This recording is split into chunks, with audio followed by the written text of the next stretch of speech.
Come on, Uncle Phil, this is the 90s, man. Man, it's the 90s. It's hammer time. This is the 90s, the 1990s in point of fact. Does your girlfriend have a girlfriend? Hey, it's the 90s. The 1990s. This decade would be all that and a bag of chips. We're not talking brain cells here. We're talking Facebook. Where the planet would see the rise of the World Wide Web. Plane tickets are ordered.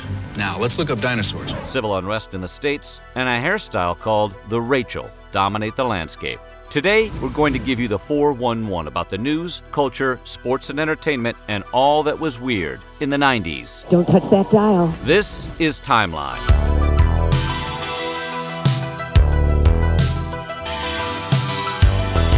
Hang on to your plaid, because we're starting at the beginning with the year 1990.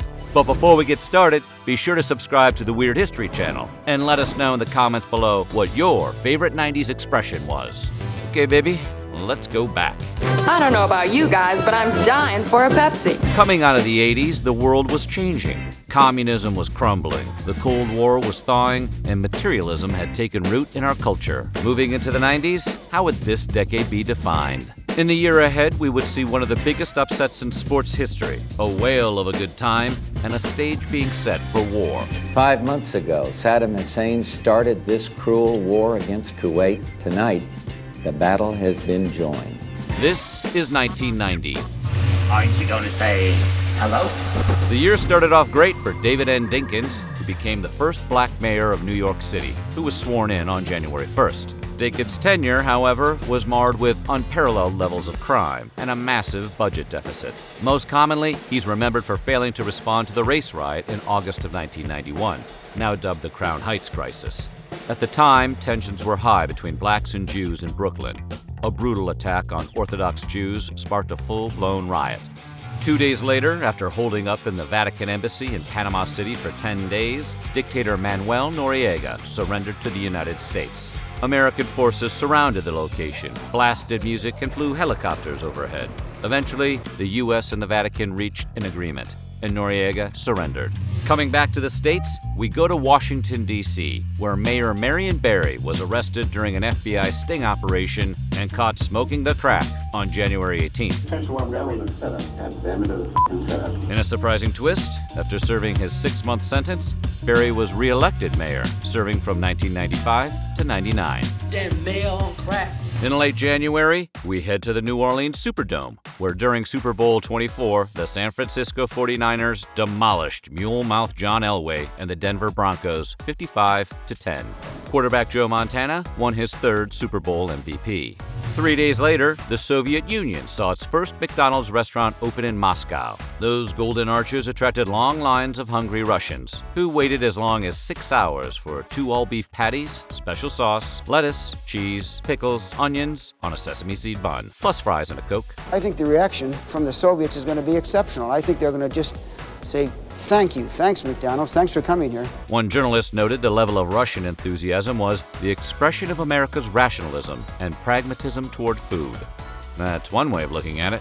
McDonald's, food, folks, and fun. On February 11th, the leader of the movement to end South African apartheid, Nelson Mandela, was released from prison after spending 27 years incarcerated. I tell you, feeling the thrill of just realizing that he's going to be out. I feel free today. It's going to change the country a lot. Mandela had been sent to prison on trumped-up charges of treason and sabotage. Flash forward 4 years, where on May 10th, Mandela would be elected as president of South Africa and serve until 1999. The moment to bridge the chasms that divides us has come. Back to 1990, and we go to the Tokyo Dome in Japan, where on the same day as Mandela's release, the undisputed, undefeated heavyweight champion of the world, Mike Tyson, was defeated. Iron Mike was knocked down and out by the 42-1 underdog Buster Douglas in the 10th round of the bout. The next day, on February 12th, rapper, dancer, and iconic Genie Pants wearer MC Hammer released his album, Please Hammer, Don't Hurt 'Em. The album stayed on the Billboard 200 for 21 weeks straight and propelled MC into superstardom thanks to his juggernaut single, You Can't Touch This. Hammer became so popular that a year and a half later he got his very own cartoon, Hammerman, which debuted on September 7th, 1991. Your very own cartoon. Now that's making it. It's hammer time. Back to 1990, we go to the courts, where on February 27th, the case of Washington versus Harper saw an inmate in Washington state sue the prison system for involuntary medication, specifically around the inmate's antipsychotic medication. The court found that Harper was a danger to either himself or his fellow inmates, and the prison was well within its rights to administer antipsychotic medicine against the will of the individual involved.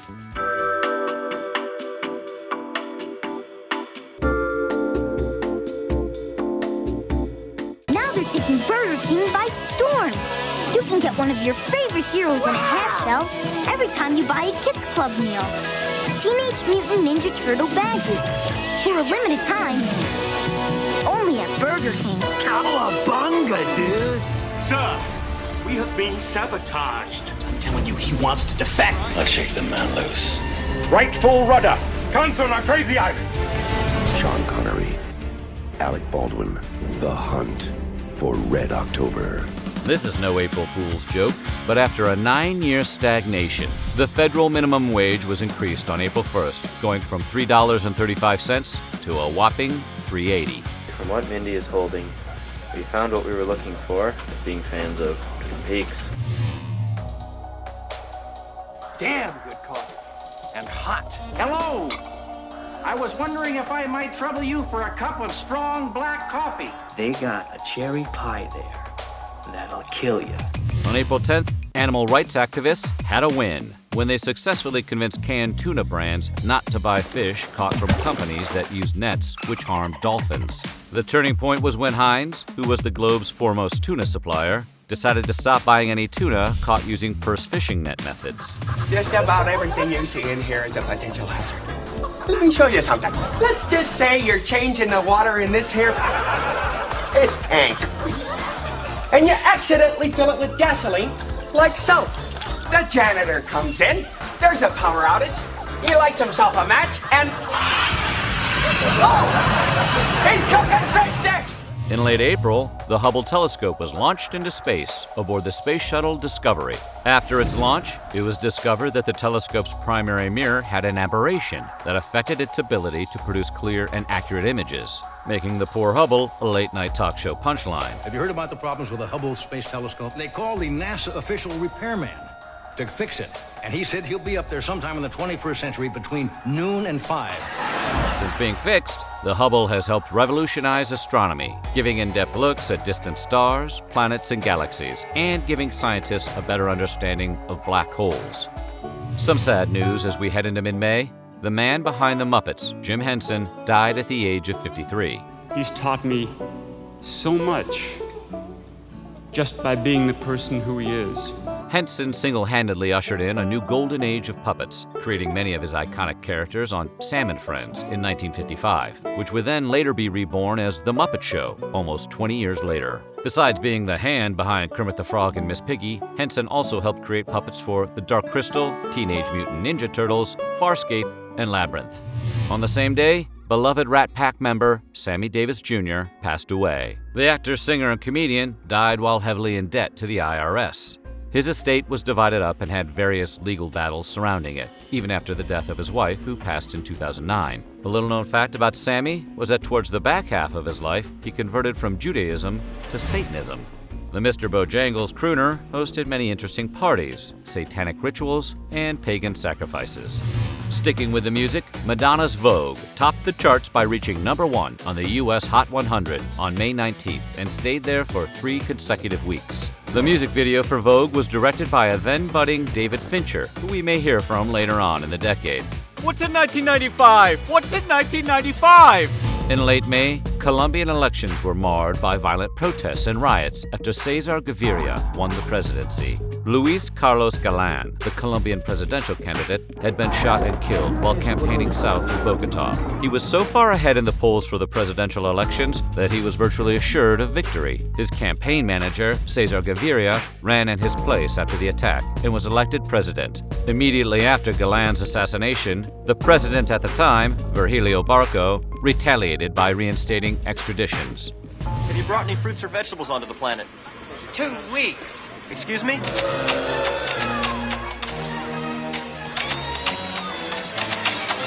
Catch! Oh, Get ready for a surprise! A notable first, the Thanatron, the machine Jack Kevorkian used for assisted suicides, was used for the first time on June 4th. Janet Adkins of Portland, Oregon, became the first person to use the Thanatron. Her decision that had been made some time ago, the boys were all familiar with it, and we all knew what she wanted to do. Kevorkian and the Thanatron would eventually be enlisted by 129 other people to end their own lives. 6 days later, federal district judge Jose Gonzalez ruled that Two Live Crew's album, As Nasty as They Wanna Be, was obscene, and the album was ruled illegal to perform in multiple Florida counties. With hits like Me So Horny and Dirty Nursery Rhymes, the group quickly gained nationwide recognition for their profanity and explicit lyrics. Crew's Fresh Kid Ice and Amazing V were arrested by the police during a performance at, of all places, a local Florida strip club after the ruling. The case was taken to trial, where the crew would eventually be acquitted. Two Live Crew walked, so Megan Thee Stallion could run. Sticking with the justice system, the U.S. Supreme Court upheld by a 6-3 vote police DUI checkpoints on June 14th. In the decision, written by Chief Justice William Rehnquist, the court rejected assertions that DUI checkpoints violated the Fourth Amendment protection against unreasonable search and seizure. Daddy, I can do it.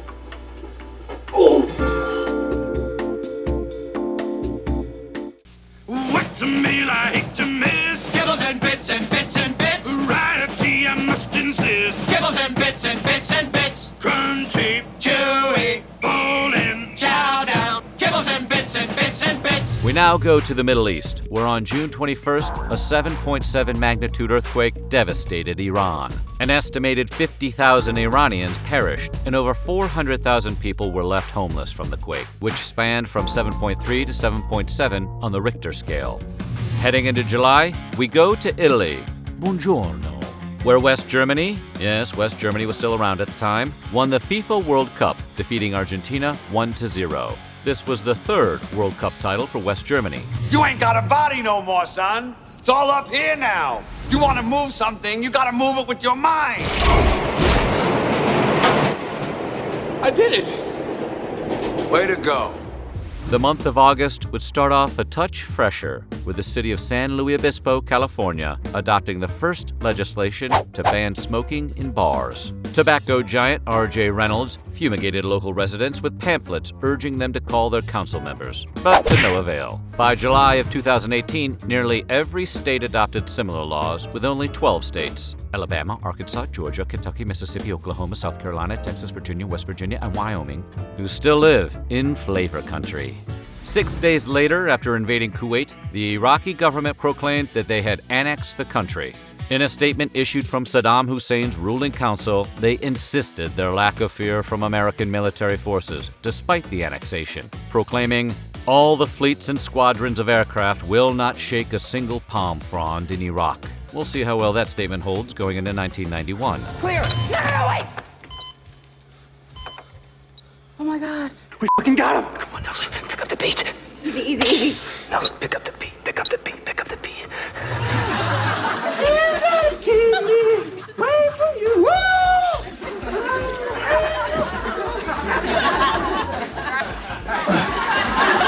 What's up, Will? Oh, what happened to your Whitney Houston cutout? He fell apart in the shower. On September 14th, Seattle Mariners Ken Griffey Jr. and Ken Griffey Sr. made history by becoming the first father-son duo to hit back-to-back home runs against the California Angels. And he hits one well to left center field. Back-to-back home runs. So flat? What the fuck? You better pull over and see. As far back as I can remember, I always wanted to be a gangster. In late September, East and West Germany overwhelmingly voted in favor of reuniting the two countries, which had been separated since Germany's unconditional surrender in 1945. The measure passed with a vote of 442 in favor and 47 against. Step out the pit, all you can do is put me on a little guilt I can trip. explain that, all right? Hey, I lent you my girlfriend. You made a move on her. You made a move on Kelly? Nothing happened. Then you send your little sex freak over to my house trying to look for some kind of handout. It's temporary insanity, all right? I wasn't thinking with my head. You weren't thinking at all. Hold on a second. Let's back up to the part about the sex freak. Humphrey the Humpback Whale may not be as popular as Free Willy, but on October 24th, he became a celebrity in his own right. I saw his tail come up out of the water. It was right past the Golden Gate Bridge. During his long seasonal migration from Mexico to Alaska, Humphrey decided to take a pit stop in the San Francisco Bay. Humphrey stayed for 3 days and then was lured back on his way by the Marine Mammal Center, who played the smooth, jazzy sounds of other humpback whales.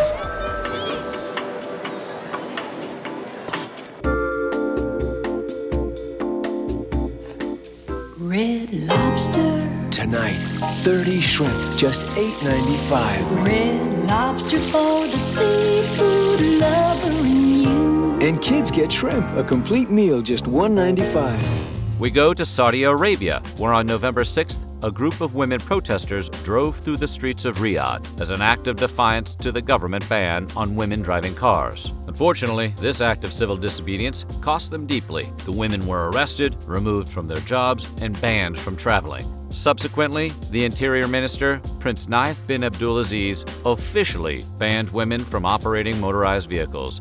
This stayed law until 2017, when King Salman announced an order allowing women to drive. Driver's licenses for women were issued the following year.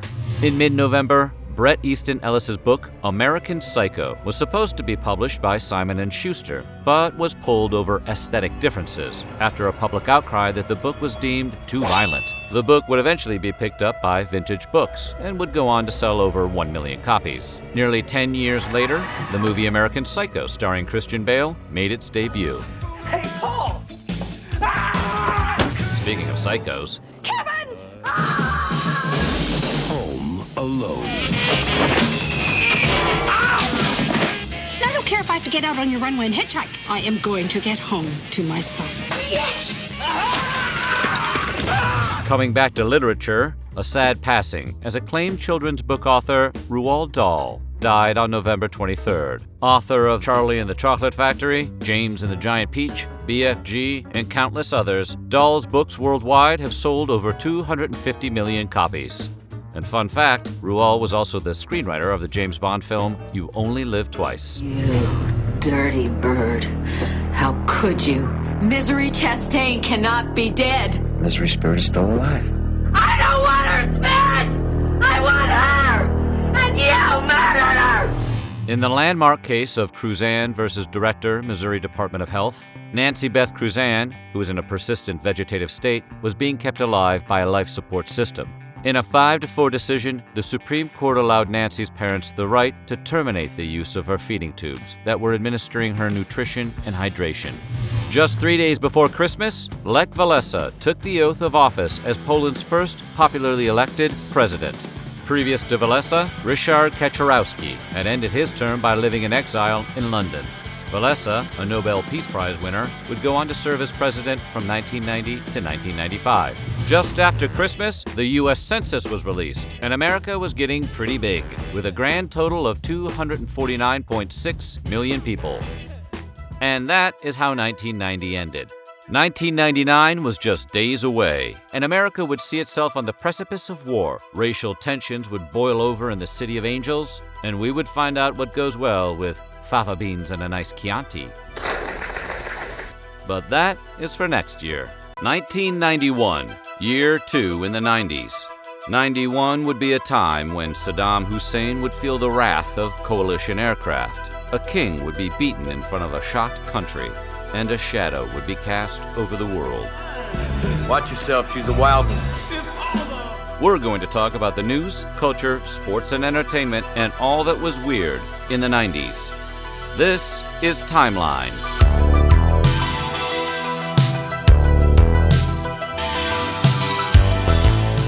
This one's going to be fun because it's all about 1991. Now, are you ready for 91? I need your clothes, your boots, and your motorcycle.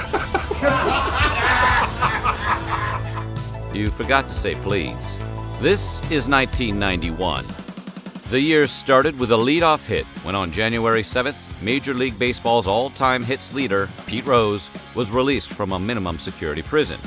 Charlie Hustle, who had been serving 5 months for federal income tax evasion, took it to the halfway house called Talbot House, where residents typically shared their room with 2 or 3 other people.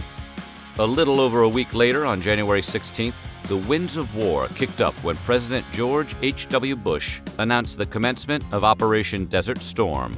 The attack began within hours, with waves of coalition warplanes attacking targets in and around Iraq. Besides military targets, American forces also bombed strategic locations like Iraq oil refineries, the international airport, and even the presidential palace of President Saddam Hussein. I wonder if homeowners insurance covers that. Just 2 days later, on January 18th, 13,000 fans showed up at the Salt Palace in Salt Lake City, Utah to watch AC/DC perform. The band was playing the recent hit Thunderstruck when the crowd surged toward the stage. Security guards lost control, and at least a half a dozen people were injured in the ensuing panic. 3 of those people who were taken from the concert later died. The disaster was later blamed on festival seating practices. In late January, Coach Bill Parcells and his New York Giants faced off against Coach Marv Levy and the Buffalo Bills in Super Bowl 25. With heightened fears because of the ongoing Gulf War, the game, which was attended by almost 74,000 people, was played under high security at Tampa Stadium in Florida. The game is most famous because of a missed field goal slicing right of the goalpost by Bills kicker Scott Norwood. The Giants won it 20-19.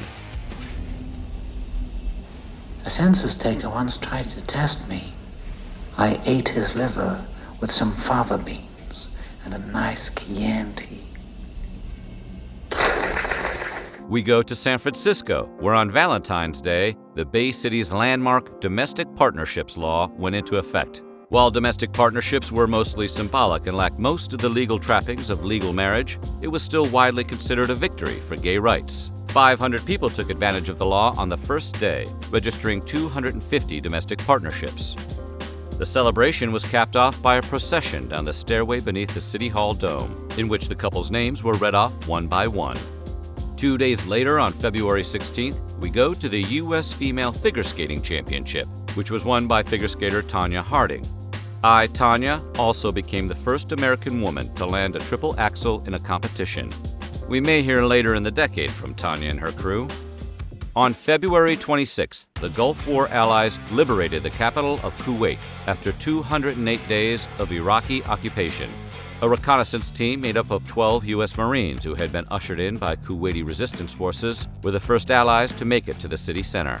Meanwhile, Iraqi troops, under orders from Saddam Hussein, began to withdraw by the thousands. On their way out of Kuwait, the Iraqis set hundreds of oil wells on fire in an effort to destroy the Kuwaiti economy. Heading into March, where on the 2nd, singer Serge Gainsbourg died. During his lifetime, Gainsbourg was regarded as the most important musician in the style known as French pop. A singer, songwriter, pianist, and film composer, Gainsbourg also dabbled in other mediums like poetry, painting, writing, acting, and directing. Serge also had a fondness for unfiltered cigarettes, which his 5-pack-a-day habit may have led to the heart attack that killed him. The next day, on March 3rd, 4 Los Angeles police officers were caught on film beating up taxi driver Rodney King. Police had pursued King, who was intoxicated and had attempted to flee from them. The video, shot from across the street by bystander George Holliday, showed the 4 officers hitting King with their batons 53 times. The video was a seminal moment highlighting the relationship between race and policing. We'll see more of the fallout from the officers involved in 1992.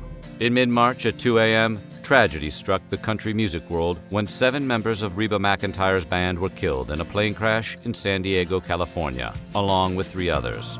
Investigations later showed that the pilot, unfamiliar with the territory he was flying through, flew at an altitude that was too low. Just a few moments after takeoff, the left wing clipped an outcropping of Otay Mountain, where the plane crashed and exploded. It was just a few days later, on March 22nd, that high school teacher Pamela Smart, who manipulated her 15-year-old student lover, Billy Flynn, into whacking her ex-husband, was convicted of being an accomplice to first-degree murder, conspiracy, and witness tampering. The Exeter, New Hampshire jury deliberated for 14 days before returning the verdict, and Smart was later sentenced to life in prison. The very next day, halfway across the country, we go to Tennessee, where raging thunderstorms spawned 20 tornadoes, which were reported in southwest Tennessee and southeast Kentucky. 5 people were killed, scores more were injured, and countless homes, trees, and automobiles were reduced to rubble. Chief, Jesus H. Christ. This is my post. All right, put it down. Put it down. And these are the post provisions. just All right, now get your ass off the wagon. Put it down. And help me unload. We're just having a conversation. Now put it down. In late March, the soccer world was rocked by news that Diego Maradona of Argentina had tested positive for drug use and would be suspended from play for as many as 2 years. Only a year earlier, Maradona had led Argentina to its second consecutive World Cup final and Napoli to its second Italian League championship. Moving into April, disaster struck again when a plane collided in mid-air with a helicopter over Marion, Pennsylvania, a suburb northwest of Philadelphia. 7 people died, including United States Senator John Hines. Hines, whose family were the heirs of the Hines Food Company, was the sole passenger aboard the plane, which had been experiencing problems with its landing gear. A helicopter in the area was enlisted to help determine if the landing gear was down or not, but it came too close to the plane, and the 2 aircraft collided. Hines's widow, Teresa, would carry on his philanthropic endeavors and later married Senator John Kerry. In mid-April, the world lost legendary film director David Lean, who passed away on April 16th. Considered one of the greatest directors of all time, the 83-year-old British filmmaker won Oscars for Best Director for films Bridge on the River Kwai and Lawrence of Arabia, as well as directing classic films such as Dr. Zhivago and A Passage to India. Heading into May, President George H.W. Bush was taken to Bethesda Naval Medical Center after experiencing an irregular heartbeat. The 66-year-old president, who had been jogging with Secret Service agents at Camp David, had complained about shortness of breath. Bush was held overnight at the hospital for observation, but tests showed that other than the irregular heartbeat, he was in good condition. Bush would eventually be diagnosed with a thyroid condition named Graves' disease. On May 15th, real life imitated art, or at least the movie Naked Gun, when the real Queen Elizabeth went to a Major League Baseball game. Fresh out of the hospital, President Bush took Her Majesty to a game between the Baltimore Orioles and the Oakland Athletics. The Queen also got to meet MLB stars Tony La Russa, Jose Canseco, and Cal Ripken Jr. That must have been enough for the Queen Mum, because she departed after the 2nd inning. Baseball, it's no cricket. Moving into June, every parent's worst nightmare came true when 11-year-old J.C. Lee Dugard was abducted while walking to a school bus stop near her home. Dugard remained missing until August of 2009, when she was discovered in the custody of Philip and Nancy Garrido. During her kidnapping, Dugard had given birth to 2 daughters, who were 11 and 15 at the time of her reappearance. Philip Garrido was sentenced to 431 years to life in prison, while his wife only got 36 years. California lawmakers approved a $20 million payment to Dugard and her 2 children. Dugard would later write a book about her experience called A Stolen Life, a memoir.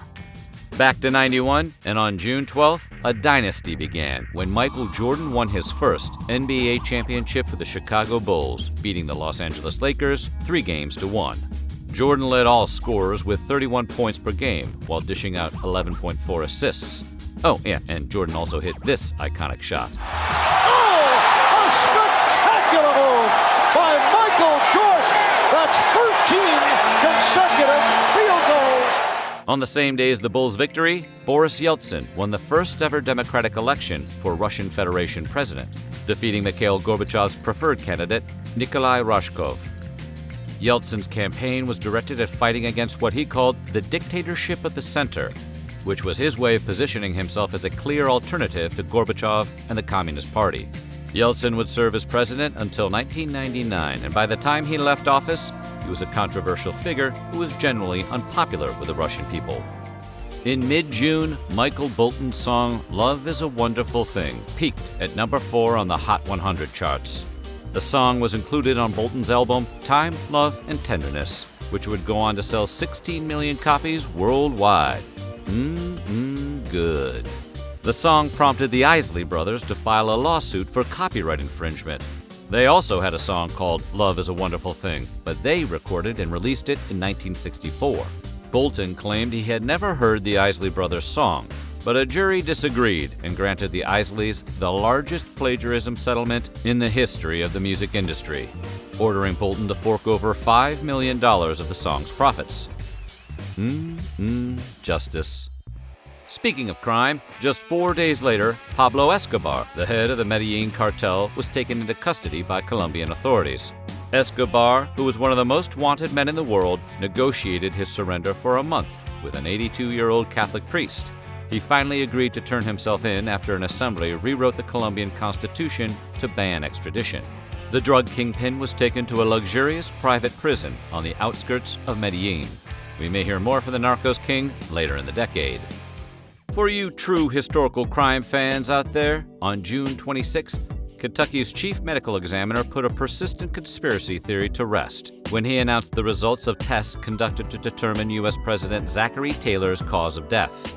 Some had suspected that the 12th president, who died in 1850 at the age of 65, was poisoned by Southern politicians because he opposed extending slavery into the Western states. Taylor's body was exhumed and DNA samples were taken, but no foul play was discovered. Taylor's real death was the result of any of a myriad of natural diseases which could have produced the symptoms of gastroenteritis. Mystery solved.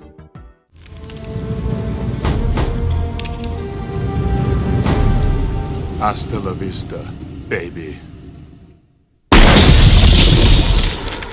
July 11th brought what astronomers refer to as a total solar eclipse of the sun. A solar eclipse is when the moon passes between the sun and the earth, obscuring the image of the sun in whole or in part. A total solar eclipse is when the moon's perceived diameter is larger than the sun's, blocking all direct sunlight and literally turning day into night. The darkness moves in a narrow path across the Earth's surface, with a partial solar eclipse visible over a region thousands of miles wide. This total solar eclipse first cast its shadow over the Pacific Ocean and Hawaii and moved across Mexico, down through Central America, finally ending over Brazil. The darkness lasted as long as 7 minutes in some places, and according to astronomers, the Earth won't see a longer total eclipse until June 13, 2132. I'm talking about the message, what it stands for. It's called gentrification. It's what happens when the property value of a certain area is brought down. Huh? You listening? Yeah. On the last day of July, the United States Senate voted to lift a ban against women flying combat missions for the Air Force, Navy, and Marine Corps. At the time, women were already working as test pilots for jet fighters, training U.S. combat pilots and flying transports, tankers, and other military aircraft. It took 3 hours of debate, but in the end, the measure was approved 96-3. Moving into August, Metallica released its 5th studio album. Technically titled Metallica, the record is now better known as the Black Album. It contained future classics like Enter Sandman, Nothing Else Matters, The Unforgiven, and Sad But True, almost all of which spawned hit music videos as well. The album debuted at number 1, selling 598,000 copies in its first week, and was certified platinum in just 2 weeks, and then spent 4 consecutive weeks atop the Billboard 200. The very next day, on August 13th, the man behind the Barbie doll, Jack Ryan, died. Ryan also invented other classic toys like Hot Wheels cars and Chatty Cathy dolls, and held over 1,000 patents as VP of Research and Design for the toy giant Mattel. But Ryan designed a lot more than just toys. The inventor also designed Sparrow and Hawk missiles for Raytheon, and was once married to Zsa Zsa Gabor. Now, that's a life. On August 15th, Paul Simon gave a free show in New York's Central Park. Park shows were common in the 1970s and 80s, when acts like James Taylor, Elton John, and Jefferson Airplane played, but became unpopular after gangs and hooligans run amok following the 1983 Diana Ross concert. Backed by a 17-piece band, Simon drew 750,000 New Yorkers to the show. Simon later said that the concert was the biggest thrill of his career. Sticking with music, on August 27th, Seattle band Pearl Jam introduced itself to the world with its debut album, 10. Made up of former members of Mother Love Bone and a then-unknown Eddie Vedder, Pearl Jam's first album featured hits like Alive, Even Flow, Jeremy, and Black. At first, it received a lukewarm reception and sales were slow. But by January of '92, it would enter the U.S. albums chart, where it would stay until 1996, selling over 10 million copies in that time. How appropriate. The name 10 actually refers to the band's favorite NBA player's jersey number, who was Atlanta Hawk guard Mookie Blaylock. Now, these decisions should be easy, but if you take a look inside Herman's head, you'll see why he sometimes has trouble making up his mind. On September 13th, Montreal's Olympic Stadium was rattled when a 55-ton slab of concrete fell from the roof of the Olympic Stadium's walkway. Officials would go on to blame complications caused by nearby construction of a soccer stadium. Luckily, no one was hurt, but the stadium was immediately closed for repairs, and the Montreal Expos had to play all of their remaining MLB games for the season on the road. Dommage. You know what? I don't think women understand the feeling of rawhide and steel, vice grip and monkey plier, dado, head cut, flat jig, miter, jig, box, hot glue. On September 19th, 2 Germans accidentally made a prehistoric discovery on an alpine glacier right near the Austrian-Italian border. It was a well-preserved man who would eventually become known to the world as Ötzi. He was at first mistaken for someone who recently passed, and authorities clumsily extracted him using ice axes and jackhammers. Researchers in Zurich quickly determined that Ötzi was a 45-year-old man who died about 5,300 years ago. They also found an arrowhead in his shoulder and concluded that he may have been killed as part of a raiding party. Scientists determined Ötzi naturally mummified after being covered with ice shortly after meeting his demise. 5 days later, Seattle music struck when Nirvana released their second studio album, Nevermind. The album is now hailed as one of the most influential albums of the 90s and helped lead the grunge charge, with hits like Come As You Are, Lithium, In Bloom, and of course, Smells Like Teen Spirit. In its lifetime, Nevermind has sold over 30 million copies. September 24th was an incredible day for music, because on the same day, Queen's hip-hop group A Tribe Called Quest released The Low End Theory. Now widely considered to be one of the greatest and most influential records of all time, The Low End Theory debuted to critical acclaim. While there was some initial doubts about its commercial potential, those didn't last long. Singles like Check the Rhyme, Jazz We've Got, and Scenario, and by February of '92, the album would be certified gold. Staying with more music, 4 days later on September 28th, it would be a sad day for the jazz world when legendary trumpeter Miles Davis died. A Juilliard dropout, Miles joined up with Charlie Parker's quintet early in his career in 1945. He would go on to revolutionize the sound of jazz multiple times on landmark albums like 1949's The Birth of Cool and 1970's Bitches Brew. Most impressively, his 1959 album, Kinda Blue, to this day remains the best-selling jazz album of all time. Heading into October, televangelist Jimmy Swaggart was pulled over by police for driving his Jaguar on the wrong side of the road. The 56-year-old preacher was found in the company of a woman named Rosemary Garcia, who later told the media that she was, in fact, a lady of the night. Oh, Jimmy. Swaggart, who sat at the head of a $150 million a year religious empire, had previously been caught being a John. This time, Swags would have to step down as head of his ministries.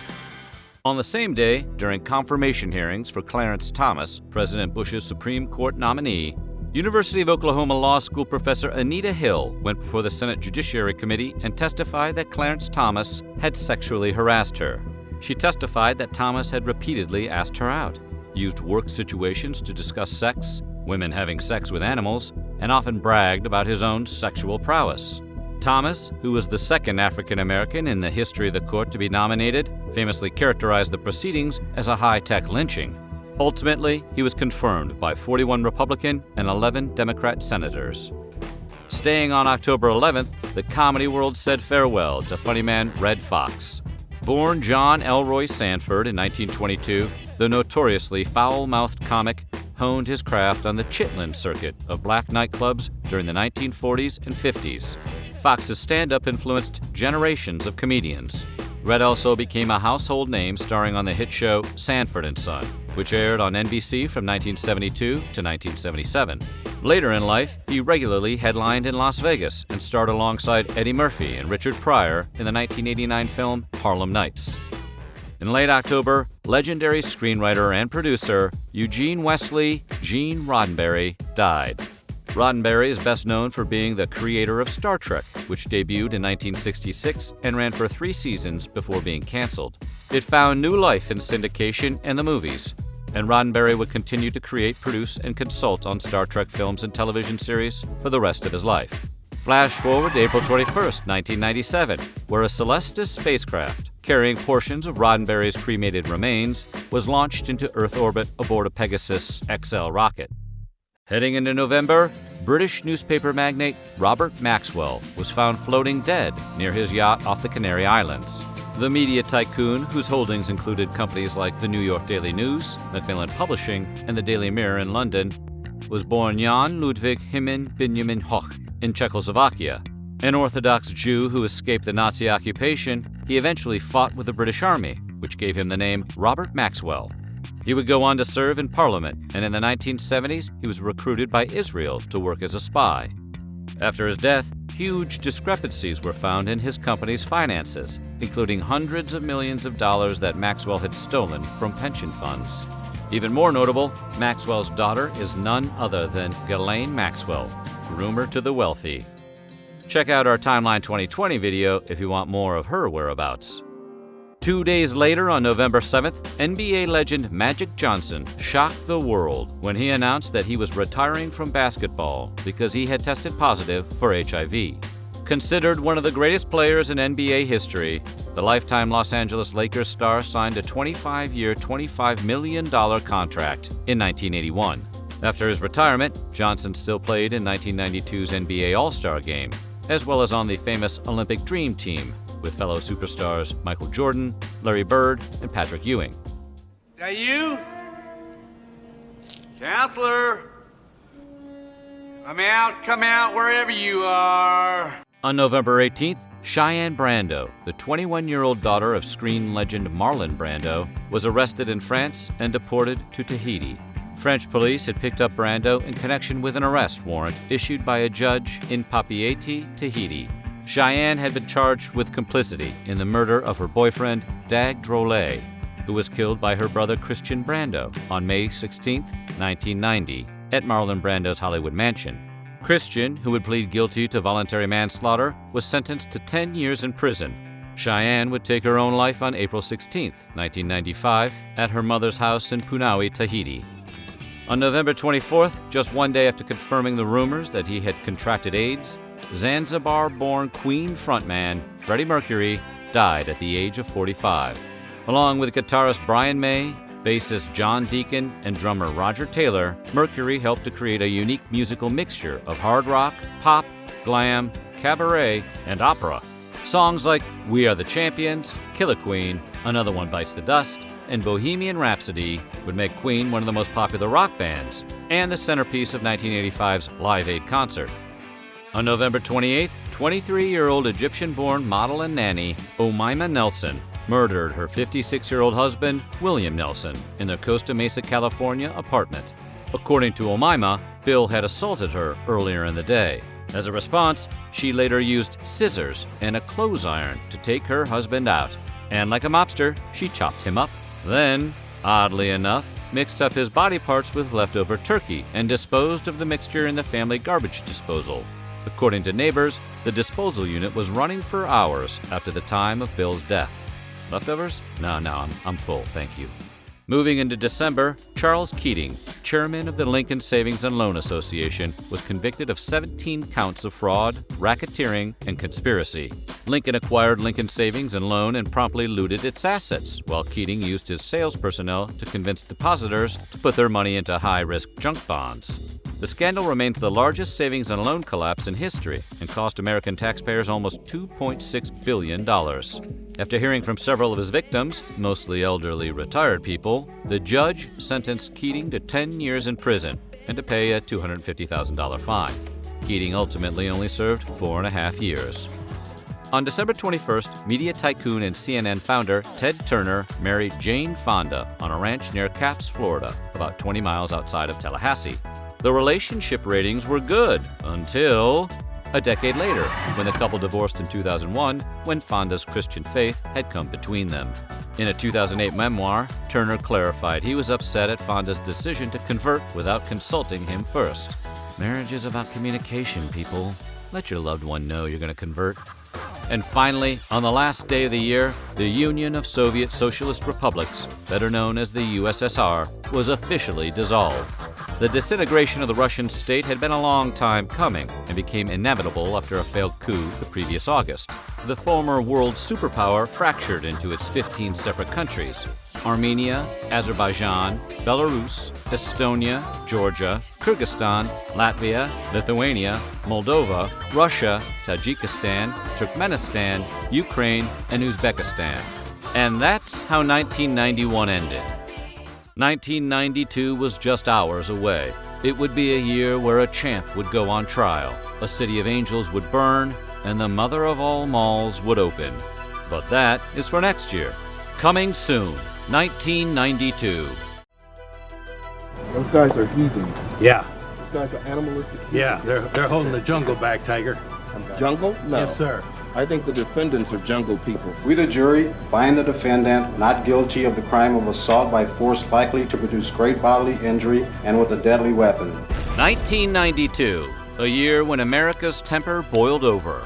92 would be a year of political change, the end of an era of a comedy giant. Come on, come on! And when our soda taste would go clear. We're going to talk about the news, culture, sports, and entertainment, and all that was weird in the 90s. This is Timeline.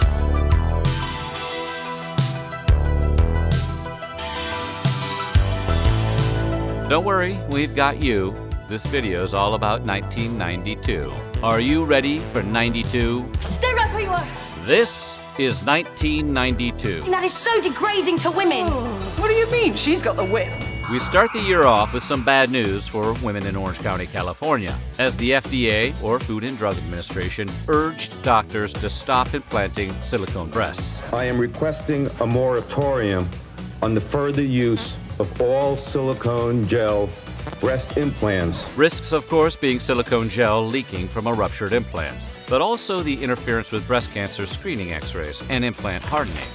2 days later, on January 8th, while attending a banquet hosted by Japanese Prime Minister Kiichi Miyazawa, U.S. President George H.W. Bush fainted after vomiting in the Prime Minister's lap. Bush, who was on a 12-day tour of Asia related to trade issues, fainted in his chair between the second and third courses, came to, and then vomited.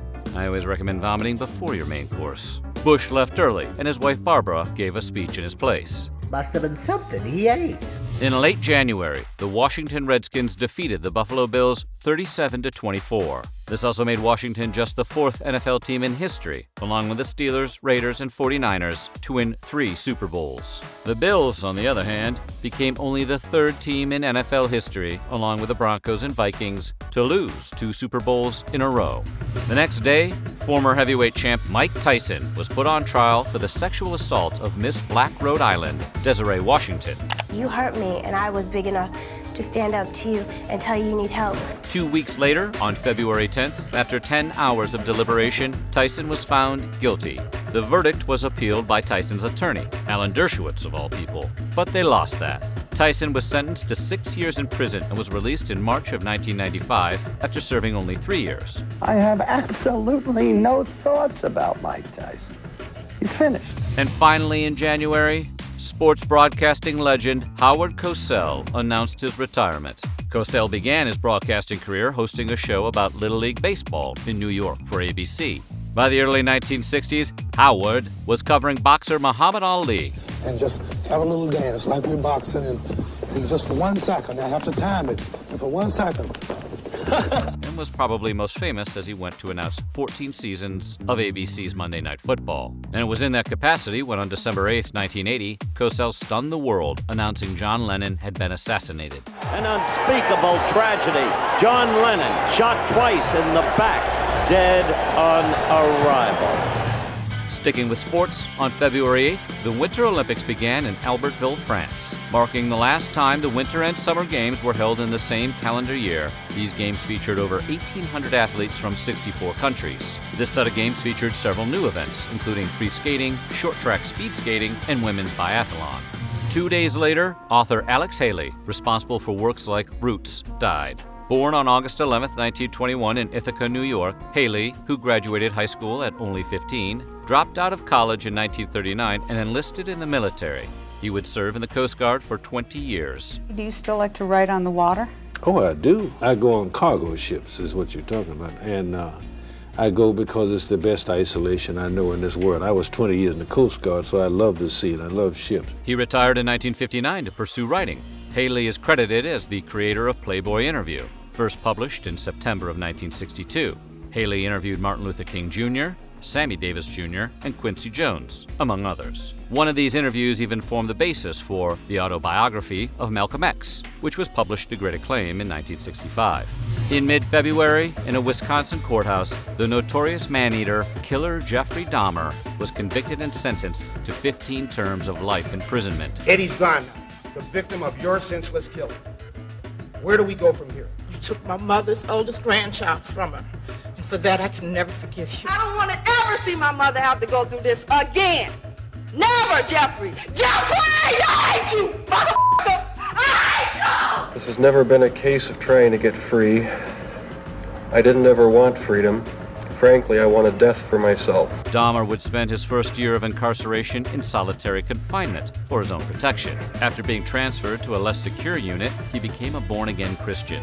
That didn't last long because just a little over 2 years later, on November 28, 1994, Dahmer, who left his cell for work detail, was assaulted by fellow inmates with a metal bar. Dahmer died a day later. On February 27th, a 16-year-old sports prodigy named Tiger Woods made his PGA debut at the Nissan Los Angeles Open in California. Love the competition. I love competing against other players, especially when they're better than me. Woods, the youngest player to compete in the PGA in 30 years, failed to make the cut, but he was still named Golf Digest Amateur Player of the Year. We may hear more from Tiger later on this decade.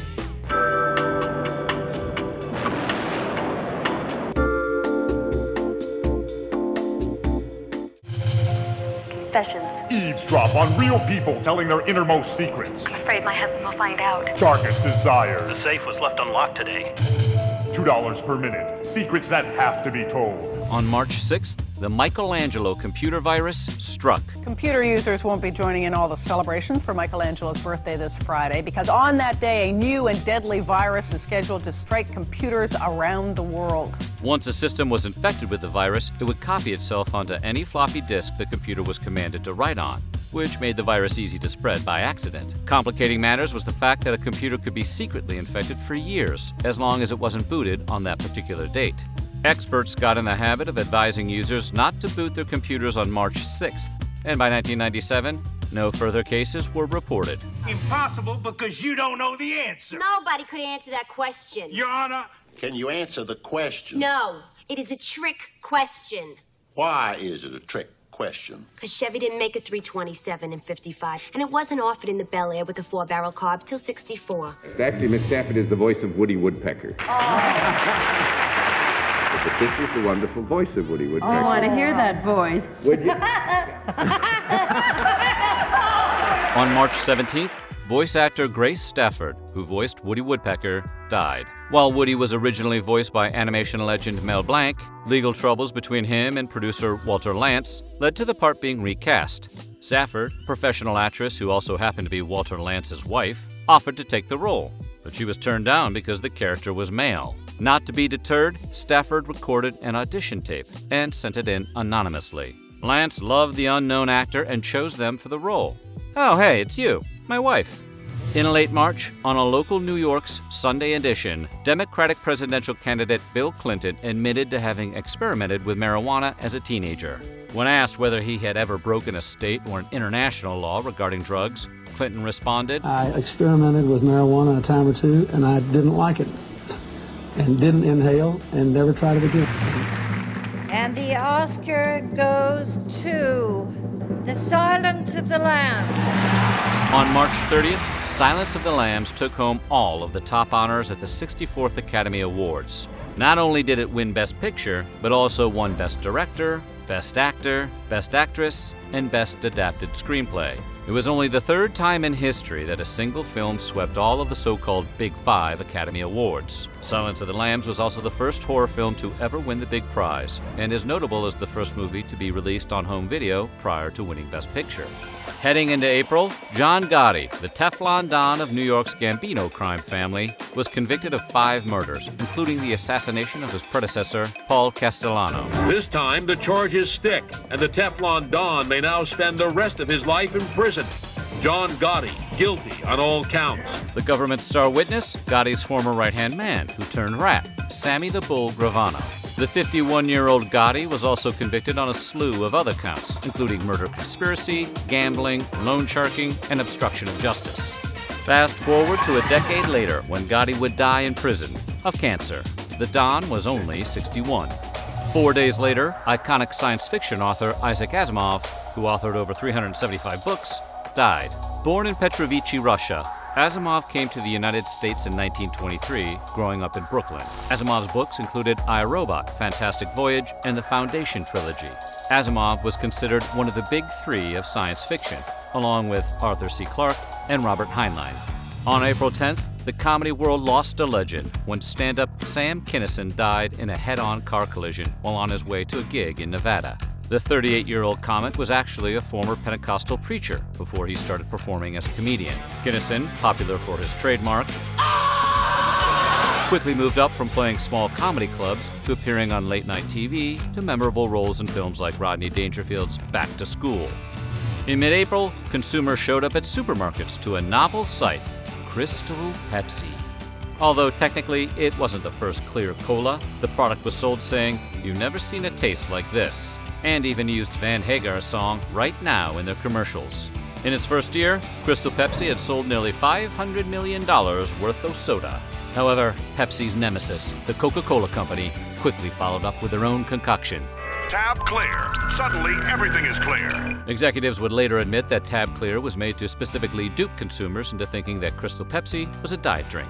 The sabotage was a success. As we fast forward to 1993, Crystal Pepsi would be pulled off the market. But Crystal Pepsi lovers rejoice. The clear beverage has been revived on limited occasions since. We're finally ready to relaunch Crystal Pepsi. On April 22nd at 11:30 a.m., dozens of sewers in Guadalajara, Mexico exploded. More than 200 people were killed and over 1,000 buildings were damaged. The explosion was caused by a gas leak, which had already been evident to both the Mexican government and the National Oil Company. Residents of Guadalajara had reported a foul smell in the air, a stinging in their throats and noses, and bouts of nausea. No real investigation was undertaken. 20 square blocks of Guadalajara were destroyed, and craters 200 feet deep opened in 2 separate locations.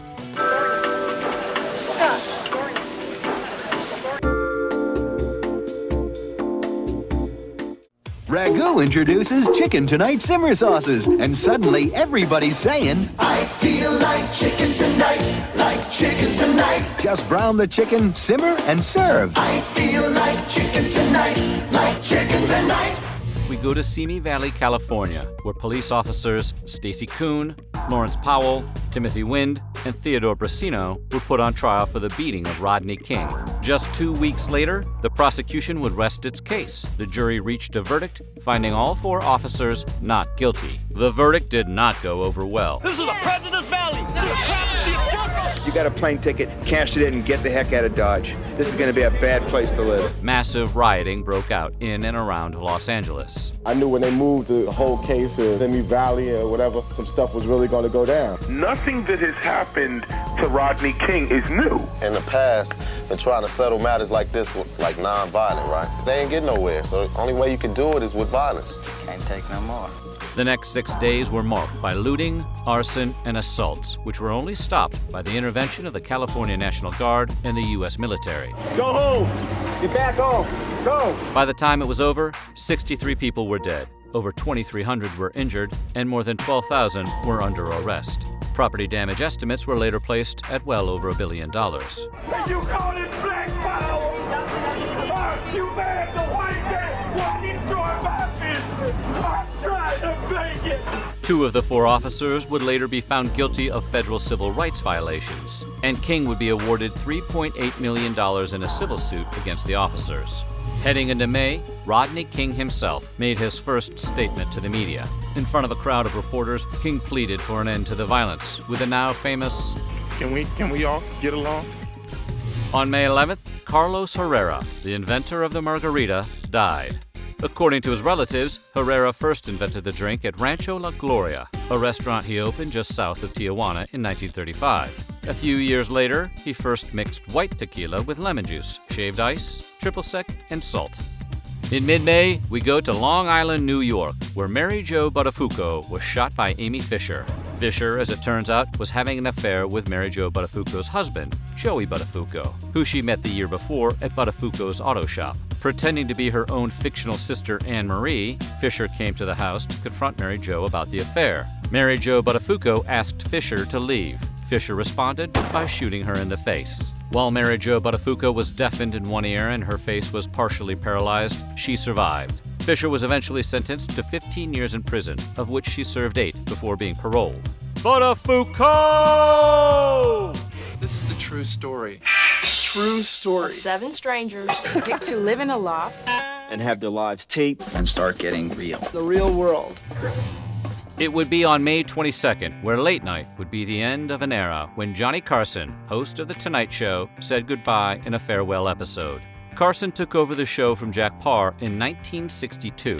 Some of the famous faces that appeared included John Wayne, Richard Nixon, Elizabeth Taylor, Orson Welles, and Ella Fitzgerald. And I hope when I find something that I want to do and I think you will like and come back that you'll be as gracious in inviting me into your home as you have been. I bid you a very heartfelt good night.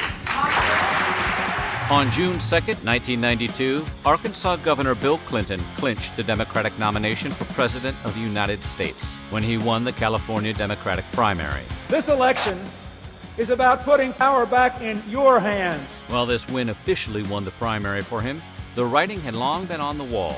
As early as March 20th, the New York Times had observed that the withdrawal of Senator Paul Tsongas of Massachusetts gave Clinton a clear path to the nomination. On June 14th, Michael Jordan and the Chicago Bulls defeated the Portland Trail Blazers to win their second consecutive NBA championship. Tied running down, the Chicago Bulls have won the NBA championship for the second straight season. Patrons on Chicago's Division Street put down the kielbasa, taking the streets to dance and celebrate, but things quickly got out of hand. 2 taxicabs were overturned, and a wave of violence swept through the neighborhoods on the city's south and west sides. Over 200 civilians and nearly 100 police officers were injured in the ensuing celebrations. In mid-June, Vice President Diane Quayle was conducting a spelling bee during a visit to a school in New Jersey when a 12-year-old, William Figueroa, wrote the word potato on the board. Quayle jumped in to correct the boy based on an inaccurate flashcard prepared by the teacher, telling the boy the word was supposed to have an E on the end of it. The story would become a late-night talk show punchline for years afterwards. On June 28th, medical history was made when a 35-year-old man received a baboon liver in the first transplant of its kind.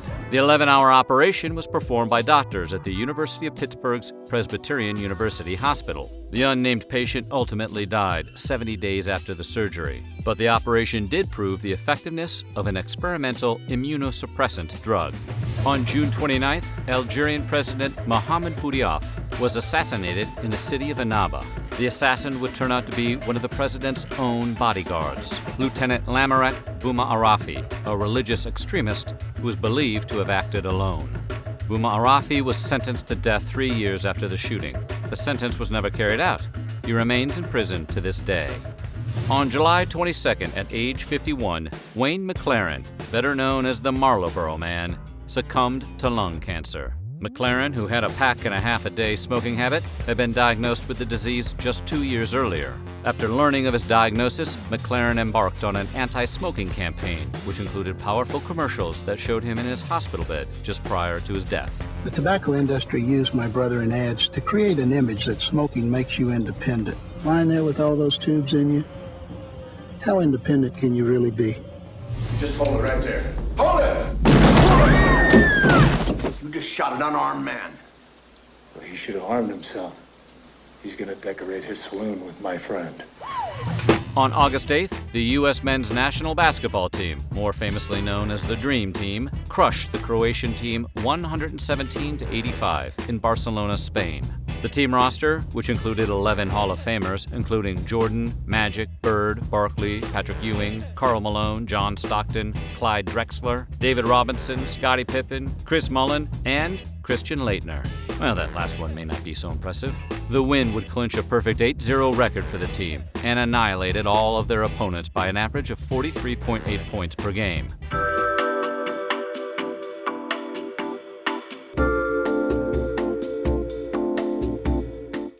Sunday, the country's hot with Clint Black, Kathy Mattea, Travis Tritt, and the Kentucky Headhunters. A spectacular new Hot Country Nights, NBC Sunday. Civilization has not been the same since the first shopping mall opened in America. Is the age of the mall the beginning or the end of civilization as we know it? The $625 million Mall of America officially opened in Bloomington, Minnesota. Occupying nearly 80 acres, the mall included nearly 300 stores, restaurants, and bars, as well as Knott's Camp Snoopy theme park, which was the mall's centerpiece. First proposed in 1978, construction on the complex didn't begin until 1989. Officials estimated that over 150,000 people toured the mall on its first day. Over 20,000 visited the theme park, and the complex's 13,000 parking spots were full throughout.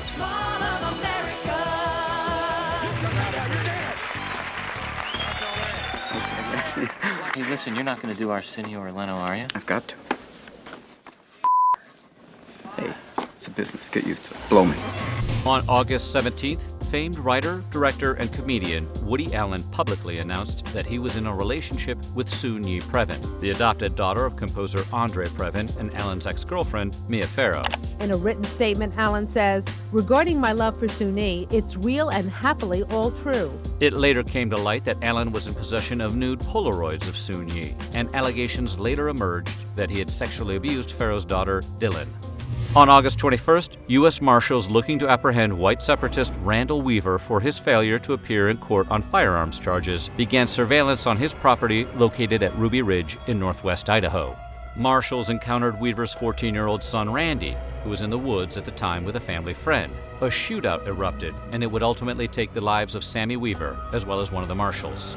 The events would prompt an 11-day standoff. Weaver and Harris would face federal criminal charges, including first-degree murder, but they were acquitted of all of them, except the original bail violation and gun charge faced by Weaver.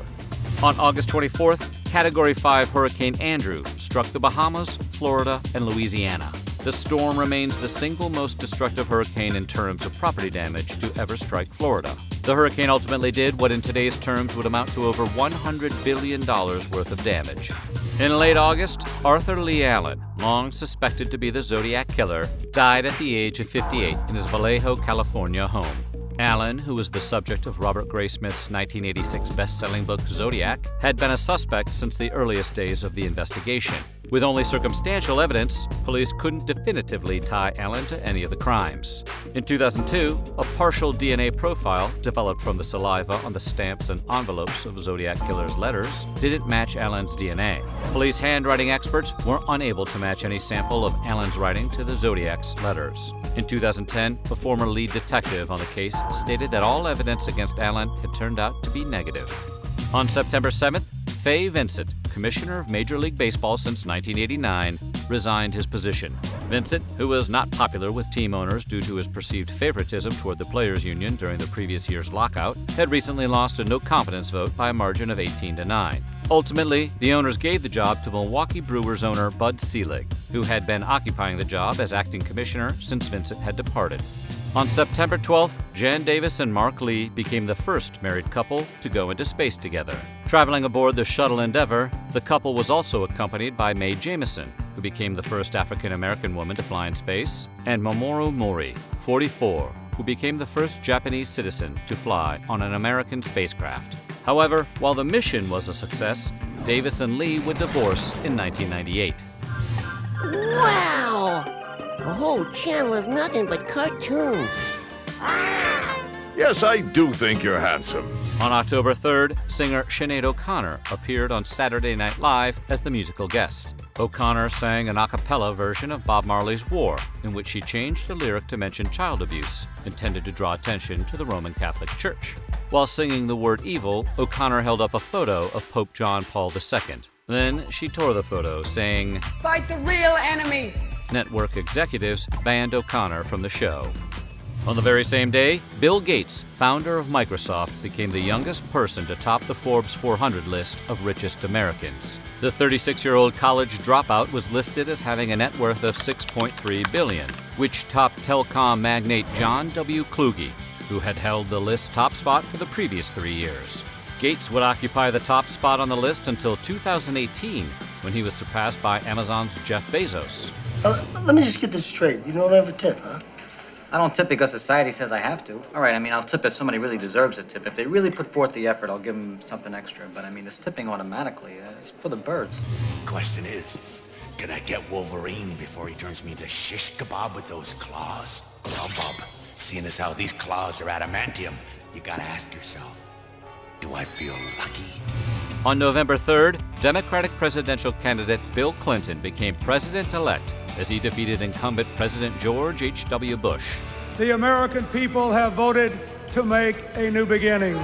Clinton won by over 5 million votes and 202 electoral votes. He also beat independent candidate H. Ross Perot, who won 20 million votes, nearly 19% of the entire vote, the highest percentage of any third-party candidate in 80 years. You didn't hear the sergeant? Outside.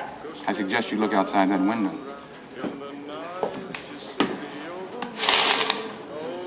Well, until I'm satisfied that Brother Johnson is receiving proper medical care, nobody will move. In mid-December, the North American Free Trade Agreement, better known as NAFTA, was signed into law by the administrations of the U.S. President George H.W. Bush, Canadian Prime Minister Brian Mulroney, and Mexican President Carlos Salinas de Gortari. The agreement, among other things, called for the gradual reduction of duties, tariffs, and other trade barriers between the three nations. It also secured intellectual property rights and established strict measures to be taken against industrial theft. And finally, on December 27th, crooner Harry Connick Jr. was arrested at New York's Kennedy Airport after a handgun was found in his carry-on bag. The 24-year-old singer was taken to a police station in Queens, where he was charged with fourth-degree possession of a weapon, which is a misdemeanor in New York. According to Connick, the gun had been a gift, and he had been misinformed about the state's gun laws. Satisfied he had no criminal intent, the charges against the singer were ultimately dismissed. And that's how 1992 ended. 1993 was just days away. It would be a year where a cult would catch fire, a Black Hawk would go down, and a basketball legend would call it quits. But that is for next year. You're just gonna have to find a way to pass the time. You got a joint? Coming soon, 1993. All right. 1993. Getting into the meat of the 90s. 93 would see a fiery confrontation in the Lone Star State. Is he the son of God? I hope he is. Dinosaurs roamed the earth. Clever girl. And the beginning of a new era in politics. You look like somebody just walked over your grave. So sit back, relax, and crack open a beverage. Order some kegs of beer. We're going to talk about the news, culture, sports, and entertainment, and all that was weird in the 90s. This is Timeline.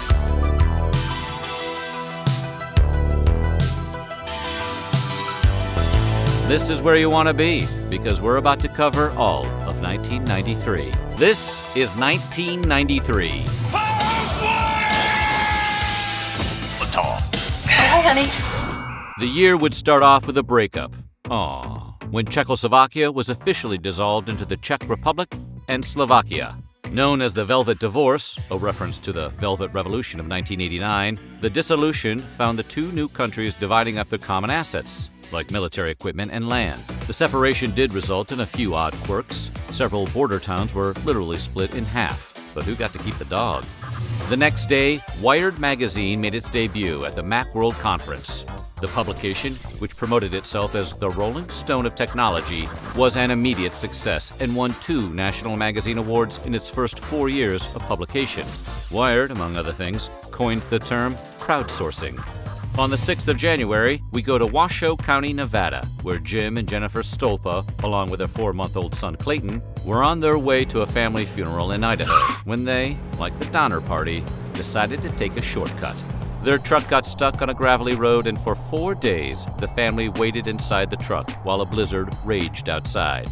When nobody came, the family trudged through deep snow for over 12 hours. I told her we're not doing this for you, or not doing it for me, we're doing it for the baby. Eventually, mother and son took refuge in a natural snow cave while Jim set out on foot to find help.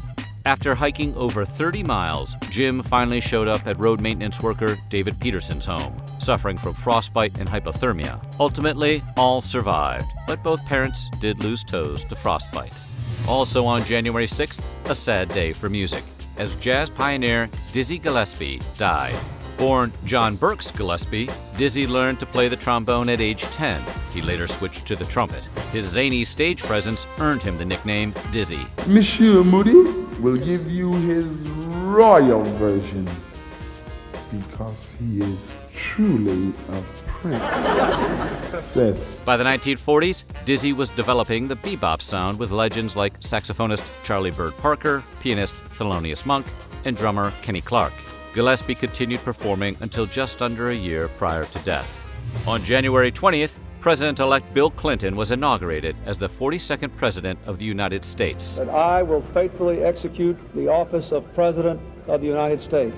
The inaugural celebration featured performers Aretha Franklin, Bob Dylan, Michael Jackson, and LL Cool J, and was reported to be the largest gathering ever held on the site. Moving into February, country music star Willie Nelson settled a, oh boy, $16.7 million tax bill with the IRS. The red-headed stranger found himself in hot water when Nelson's accountants had set up some illegal tax shelters. Nelson's lawyers negotiated the bill down to a mere $6 million, but Willie still had much of his property seized and sold at government auctions. Lucky for Nelson, most of that property was purchased by friends who gave it right back to him. He also helped pay off his debt by recording the album, The IRS Tapes, Who Will Buy My Memories? Willie needs your help, and he's reaching out the best way he can, through his music. The next day, on February 3rd, Major League Baseball's Executive Council suspended Cincinnati Reds owner Marge Schott for the use of racially and ethnically insensitive language and fined her $250,000. Schott, who admitted to making racist and anti-Semitic remarks, was banned from baseball by a unanimous vote and directed to attend multicultural sensitivity training programs. Schott would return to work the following November, but remained banned from participating in day-to-day operations until 1998. 3 days later, tennis champion Arthur Ashe died. I have known since the time of my brain operation in September 1988 that I have AIDS.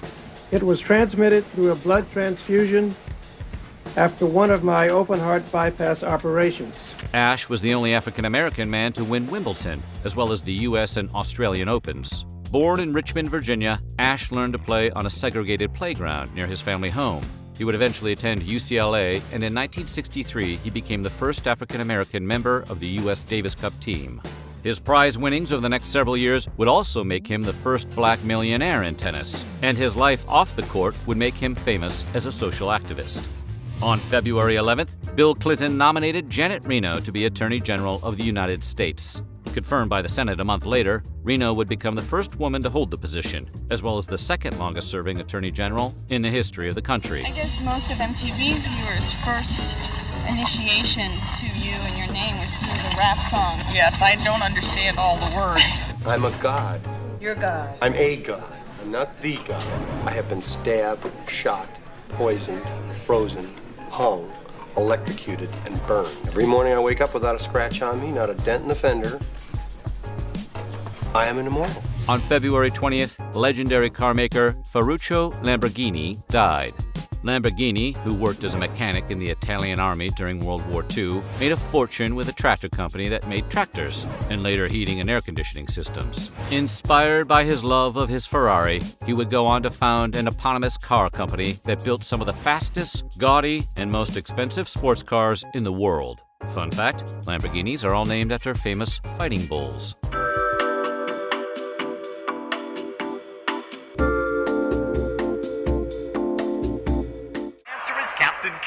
I knew it. Gosh, if only I could call a number, answer trivia questions, and win fabulous prizes. Well, now you can. Call Trivia Treasures. 1-900-321-1000. Choose from music, sports, movies, science fiction. Captain Kirk! On February 26th, we go to the World Trade Center in New York City, which was rocked by a bomb that exploded in the WTC's parking garage. Arriving ambulances were confronted with 2 dead victims, literally hundreds of injured, and at least 15 hurt seriously by flying debris. Most of the terrorists connected with the plot were arrested before they could leave the U.S., but Ramzi Youssef, the driver of the van containing the explosives, escaped. He would finally be arrested by Pakistani authorities 2 years later on February 7th, 1995. The message we wish to send is that no time period too long and no effort too great to make those who kill or injure Americans immune from the U.S. justice system. In late February, ATF agents raided the Branch Davidian cult compound near Waco, Texas. The agents were trying to arrest leader David Koresh after receiving a tip that the Branch Davidians were stockpiling firearms, and Koresh had fathered children with girls as young as 12. The raid did not go as planned, and instead of an arrest, the ATF found itself in a firefight and then a 2-month standoff with the cult members. Good evening, everyone, and thank you for joining us. A fanatical, scripture-quoting religious leader who moved to Waco to await the end of the world, instead may be to blame tonight for the deaths of several federal agents. On April 19th, U.S. Attorney General Janet Reno ordered the ATF to move in with tear gas. But I'll stand in front of a tank, you can run over me, but I'll be biting one of the tracks. No one's gonna hurt me or my families. That's American policy here. The attack triggered a fire, which quickly consumed the compound, killing 80 Branch Davidians. Moving into March, we go to Anaheim, California, where the NHL welcomed the Mighty Ducks of Anaheim. Owned by the Walt Disney Company, the Mighty Ducks were named after the Juggernaut film starring Emilio Estevez. The Ducks? Man, what brain jerk came up with that name? As a matter of fact, I did. But I didn't have a choice. We're being sponsored. By who, Donald and Daisy? They played their first game 7 months later on October 8th, 1993, which they lost. They actually wouldn't secure their first win until 2 games later on October 13th. Hey, butthead! I just, felt something. Okay. Ugh. Oil smells like turds. Yeah. I bet that's why it's so expensive.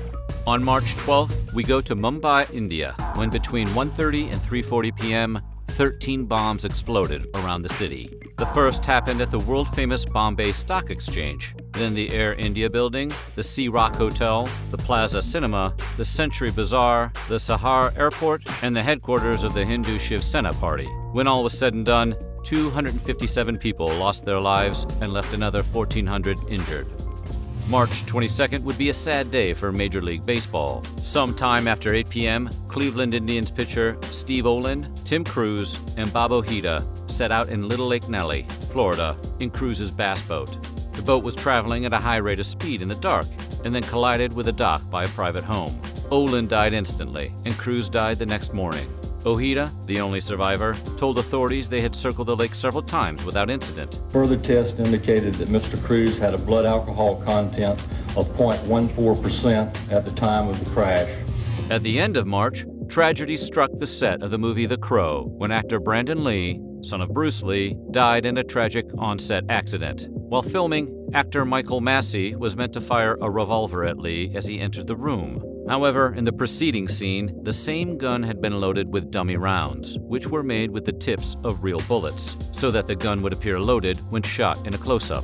When the dummy rounds were removed, one of those bullet tips separated and remained in the gun. When the gun was fired, the blank shot the bullet tip at Lee, striking him in the abdomen. Brandon was rushed to the hospital, but succumbed to his wound shortly thereafter. Yeah, it's Scrabble, America's good time game. Alfred M. Butts, inventor of the board game Scrabble, died. Butts invented the game during the Great Depression when he couldn't find work as an architect. Despite going on to sell over 100 million copies, the game's marketability wasn't recognized by manufacturers at first, and it wound up going unsold for over 2 decades. However, in 1952, a Macy's executive saw an independently made version of the game being played at a resort hotel and decided to put Scrabble on the shelves. On April 16th, Chancellor Jonathan Bennett, better known to most of the world as Chance the Rapper, was born in Chicago, Illinois. The future rap star grew up in West Chatham on Chicago's South Side. His love of music began at an early age with Michael Jackson. However, once he heard Through the Wire by Kanye West, he fell in love with hip-hop. And in 2011, he would record his first mixtape, 10 Day. The next day, a federal jury announced their verdict in the civil trial against Sergeant Stacy Kuhn and officers Theodore Brazano, Lawrence Powell, and Timothy Wynn of the LAPD. This time, they were on trial in a federal court for violating King's civil rights by their unreasonable use of force. Wynn and Brazano were acquitted again, but Kuhn and Powell were convicted and later sentenced to 2.5 years in prison. I think justice has been served. Nothing left to burn. I just feel that way. I'm just glad for Rodney King.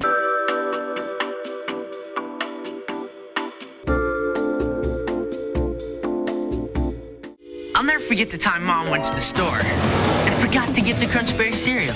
No Crunch? Good thing Captain Crunch has a fax machine. Then, there they were. The Captain, the only berries to crunch, and part of my balanced breakfast. Heard Mom messed up big time. April 21st brought the end of a 10-day-long prison riot that involved 450 prisoners in the Southern Ohio Correctional Facility in Lucasville, Ohio. The riot's main catalyst stemmed from Muslim prisoners who were afraid they would be forced to receive tuberculosis vaccines, which would have violated their faith. There'll be no reprisals once this is over. Say that they committed suicide, but we know have blatantly killed. The rioters did $40 million worth of damage, killed 9 inmates, and took 8 guards hostage. At the end of April, we go to Hamburg, Germany, where tennis star Monica Seles was knifed in the back by a disturbed man named Günter Pachia during a changeover between games. Seles wasn't seriously injured, but she was taken to the hospital. Seles wouldn't play again for the rest of the year. Considered mentally deficient at his trial, Pachia was sentenced to 2 years on probation. I'm off. But, Sammy, can I let you in on a little secret? I knew you'd come back. You did? You can never be unfaithful to your one true love. You always come back to her. Heading into May, an era came to an end when Cheers aired its final episode. To the folks at NBC, Cheers is not just a TV show. It's all we've got, ladies and gentlemen.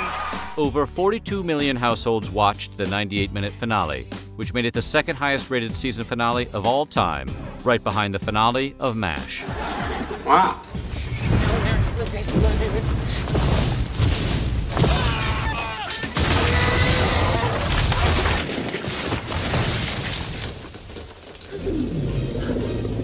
On June 20th, Michael Jordan and the Chicago Bulls defeated the Phoenix Suns 99-98 in Game 6 of the NBA Finals. The Phoenix Suns, led by that season's NBA MVP Charles Barkley, had the best record in the league. Nonetheless, the Bulls pulled through, securing their 3rd consecutive NBA championship. Michael Jordan, as you might suspect, was named MVP of the series. Just 3 days later, late-night talk shows got years' worth of comedic material when Lorena Bobbitt picked up a kitchen knife and proceeded to cut off the member of her sleeping husband, John Wayne Bobbitt. And I found myself in the street with a in one hand and the knife in the other. So yeah, that happens. It happens. It's a true story. Lorena eventually went on trial. I remember when he told me about the syringes to go through my bones and I was gonna die. And would be found not guilty by reason of insanity, spending 5 weeks in a psychiatric hospital.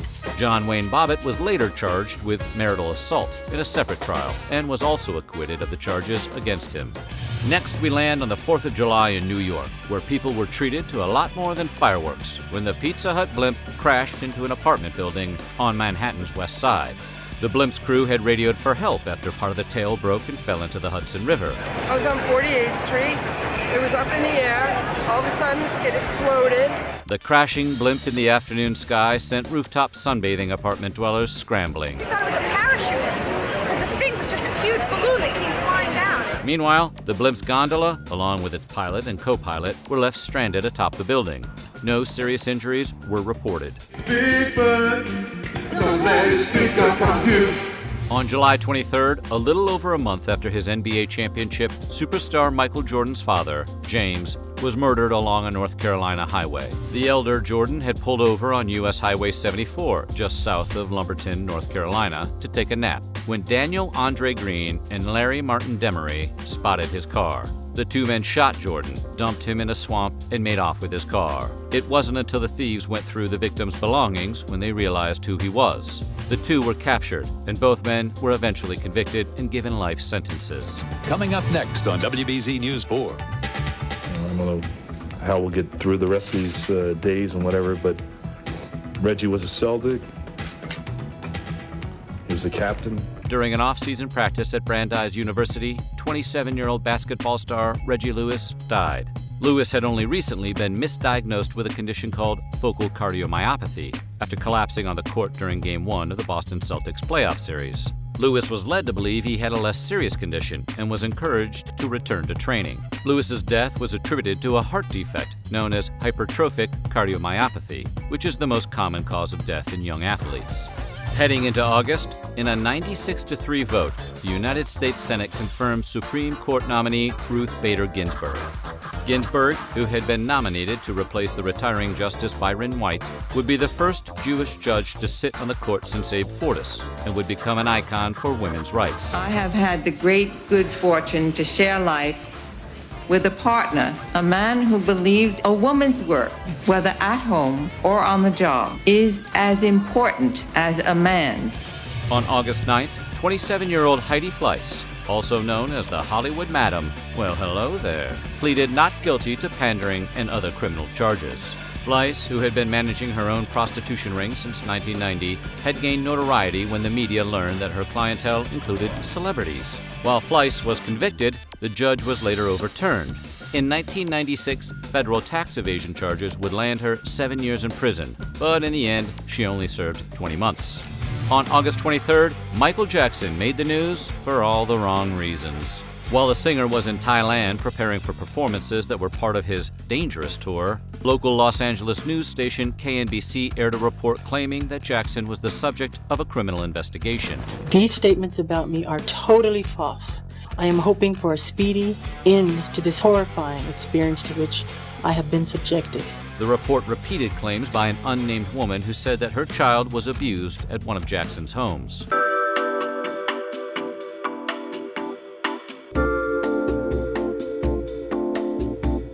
Get ready as Marvel Comics' Dream Team bursts onto Super Nintendo in Spider-Man and the X-Men in Arcade's Revenge. It'll take all your mutant powers, Spidey's webs, Wolverine's adamantium claws, Cyclops' optic blasts, Storm's lightning, and Gambit's exploding cards to foil Arcade's diabolical plot. This is too much action for you. Take it up with this guy. On September 4th, French-born actor Hervé Villechaize took his own life. Villechaize, who left a note saying he was depressed by health problems, was best known for playing Tattoo on Fantasy Island and his catchphrase, and was also memorable as the henchman Knick-Knack from the James Bond film The Man with the Golden Gun. This way, Monsieur Bond. Agent Mulder, I'm Dana Scully. So who did you take off to get stuck with this detail, Scully? Actually, I'm looking forward to working with you. I've heard a lot about you. Oh, really? I was under the impression that you were sent to spy on me. You were actually the winner of the sidekick competition. Yeah. You actually weren't even entering. What happened to you? I got on the back of a box of donuts, this scratch off and win thing. Right. Here I am. All right. Thank God I love donuts. Oh, how was your date last night? What? Feels strange, a son asking his father how his date was last night. When he could ask the date herself. You gotta do what Randall Pink Floyd wants to do, man. The older you do get, the more rules are gonna try to get you to follow. You just gotta keep living, man. L-I-V-I-N. On September 26th, after being sealed up inside for 2 years, 4 men and 4 women emerged from Biosphere 2. The experiment was testing whether humans could sustain themselves in a finite environment. The biosphere itself contained microcosms of an ocean, savanna, desert, marsh, and rainforest, and over 3,800 species of plants and animals. Associate Director of Research, Abigail Alling, described the experience as an extraordinary challenge. Moving into October, we turn to some maybe cult news, where the Church of Scientology was granted tax-exempt status by the IRS. While the church had once held such status, it was revoked due to concerns that the money was being used to enrich founder L. Ron Hubbard. The church allegedly used methods like blackmail, burglary, falsification of records, fraud, harassment, tax evasion, theft, and frivolous lawsuits, among other criminal acts, trying to force the government's hand. One certainly couldn't contest anyone as holy as the Commissioner of the IRS, whom I believe gives God his orders, LRH. In the end, a settlement was reached, where the church agreed to fork over $12.5 million to settle their tax debt, which was estimated to be closer to $1 billion. On October the 1st, 1993, the IRS issued letters recognizing Scientology and every one of its organizations as fully tax-exempt. The war is over! On October 3rd, U.S. military forces set out on a snatch-and-grab mission to arrest 2 lieutenants of the Somali warlord Mohammed Farah Aidid. However, the operation went off the rails fast. 2 Black Hawk helicopters were downed with rocket-propelled grenades, and another chopper landed a block north of its target. U.S. Rangers and Delta Force attempted a rescue, but found themselves caught in a firefight and cornered for a whole night. 18 American soldiers and hundreds of Somalis died in the melee. Fast forward to 2002, when the film Black Hawk Down, directed by Ridley Scott, debuted. On October 6th, still reeling from his father's passing, Chicago Bulls superstar Michael Jordan shocked the sports world by announcing his retirement. When I lose the sense of motivation and the sense of to prove something as a basketball player, it's time for me to move away from the game of basketball. At the time, Jordan was the highest paid athlete in the world, with endorsement deals from corporate giants like Nike, Hanes, McDonald's, and Gatorade. Right before Halloween, horror movie icon Vincent Price died. Price, famous for his roles in movies House of Wax, The Fly, House on Haunted Hill, and The Mask of the Red Death, also played villain Egghead on Batman. Recorded music with the likes of Alice Cooper, and reemerged in the 80s for his monologue in Michael Jackson's song Thriller. On Halloween, some sad film news when Italian director Federico Fellini died.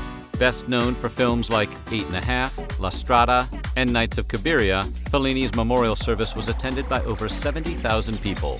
Heading into November, we go to Caesar's Palace in Las Vegas, where during a heavyweight fight between Evander Holyfield and Riddick Bowe, James Miller, also known as the Fan Man, tried to crash the fight from the skies wearing a fan-propelled glider. The parachute on his glider got caught in the lights, and Miller slammed into the ring ropes. Bowe's entourage, believing they were under terrorist attack, pummeled Miller into unconsciousness with their walkie-talkies. Miller was rushed to the hospital and eventually arrested. Holyfield would go on to win the bout. In late November, Kelvin Cortazar Brodus Jr., better known to the world as Snoop Doggy Dogg, released his debut album, Doggy Style. Critics were near unanimous in praise of Doggy Style, and today it is considered a defining album of its genre, and an essential classic to gangster rap fans. How would you describe your flow on this album? I mean, your flow, Snoop. Laid back, just trying to let everybody know who I am, a small introduction to me. Doggy Style remains Snoop's best-selling album, selling over 11 million copies over its lifetime. Moving into December, we go to Colombia, where kingpin Pablo Escobar was taken out by Medellin police. Escobar, who had escaped from prison the year before, was Colombia's most wanted fugitive.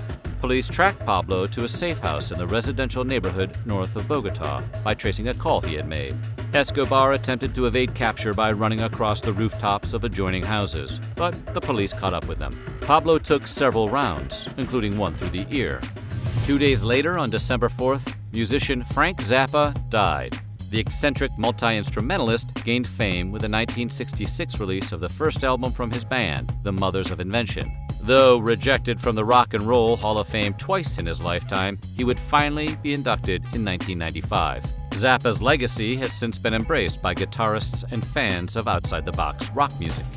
On December 9th, U.S. Air Force officials began the demolition of 150 missile silos in the Show-Me state of Missouri. The work, part of the Strategic Arms Reduction Treaty that the U.S. had signed with the former Soviet Union, saw all Minuteman II missiles stripped of their nuclear warheads. The warheads were handed over to the U.S. Department of Energy, who dismantled them, and the missiles themselves were handed over to NASA, who used them to launch satellites into space. Finally, on Christmas, Cirque du Soleil opened a permanent show called Mystère at the Treasure Island Hotel in Las Vegas. Founded by fire breather Guy Laliberté in 1983, Cirque du Soleil debuted as part of Quebec's 450th anniversary celebration of explorer Jacques Cartier's discovery of Canada. The show appeared at the Los Angeles Arts Festival and became an instant hit. A later iteration of the act, entitled Nouvelle Expérience, toured the U.S. and resided in Las Vegas throughout 1992 and 1993. And that's how 1993 ended. 1994 was just days away, and it would be a year where a rock star would meet his untimely end. A former running back would flee, and the king of pop would marry into rock and roll royalty. But that is for next year. Coming soon, 1994. It stinks. 1994. With the 90s now in full swing, 94 would feature some of the decade's most iconic moments. From a Bronco driving down the 405, to a 23 becoming a 45, to the shrill Y crying out in the 313. 1994 would not be your usual suspects. All right, you all know the drill. Strap in, because we're ready to go the distance. I'm ready to go in, Coach. Just give me a chance. We're going to talk about the news, culture, sports, and entertainment, and all that was weird in the 90s. This is Timeline. Today, it's 90s galore, because we're covering everything from 1994. This is 1994. The year started off with a North American Free Trade Agreement taking effect. Made between the United States, Mexico, and Canada, the agreement, more popularly known as NAFTA, constituted one of the most significant trading pacts in the history of the world. Originally proposed during the Reagan administration, it wouldn't achieve ratification until the Clinton administration. Speaking of President Clinton, 2 days later, Bubba called for a formal effort to uncover the nature and extent of government-sponsored experiments on individuals that entailed intentional exposure to radiation. Less than 2 weeks later, Clinton would sign an order creating the similarly proposed Advisory Committee on Human Radiation Experiments. The government would make recommendations designed to prevent similar experiments in the future. On January 6th, after leaving a Detroit ice skating rink while prepping for the Olympic trials, figure skater Nancy Kerrigan was clubbed on the back of her knee. The assailant, Shane Stant, had been hired by Jeff Gillooly, who just happened to be the ex-husband of Tanya Harding, Kerrigan's main skating competitor. Harding and Kerrigan would eventually both compete in the Olympic Games, where Kerrigan won a silver medal. 2 months later, Harding would later plead guilty to conspiracy. In the middle of January, singer-songwriter Harry Nilsson died. Nilsson, who began his career in New York, reached fame in 1967 when he scored his first top 10 hit with a cover of Fred Neil's Everybody's Talkin'. Nilsson would score 7 more top 40 hits off of 13 albums and wrote songs for the likes of Three Dog Night and the Monkees. Nilsson's final on-stage appearance was with Ringo Starr's All-Star Band in Las Vegas, Nevada in 1992. 2 days later, we go to Los Angeles, where a 6.7 magnitude earthquake struck the San Fernando Valley at 4:31 a.m. That's too early for anything, let alone an earthquake. The catastrophe collapsed entire apartment complexes, destroyed freeways, downed power lines, and caused gas mains to explode. In the end, the Northridge earthquake injured over 9,000 people and killed 72. And with damages estimated to be over $20 billion, making it the costliest quake in U.S. history. On January 22nd, just 1 day after his 72nd birthday, television and film star Telly Savalas died. Savalas was best known for portraying the lollipop-sucking detective Kojak, who spouted the catchphrase, "Loves you, baby. You're beautiful." Savalas also starred in films Kelly's Heroes, On Her Majesty's Secret Service, and The Dirty Dozen. Fun fact, Savalas was also the godfather to Jennifer Aniston. But moving into February, the world lost a visionary when comic book legend Jack Kirby died. Born Jacob Kurtzberg in 1917, Kirby would go on to co-create some of the best-known superheroes, such as Captain America, The Incredible Hulk, The Fantastic Four, Thor, Iron Man, the original X-Men, Black Panther, The Inhumans, and Doctor Doom, among many others. While at DC Comics, he created the New Gods, the Forever People, and the villain Darkseid, which reminds me, the Snyder Cut? Oof, pretty darn bad. 6 days later, on February 12th, the 1994 Winter Olympic Games held its opening ceremony in Lillehammer, Norway. A record 67 nations competed in the Games, including former Soviet republics like Armenia, Georgia, Kazakhstan, Ukraine, and Uzbekistan. It was also the first time since 1912 that Russia competed as an independent country, and the first Winter Games that ever included Israeli athletes. On February 20th, Pope John Paul II added fuel to the debate over gay marriage when he described them as a serious threat to the future of the family and society, and declared that they should not be recognized and ratified as a marriage. The Pope's comments came weeks after the European Parliament indicated support for gay marriages and for the right of gay people to adopt children.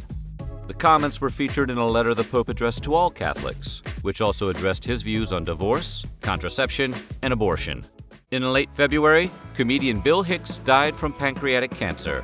Hicks, whose career was on the rise, had an HBO special, several live album releases, and he made his mark in 1991 at the Edinburgh Festival, where he won the Critics' Award. He was also a hero in the UK. Rock band Tool even used Hicks as an opener. Hicks would joke about how any performance might be his last, unbeknownst to his audience, who had no idea that the comedian was actually sick. Hicks was only 32.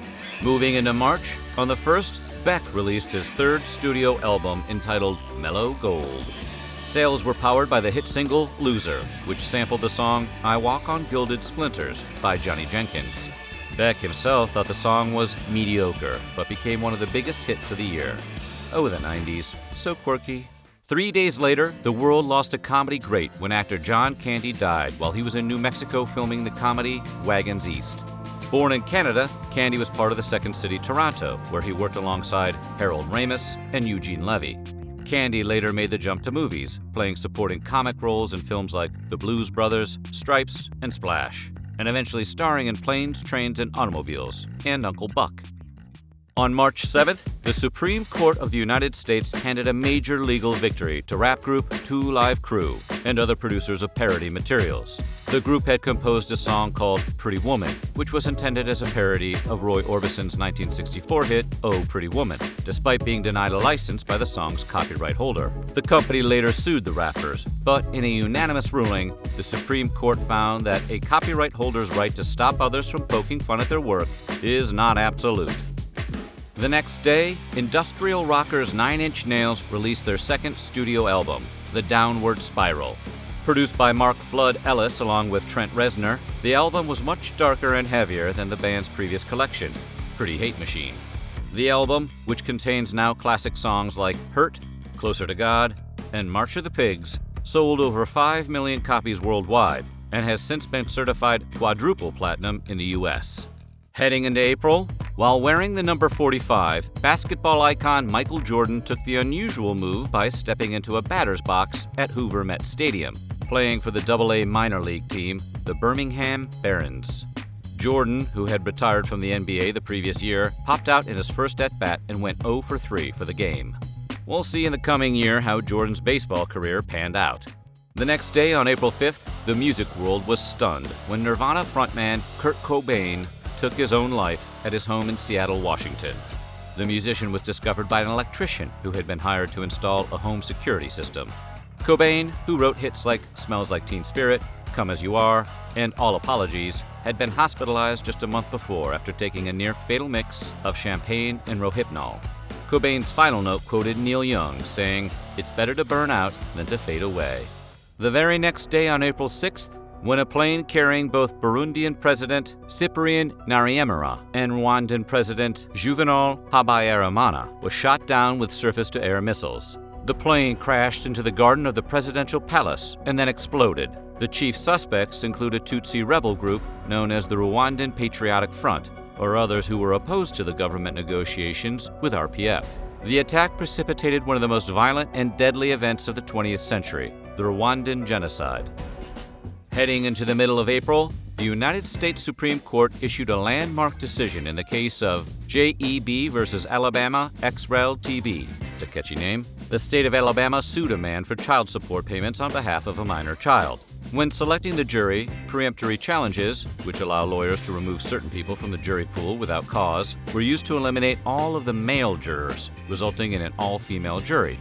The court held that preemptory challenges based solely on a prospective juror's sex were unconstitutional. 3 days later, on April 22nd, Richard M. Nixon, the 37th President of the United States, died. Nixon, the only man to ever resign the office of president, had suffered a stroke just 4 days earlier at his home in Park Ridge, New Jersey. While remembered primarily for the Watergate scandal that ended his presidency, Nixon is also famous for ending the war in Vietnam, creating the EPA, opening relations with Communist China, and being one of only 2 politicians in U.S. history to run on a national ticket 5 times. Heading into May, we go to Europe, where a rail tunnel beneath the English Channel was officially opened. The ceremony was presided over by Queen Elizabeth II and French President François Mitterrand. Fancy. Popularly known as the Channel, the construction ran from Folkestone, England to Coquelles, France, marking the first time the 2 nations had been physically connected since the Ice Age. At 23 miles, the tunnel is the world's longest undersea tunnel and reduces travel time from England to France to a quick 35 minutes, and travel time from London to Paris to 2.5 hours. Staying in Europe, the next day on May 7th, Edvard Munch's most famous painting, The Scream, was recovered just 3 months after being stolen from an Oslo museum. The iconic piece had been pilfered earlier in the year during a break-in that took just 50 seconds to complete. Showing a bit of humor, the thieves left a note reading, "1,000 thanks for the bad security." Fast forward to January of 1996. 4 men, including one who had previously been caught in connection with the theft of Munch's painting, The Vampire, would be convicted and sentenced to prison for the theft. Coming back to the States, we turn to TV and film, where on May 8th, actor George Peppard died. Peppard's most famous film role was playing Paul Varjak in Breakfast at Tiffany's. He later moved to television, where he starred on NBC as the crime sleuth Banachek from 1972 through 1974. But Peppard is probably best remembered today for playing John Hannibal Smith on ABC's action series The A-Team. With his catchphrase, I love it when a plan comes together. Staying on TV, the next day, comedian Bobcat Goldthwait appeared on Jay Leno's Tonight Show, where he lit Leno's couch on fire. Goldthwait, no stranger to late-night controversy, had recently appeared on the Arsenio Hall Show, where he protested the network's plans to cancel the program by spray painting Paramount Sucks on the set and destroying various video equipment. Turning to crime, on May 10th at 12:58 a.m., the life of the spookiest clown ever, John Wayne Gacy, ended. Gacy, who took the lives of at least 33 people and buried 26 of those victims in the crawl space of his house, was apprehended on December 21st, 1978, and brought to trial February 6, 1980. Gacy was cremated, except for his brain, which was turned over to a forensic psychiatrist for study. You have one chance to live. Look, man, take anything you want. Thank you. On May 19th, LA Law came to its conclusion in an episode appropriately entitled Finish Line. The series, which starred Harry Hamlin, Corbin Burnson, Jimmy Smits, and Susan Day, ran for 8 seasons.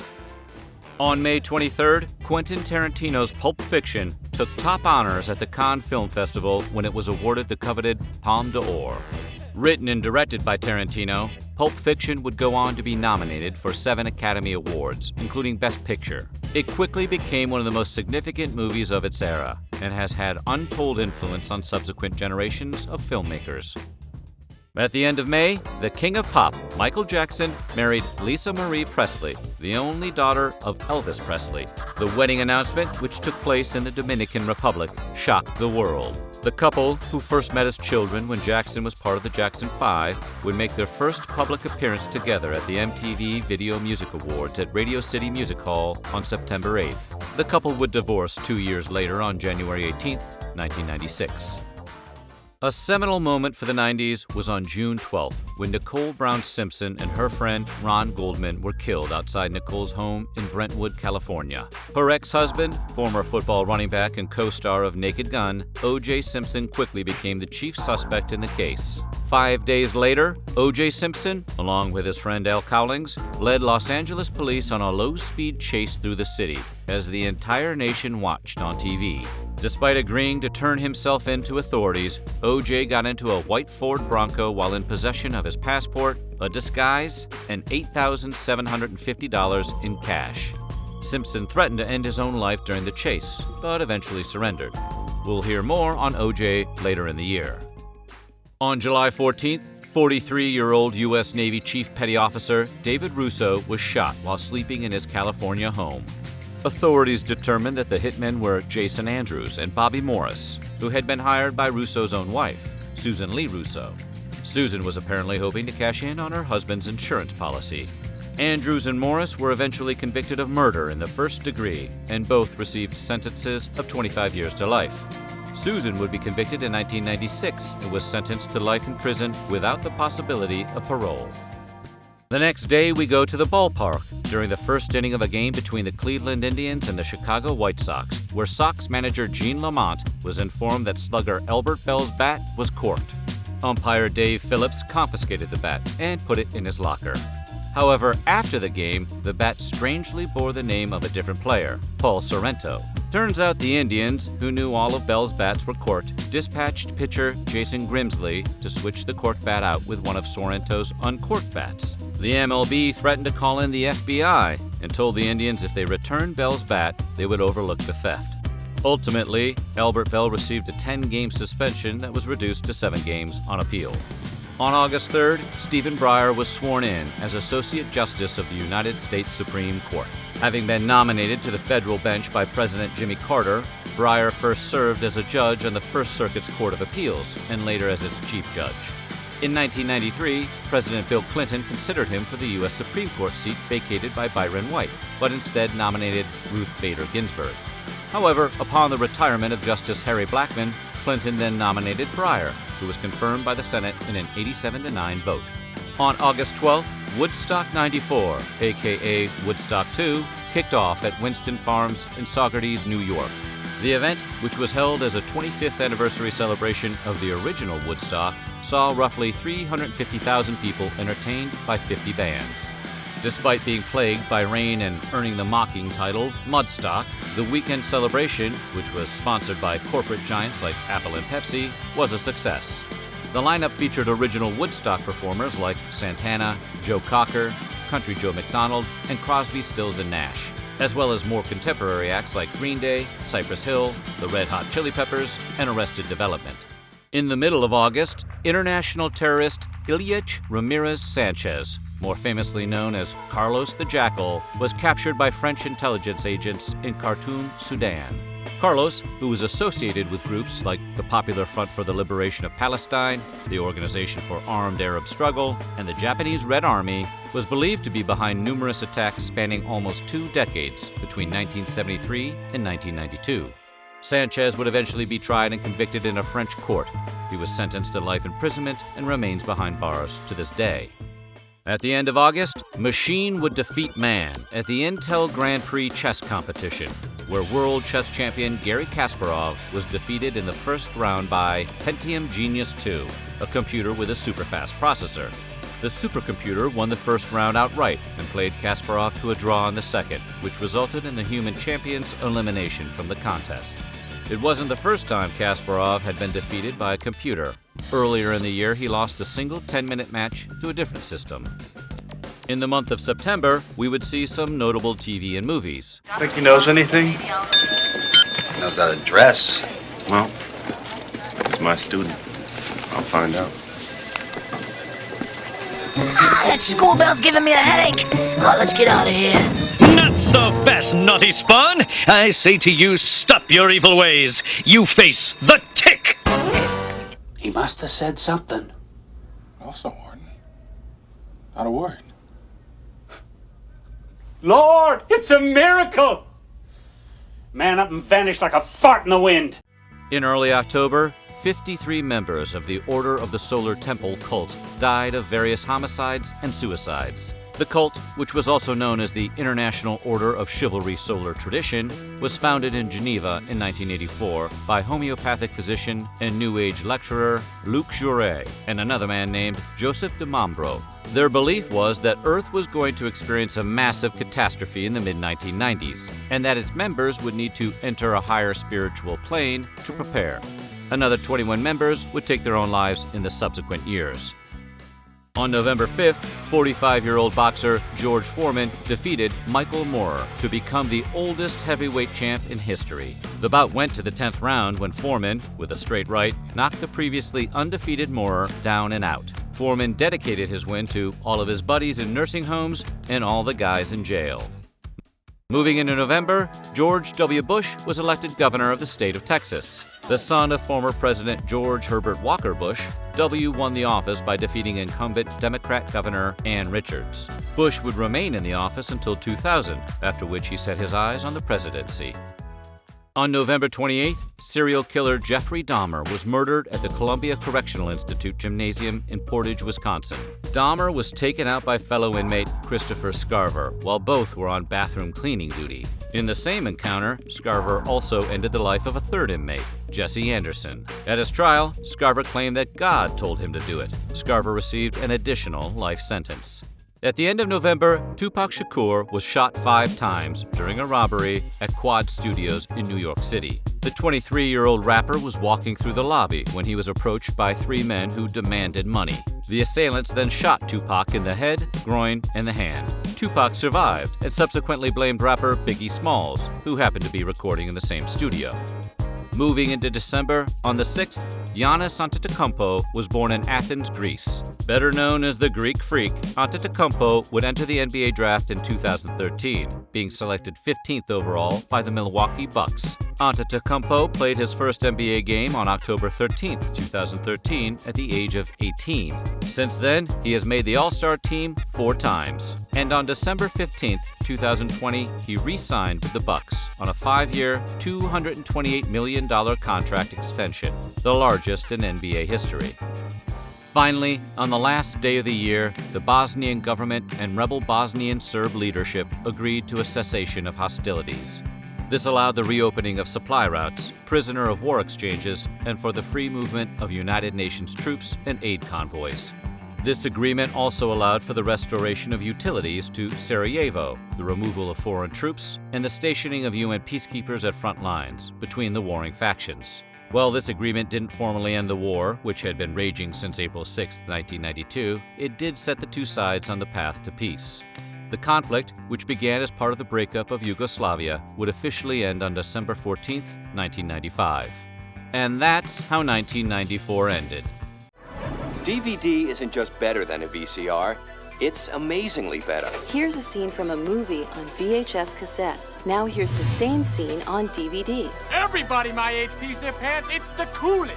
Landing smack dab in the middle of the 90s, 95 would be about as 90s as you could get. A comeback of his airness. America would be attacked from within, and Microsoft would show some flex. So hold on, we know how much you love these timeline videos. I can't stop! We're going to talk about the news, culture, sports, and entertainment, and all that was weird in the 90s. This is Timeline.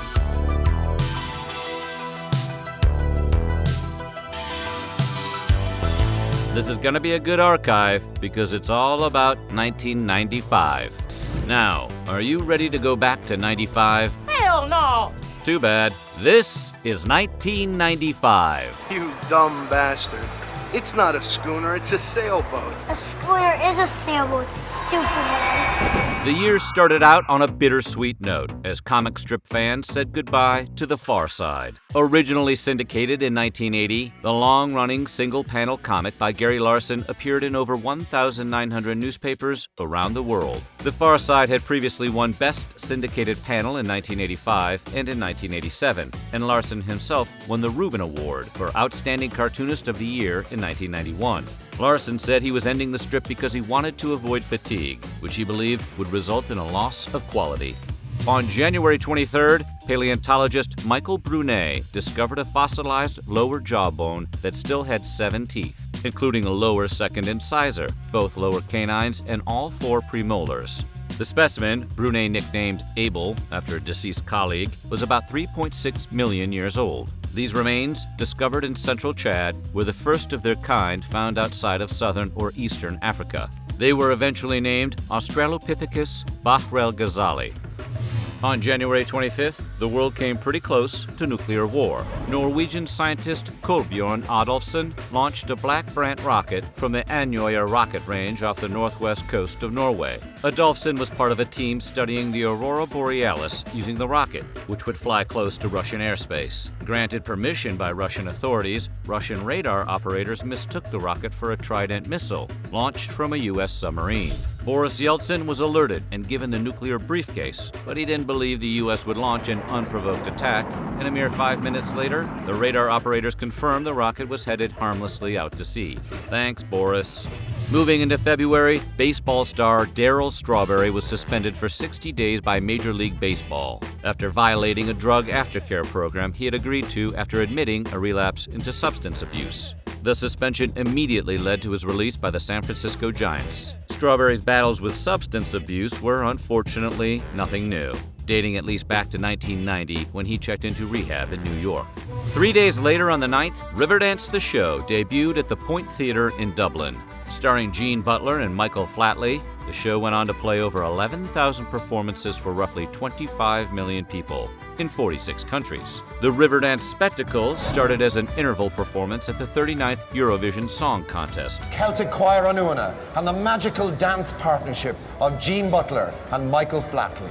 Ladies and gentlemen, Riverdance. Which would later earn the title The Lord of the Dance. The performance of the battling dancers was so well received, it was said to overshadow the main event.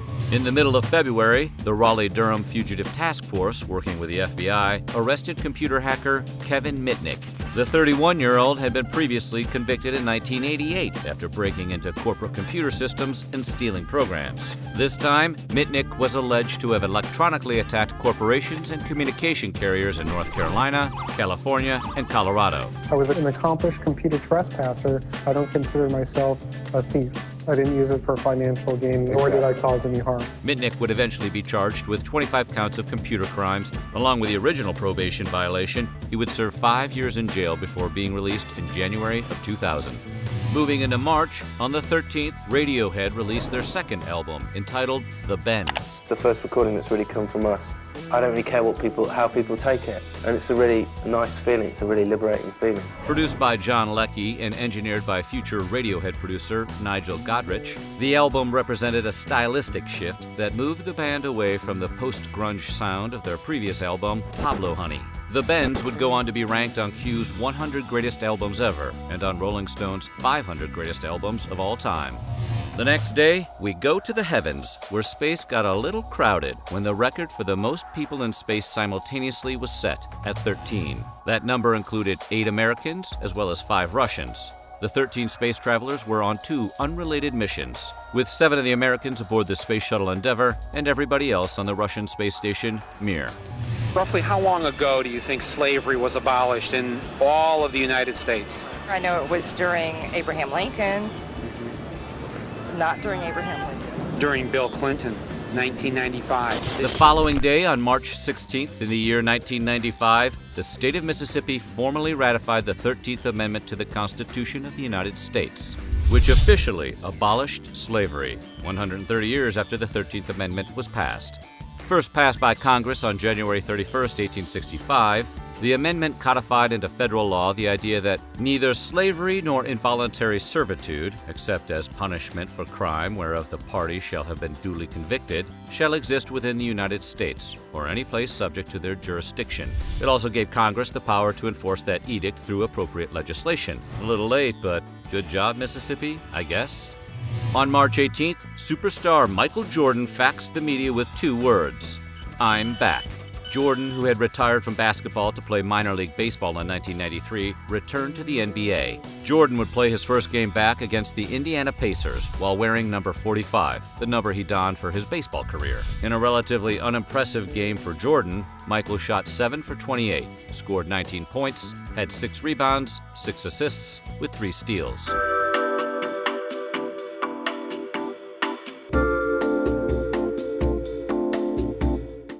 Dialing 0 to call people collect? Stop. It's expensive. What to do? Dial 1-800-COLLECT. As seen on TV, dialing 1-800-COLLECT instead of 0 saves the people you call up to 44%. Hi, Grandma. Dial it today. On March 20th, we go to Tokyo, Japan, where 12 people were killed and over 5,000 were injured when several packages containing deadly sarin gas were set off in Tokyo's subway system. Police would learn that the attack was instituted by the Aum Shinrikyo, or Supreme Truth Cult. Led by a 40-year-old partially blind Shoko Asahara, the cult had thousands of followers across the country, as well as over $1 billion at its disposal. Authorities discovered tons of the chemicals used to produce the deadly gas at a camp located at the base of Mount Fuji, as well as plans to buy nuclear weapons from Russia. Top cult leaders were arrested, but it wouldn't be in time to prevent 4 more attacks on the subways. Asahara was eventually discovered hiding out in a secret room at the Mount Fuji compound on May 16th. In 2004, he would be convicted and sentenced to death, that sentence finally being carried out on July 6, 2018.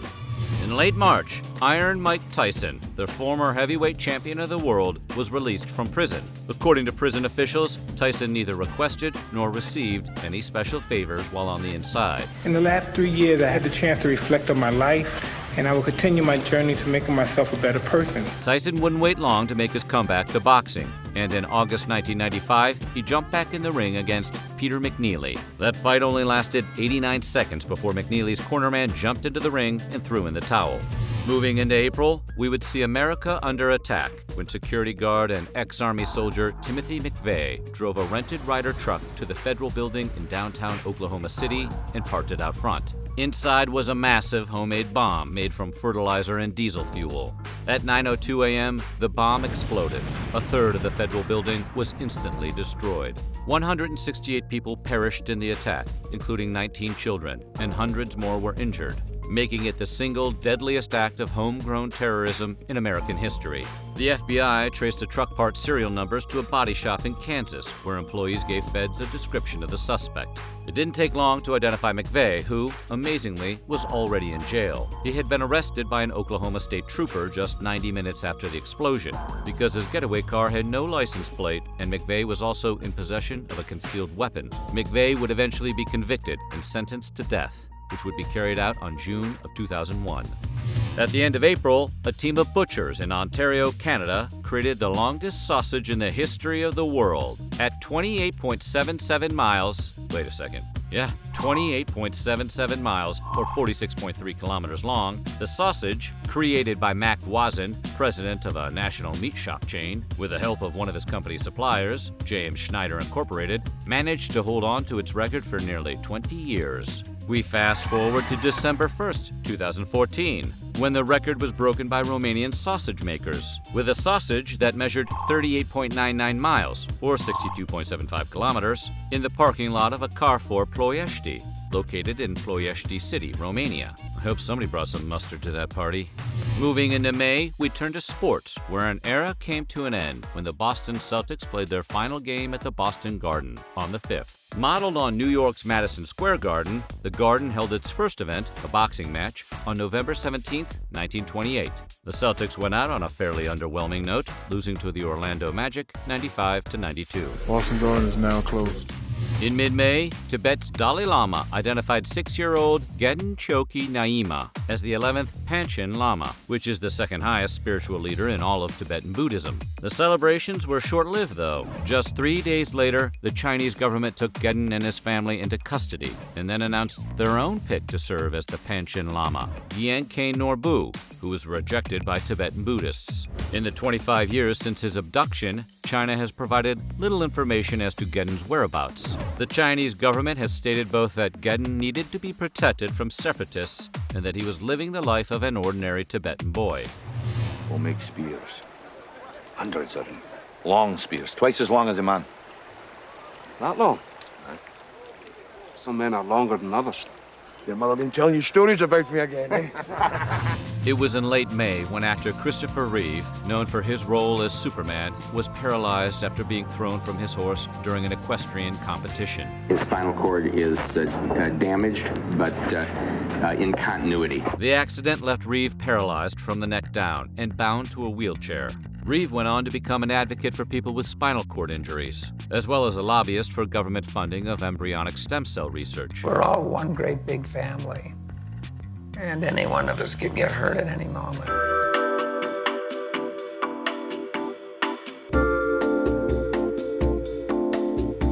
Croissant Pockets from Hot Pockets brand. Let's try them. Sandwiches stuffed with fabulous fillings like chicken and broccoli. Croissant Pockets from Hot Pockets.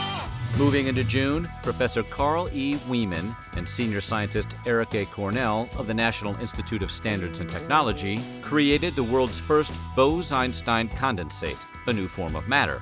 In a nutshell, the Bose-Einstein condensate, or BEC, allows physicists to study the extremely small world of quantum physics as if they are looking at it through a magnifying glass. The possibility of the BEC was predicted by Albert Einstein back in 1924 and was building on previous work done by Satyendra Nath Bose, who believed the condensate would occur when the waves of individual atoms begin to overlap and behave in identical fashion, forming a superatom. The creation of the Bose-Einstein condensate initiated an entirely new branch of atomic physics, which has since led to several fascinating discoveries. On July 2nd, Hideo Nomo of the Los Angeles Dodgers became the first Major League Baseball player from Japan to make the MLB All-Star Game. Nomo had made his debut with the Dodgers just a few months earlier on May 2nd, where he pitched 5 scoreless innings and allowed just 1 hit. Nomo started the All-Star Game for the National League and pitched 2 scoreless innings, allowing just 1 hit. Hideo would go on to win Rookie of the Year. Moving into August, the world observed the 50th anniversary of when the United States dropped Little Boy on the city of Hiroshima. Over 50,000 people attended a memorial service at the Hiroshima Peace Park in Japan, which was built directly below where the atomic weapon was detonated. At 8:15 a.m., the same time of the explosion, bells and sirens throughout the city were sounded, followed by a moment of silence. Hiroshima's mayor, Takashi Hiraoka, apologized for the suffering caused by Japanese colonialism during the Second World War and warned against the continued existence of nuclear weapons. On August 24th, Microsoft released the operating system Windows 95. The very first copy sold early Thursday morning in New Zealand. The buyer was a 19-year-old business student who paid the equivalent of $130 American. The advancements made to the graphical user interface represented the biggest step away from the company's original text-based MS-DOS system yet. Windows 95 also integrated with Microsoft's new Internet Explorer web browser, which made the product easy to use and gave it a big, illegal edge over chief competitor Netscape. We are rocking the desktop. Moving into September, the Rock and Roll Hall of Fame and Museum opened in Cleveland, Ohio. The Hall of Fame Foundation, which was behind the construction, dated back to 1983 and held its first induction ceremony in 1986, but never had a physical space to call home. Many cities were considered, but Cleveland eventually became the clear choice. The Mistake by the Lake was the home of career DJ Alan Freed, who was the first to coin the term rock and roll. The museum's pyramid, which also includes a 162-foot tower and a 65,000 square foot plaza, was designed by I.M. Pei.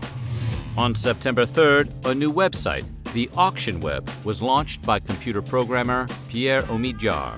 The company soon changed its name to eBay. It was Omidyar's attempt to create a perfect market where anything and everything could be sold at its ideal price. The site's first sale was a broken laser printer, placed up for auction by Omidyar himself. Initially, Auction Web attracted mostly techies and Beanie Baby collectors. By September of 1998, eBay would go public. I'm going to let you die quicker, but with much more pain. Because I envy your normal life. Put the gun down, David. It seems that envy is my sin. Oh, what's in the box? Not till you give me the What's gun. in the box? On September 19th, the anti-technology terrorist known as the Unabomber saw his political manifesto published by both the New York Times and the Washington Post. The two papers had agreed to publish the document in hopes that someone might identify the content, and by proxy, the author, who had spent 17 years killing and maiming people with homemade bombs. The plan worked. David Kaczynski recognized the writing as belonging to his older brother, Theodore John Kaczynski, who went by the nickname Ted. Once a teacher at the University of California, Berkeley, Ted Kaczynski later moved to a secluded cabin in Lincoln County, Montana. It was from there that he would conceive and execute the terror campaign which claimed 3 lives and injured 23 more. Ted Kaczynski would finally be arrested on April 3, 1996. He would be eventually convicted of the attacks and sentenced to life in prison without parole. Just 2 days later, we go to India, where rumors of the elephant-headed deity Ganesh sipping milk from a spoon began to spread across the country.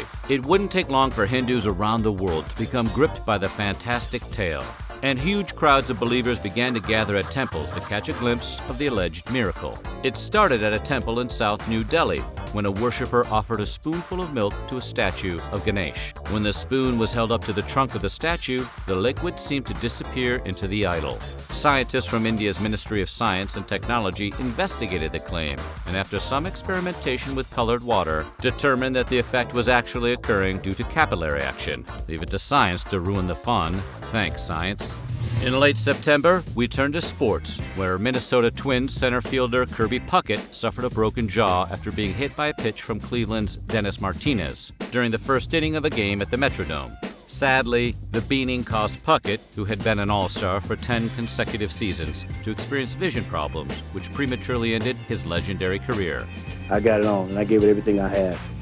Heading into October, we go to Los Angeles, where at the so-called trial of the century, O.J. Simpson was acquitted of killing his ex-wife, Nicole Brown Simpson, and her friend, Ronald Goldman. We, the jury, in the above entitled action, find the defendant, Orenthal James Simpson, not guilty of the crime of murder. O.J., who was flanked by defense attorney Johnny Cochran and personal friend Robert Kardashian, mouthed the words, "Thank you." Simpson's family celebrated in the courtroom as Ron Goldman's family wept only feet away. Testimony in the trial, which included 120 witnesses, 45,000 pages of evidence, and 1,100 exhibits, took nearly 9 months. But the jury reached their verdict in less than 4 hours.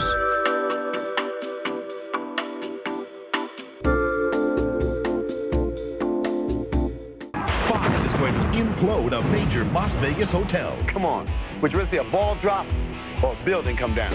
For Stingbad's Dynamite New Year's Eve on Fox. Gonna be a blast.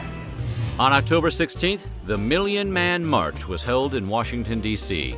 The event, intended to promote African-American unity and family values, was organized by Louis Farrakhan. Not all black community leaders were on board with the march, with Representative John Lewis being among the most prominent to oppose it on the grounds that he believed Farrakhan wanted to resegregate America. People don't usually jump into a vat of acid twice, do they? There you go. Oh, yeah, we got you this T-shirt. Yeah! Our new T-shirt. Hey, buddy, try it on. Oh, my God. On November 6th, Cleveland Browns owner Art Modell held a press conference to announce that he was moving the beloved Browns to Baltimore. The announcement hit Cleveland like a ton of lake fire, and the city voted to approve the remodeling tax the very next day. But it was a little too late. The city sued, and eventually a settlement was reached whereby the Browns' name would remain in Cleveland and Modell's team in Baltimore would be considered a new expansion team, which became the Baltimore Ravens. Wait a minute. I just lit a rocket. Rockets explode! Hey, Buzz! You're flying! This isn't flying. This is falling with style.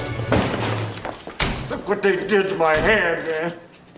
All right, I'm gonna give you a choice. You can either have the money and the hammer, or you can walk out of here. You can't have both.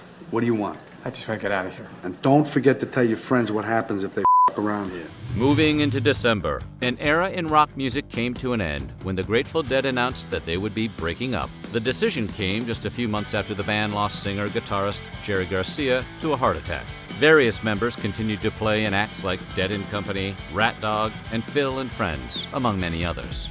In mid-December, the presidents of Bosnia, Croatia, and Serbia signed a formal agreement ending the war in Bosnia and creating a general framework agreement for peace in Bosnia and Herzegovina. The agreement, which had been reached after extensive negotiations led by Chief U.S. Negotiator Richard Holbrooke and Secretary of State Warren Christopher, took place in Dayton, Ohio, of all places. The agreement was formally signed in Paris, and all sides agreed to recognize a single sovereign state known as Bosnia and Herzegovina. Forget the money. It's a lot of money. What are you doing? What do you mean, forget the money? What am I doing? I'm talking to an empty telephone. I don't understand.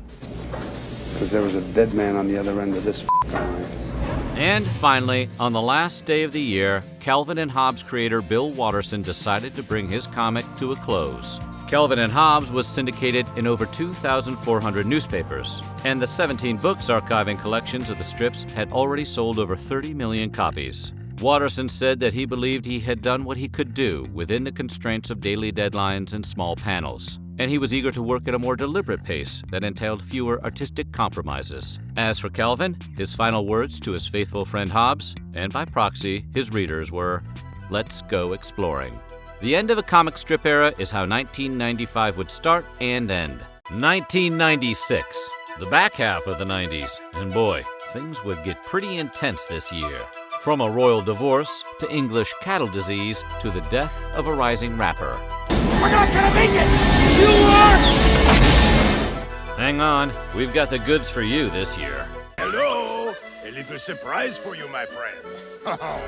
We're going to talk about the news, culture, sports, and entertainment, and all that was weird in the 90s. This is Timeline.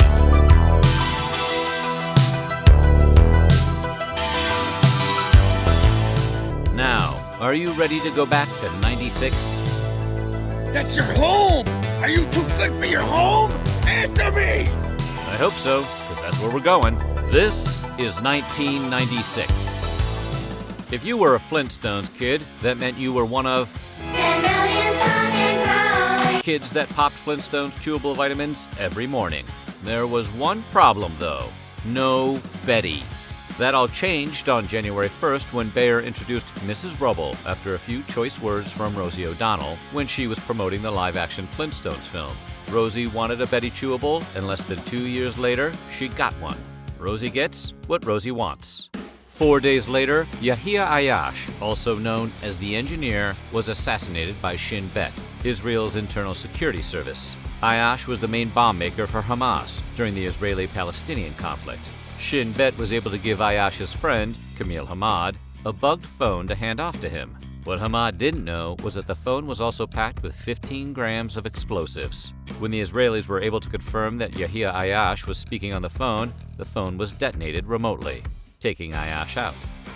Although President Clinton and Monica Lewinsky's affair had started sometime in 1995, their real problems didn't begin until 1996, when Lewinsky, a 21-year-old unpaid intern at the time, stated in an affidavit that she never had a sexual relationship with Clinton. Independent counsel Kenneth Starr received around 20 hours worth of recorded conversations from Linda Tripp, Lewinsky's new, friend and coworker. These tapes contradicted just about everything Lewinsky signed just days earlier. 2 weeks later, the story was all over the place. We'll hear more about the Clinton-Lewinsky affair next year. 2 days later, on January 9th, 200 Chechen guerrillas launched a raid on a military airbase near the city of Kislar, which unexpectedly turned into a hostage crisis involving around 3,400 civilians. Although the guerrillas released all but 120 captives, the raid started a 9-day battle between them and Russian special forces. The Chechens were able to escape from the Russian retaliation with a few hostages, but ultimately, 26 civilians and close to 200 soldiers on both sides perished. In mid-January, renowned billiards player Rudolf Wanderone, better known as Minnesota Fats, died. Born in 1913 in New York City, Fats quit school in the 8th grade and hit the road as a traveling pool hustler. Sweet life. His reputation became so legendary, novelist Walter Tevis based his character in his 1959 book The Hustler on him, and was later portrayed in the film adaptation by Jackie Gleason.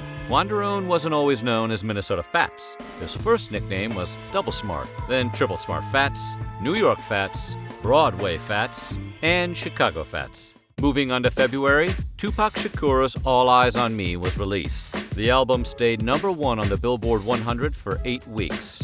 One of its singles earned him a Grammy nomination and to date has sold over 6 million copies. Facing up to 4 years in prison, Shakur agreed to make this double album for Death Row Records as repayment to Suge Knight after the label boss put up his $1.4 million bond in 1995. We'll hear more on Tupac and Suge later on in the year. Boxer Tommy Morrison, who was probably more famous for his role as Tommy the Machine Gun in Rocky V, announced during a February 15th press conference that he was HIV positive. Morrison went on to say that he had contracted the virus due to a permissive, fast, and reckless lifestyle. He also said that his life as a boxer was over. Flash forward to 2006, when Morrison said all of his HIV tests had been false positives. He even boxed a couple of times, but after allegations of Morrison tampering with his blood, his last bout was in 2008 in a TKO against Matt Weisar. Coming back to music, on February 20th, rapper Snoop Dogg was acquitted, along with his bodyguard, of first and second-degree murder charges in connection with the death of a rival gang member. Snoop was allegedly behind the driver's wheel when his bodyguard shot rival gang member Philip Waldemarian. Their lead lawyer, Johnny Cochran, that Johnny Cochran, stated that Snoop's bodyguard shot in self-defense. A deadlocked jury eventually cleared Snoop and his bodyguard of all counts. 5 days later, on February 25th, actor Hang S. Noor was shot and killed after 3 members of a Los Angeles neighborhood gang had already robbed him of the Rolex he was wearing. While you may recognize Noor from his role as Dith Pran in the 1984 film The Killing Fields, in which he won the Oscar, an enormous feat considering he'd never acted before in his life, Noor was a doctor in Cambodia until Pol Pot, the communist revolutionary, along with his Khmer Rouge movement, seized control of the country. In late February, Princess Diana announced that she had accepted the terms of a divorce, as requested by her husband, Prince Charles. The couple were married in 1981, but had been separated since December 1992. Diana would remain living at Kensington Palace, with an office in St. James Palace, co-parent her kids Prince William and Prince Harry, and retain the title of Diana, Princess of Wales. More news coming on Di in 1997.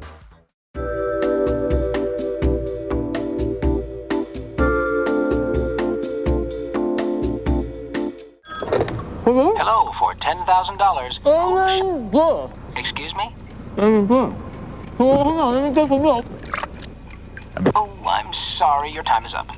Moving into March, Sarah Ophelia Colley, the comedian better known for her Minnie Pearl persona, passed away. Colley came up with her Minnie Pearl character in 1939 after she met a mountain woman in Alabama with the same look and characteristics. Colley's Minnie Pearl thrived well into the 60s, and by the 70s and 80s, she was a regular guest star on Hee Haw, Match Game PM, and Hollywood Squares. This little guy's drinking, and he says, so where can a guy find some action? I'm going crazy out there at the lake. And I says, what kind of action? And he says, woman action. What do I look like? And I says, well, what do I look like? I don't arrange that kind of thing. The day after Fargo debuted, George Burns said goodnight for the last time on March 9th, 49 days after he had turned 100 years old. The New York comedian had several waves of success. First with his wife Gracie from the 1920s through the 50s, his 70s return in The Sunshine Boys, and then as God in the 70s Oh God trilogy. Of course, our favorite Burns performance was his portrayal of Mr. Kite in the 1976 film Sgt. Pepper's Lonely Hearts Club Band. Big Tobacco took its first punch to their smoke-filled noses when on March 13th, the Liggett Group, one of the big 5 tobacco manufacturers, accepted its share of the penalties brought on by a massive class-action lawsuit. Liggett agreed to pay out millions over 25 years, as well as adhere to new, strict federal regulations and to fund anti-smoking programs, which meant heavy restrictions on marketing and no more cartoon characters in cigarette ads. A little over a year later, R.J. Reynolds killed off Smoking Joe Camel in his curiously shaped snout. Joe Camel was only 10 years old.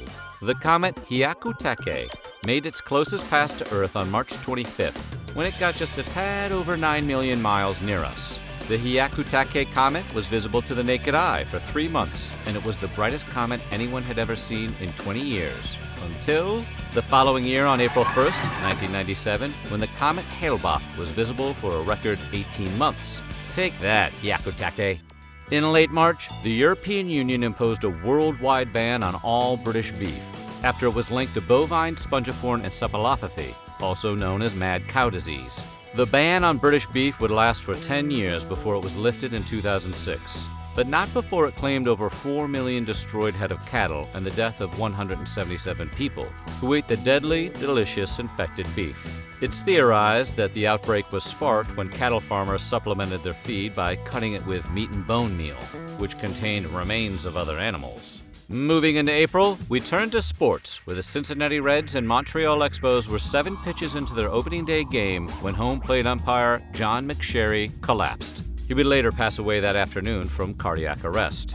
Later that day, Reds owner Marge Schott said, "Snow this morning and now this. I don't believe it. I feel cheated. This isn't supposed to happen to us, not in Cincinnati. This is our history, our tradition, our team. Nobody feels worse than me." And if you know Marge Schott, that's the least offensive thing she's ever said. 2 days later, FBI agents arrested Ted Kaczynski, a.k.a. the Unabomber, in his Montana cabin after nearly 2 decades of mailing a series of homemade bombs to people that he believed were destroying the environment with modern technology. What made headlines was his 35,000-word essay titled Industrial Society and Its Future, which stated that the Industrial Revolution and everything that resulted from it had set back the human race. Ultimately, Kaczynski received 8 consecutive life sentences without the possibility of parole.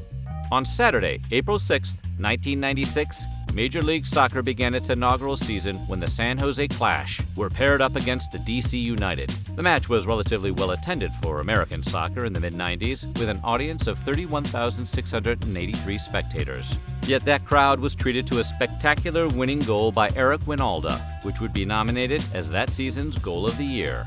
James Burke, who you may know as Jimmy the Gent, died on April 13th in the middle of serving 2 sentences. One 12-year stretch after he got pinched for his involvement in the Boston College point-shaving scandal in the late 70s, along with an additional 20 years for an old murder he was tied to.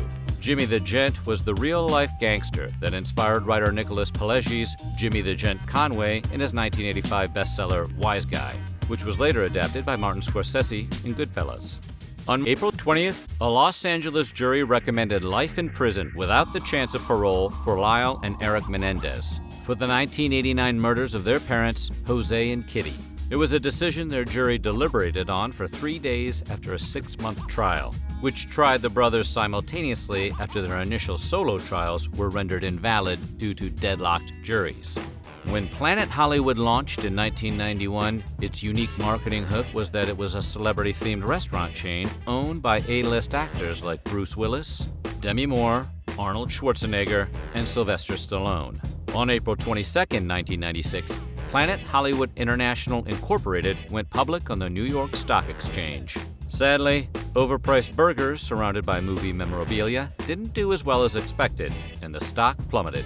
It was worth less than $1 a share at one point, and on October 12, 1999, the company filed for bankruptcy.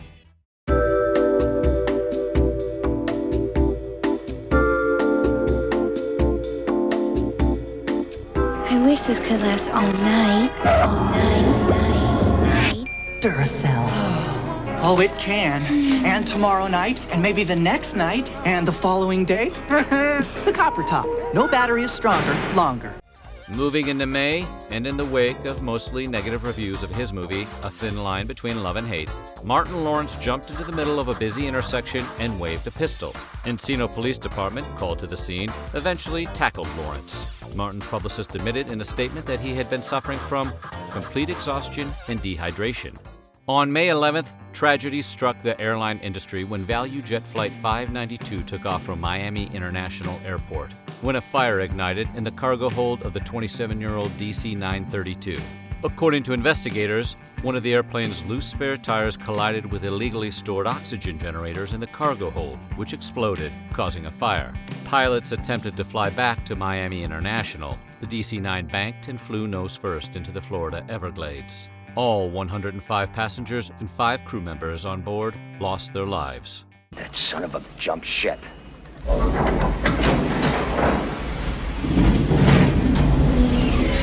Welcome to the Rock. The Michael Jordan-era Chicago Bulls were back when they won their 4th NBA League title on June 16th. It was also the first win of their second three-peat championship run. The Bulls won the series 4-2 over the Seattle Supersonics, and naturally, MJ was crowned the NBA Finals MVP, his 4th. We flash forward to 2008, when the Sonics moved to Oklahoma and became the Thunder when former Starbucks CEO Howard Schultz sold the team to a group of Oklahoma City investors. Born on July 1st, the sinister Tickle Me Elmo didn't make many waves for its first few months. It sold steadily throughout the summer, but it wasn't until Black Friday that everyone wanted a piece of Sesame Street's Elmo. Following the footsteps of Cabbage Patch Dolls and Teddy Ruxpin, Tickle Me Elmo became the hottest holiday toy of 1996. Salespeople were getting trampled by desperate parents who'd spend anything to make their kids' Christmas wishes come true. Crafty Tickle Me Elmo hoarders were buying the toy for $28.99 and marking it up, sometimes to $1,000. That might just earn you a place in hell. We're going to survive. Today, we celebrate our Independence Day. Dolly, the world's most famous sheep, was born, or rather cloned, on July 5th in a lab at the Roslin Institute in Scotland, led by Professor Sir Ian Wilmot. He and his research team were trying to develop a better method for producing genetically modified livestock. Although she wasn't the first mammal ever cloned, Dolly was the first mammal cloned from an adult somatic cell, using the process of nuclear transfer. Up until 1996, using adult cells was thought to be impossible. Dolly would die at the age of 6 on February 14, 2003. But thanks to her, many other large mammals were cloned, including pigs, horses, deer, cats, bulls, and in 2018, Barbra Streisand's 2 cotons de Tuileries, Scarlet and Violet. I'm Craig Kilborn. This is a Daily Show news break. Tragedy struck the Centennial Olympic Park in Atlanta, Georgia, on July 27th, when 3 homemade explosives were detonated. The devices were the work of Eric Rudolph, who would go on to set several more at nearby abortion clinics and an LGBTQ nightclub. However, for weeks after the tragedy, all eyes were mistakenly on Richard Jewell. Jewell was working security that night and was the first to find Rudolph's bomb. Initially, Jewell was called a hero, but when news organizations later reported that the FBI considered Jewell a person of interest, life got complicated for him. The intense police and media scrutiny of Richard Jewell lasted almost 3 months. Jewell would eventually be exonerated of all charges, but he would pass away from complications of diabetes in 2007. Moving into August, George R.R. Martin's A Game of Thrones hit bookstore shelves. It would be the first novel in his 7-book A Song of Ice and Fire series, which became an instant bestseller. The BBC has since listed it as one of the 100 most influential novels ever written. The only complaint fans had with Martin was, and still is, the years of waiting between books. I mean, what are you doing with all your time, George? Flash forward to April 17th, 2011, when HBO satiated the appetite of fans, debuting the Game of Thrones series. Let's just forget about that last season.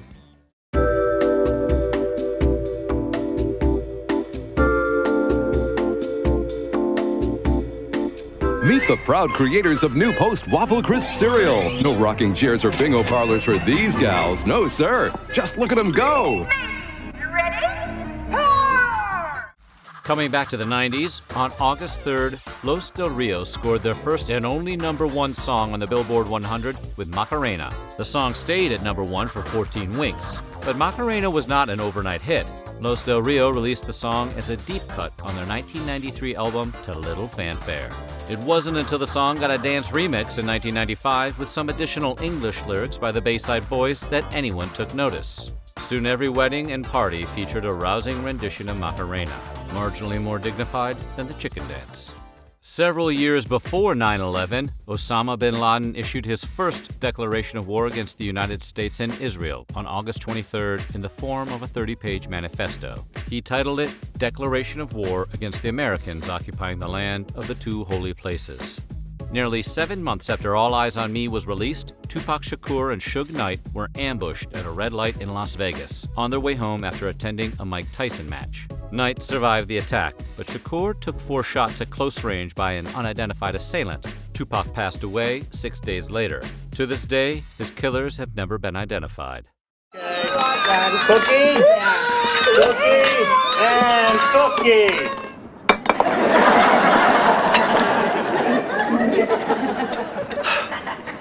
Hi, honey. On September 17th, the band Tool released Anima, their second studio album, which sold 148,000 copies within the first week of its release. It also debuted at #2 on the Billboard 200, almost an impossible feat from a progressive metal band at the time, or any time. The band dedicated the album to comedian Bill Hicks, who passed away 2 years earlier. Hicks used to open for the band during Lollapalooza '93. Rolling Stone would rank the album at number 18 on its list of the 100 greatest metal albums of all time, although we're not sure if Anima could be restricted to just the metal genre. Just in time for the holiday gift-giving season, the Nintendo 64 was launched in North America in late September. The console, which had a $199 price tag, included games Pilot Wing 64 and Super Mario 64. The N64 was also the last major gaming console to use cartridges. Blowing on cartridges, it's a lost art now. Moving into October, Australia implemented a gun buyback program called the National Firearms Agreement. The program was kickstarted by Australia's Prime Minister John Howard after a 28-year-old walked into a Tasmanian cafe on April 28th and opened fire, killing 35 people and wounding another 28. Howard convinced Australians to sell over 650,000 weapons in the first year of the program. Did the buyback work? Well, it's hard to say. Suicide and homicide rates have declined by 57% and 42% respectively since the buyback. Baby, don't talk that way. Can we just go, please? Can we go? Baby, look at me. Look at me. Your money, and you know what else? You're a big winner tonight. I want to leave. You're a big winner. The Discovery Channel launched The Crocodile Hunter on October 25th. The Crocodile Hunter only lasted for 64 episodes, spread out over 5 seasons. But the original series launched several spin-offs, including Croc Files and The Crocodile Hunter Diaries, and it made Steve Irwin a global overnight sensation. Flash forward to September 4th, 2006, when Irwin was filming Ocean's Deadliest, a documentary with Philippe Cousteau Jr., the grandson of Jacques. In between takes, Irwin attempted to get some footage of a 6.5-foot-long short-tailed stingray, which went into defense mode, attacking Irwin, stabbing his chest, which Irwin would succumb to. Kobe Bryant would make his NBA debut as a Los Angeles Laker on November 3rd against the Minnesota Timberwolves. Bryant didn't do much that night. He came off the bench and recorded 1 rebound and 1 block in 6 minutes on the wood. It would also be Bryant's first of 11 scoreless games he had his rookie season. We fast forward to April 13th, 2016, when the Black Mamba played the final game of his 20-season career. Bryant scored 60 points against the Utah Jazz on his home court and finished his career with 33,643 points, the 4th highest in NBA history. 3 days later, we go to Egypt, where archaeologists found the lighthouse, or Pharos of Alexandria, one of the 7 wonders of the ancient world, off the coast of Alexandria, Egypt. The lighthouse is said to have been built around 246 BC by the Ptolemaic Kingdom during the reign of Ptolemy II, Philadelphus. The 330-foot tower was used to help guide ships into port at night, but it was ultimately abandoned after sustaining structural damage from 5 earthquakes over several hundred years. The French fries are pretty good. French fried potatoes? Yep, French fries. How much you want for 'em? Moving into December, General Motors' fully electric EV1 rolled out of their factories. It was the first electric car produced by a major car manufacturer in the modern era. The 2-seat sedan featured awkward aerodynamic curves and a power paddle for easy recharging, and was lease-only with a $33,000 price tag. While customers loved their cars, the company stopped production in '99 and destroyed all unsold stock. In 2002, GM canceled the leases of all EV1 owners, and the company destroyed all those cars too. To this day, the EV1 remains one of the rarest finds. Jay Leno doesn't even have one, and the only intact EV1 is in the Smithsonian Institution. I only eat popcorn at the movies. Well, I'm getting ready to watch a video. Really? What? Oh, just some scary movie. You like scary movies? Uh-huh. What's your favorite scary movie? And finally, on Christmas morning, 6-year-old Jean-Benet Ramsey was found. Although Boulder police and the rest of the world suspected that the ransom note had been written by Patsy and that Jean-Benet's parents covered up her death after an accidental death, Boulder District Attorney Alex Hunter determined that there was insufficient evidence to pursue a case he could win. Decades later, and investigators are still no closer to solving the Ramsey murder than they were in the 90s. And that is how 1996 would end. It's really cute, and you have to take care of it, so it teaches you responsibility. Responsibility to me is keeping your room clean. 1997. Oh boy, getting into the late 90s. 97 would be a year when we would see the last of a princess, a tiger in a green jacket, and the beginning of watching movies and chilling. Forget about it. We hope you've been getting a lot out of these timeline videos. You make me want to be a better man. Today, we're going to talk about the news, culture, sports, and entertainment, and all that was weird in the 90s. This is Timeline.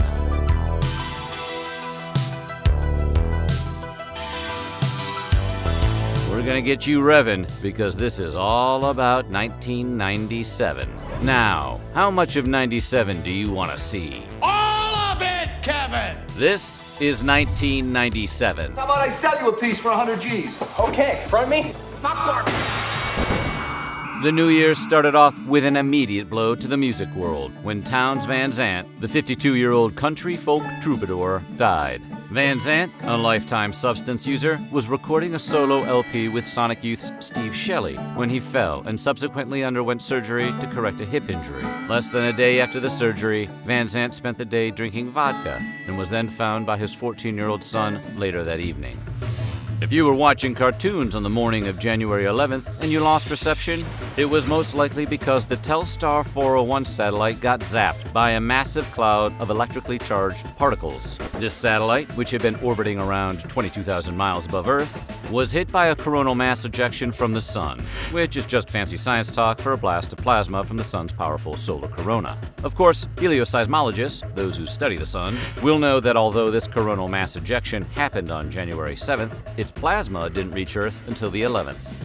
The following day in Overtown, Florida, one of the poorest neighborhoods in Miami got a little wealthier when a Brinks truck filled with cash crashed on an elevated highway and rained cash down on the streets of Overtown. This has been complete pandemonium. People have been climbing over fences, climbing over each other, doing whatever they can to get at the money. The local authorities eventually broke up the cash grab, but not after locals made off with over $400,000. On January 20th, President Bill Clinton kicked off his second term in the White House, although he was already dealing with the Whitewater scandal. Clinton's second inauguration was preceded by a January 17th Drudge Report news item which alleged that the president had an affair with Monica Lewinsky, a White House intern with big hair and a bigger heart. We're getting off and I'm like, all right, I love you, butthead. I called him butthead. You didn't. Moving into February, while O.J. Simpson was acquitted of all criminal charges in the murders of his ex-wife Nicole Brown Simpson and her friend waiter Ron Goldman, he wasn't so lucky in the case's follow-up civil trial. The unanimous 12-0 jury vote awarded the Goldmans $33.5 million in compensatory damages. The only problem with that is that Simpson has only paid the Goldmans $132,000 since the ruling. That means if you factor in the decades of interest on what he owes, Simpson is still in the hole for over $70 million. Somehow, the Juice still finds plenty of time to work on his short game. That's why they call me Juice, right here. 4 days later, during the U.S. Hot Rod Monster Jam, Corey Scott, a 28-year-old motorbike stunt rider, attempted a jump, one he had successfully landed 4 times before. In front of 30,000 spectators, Scott failed to grab onto the netting and crashed onto the ground below. He was immediately taken to Jackson Memorial Hospital, where sadly, he was pronounced DOA. On February 27th, the Republic of Ireland's High Court granted its very first divorce since the country implemented a constitutional ban on the splitting of marriages in 1937. This issue went 2-1 again. Quite clearly, social changes have taken place in Ireland. Before the 15th Amendment of the Constitution of Ireland, couples in crappy holy unions just had to wait it out until death did they part.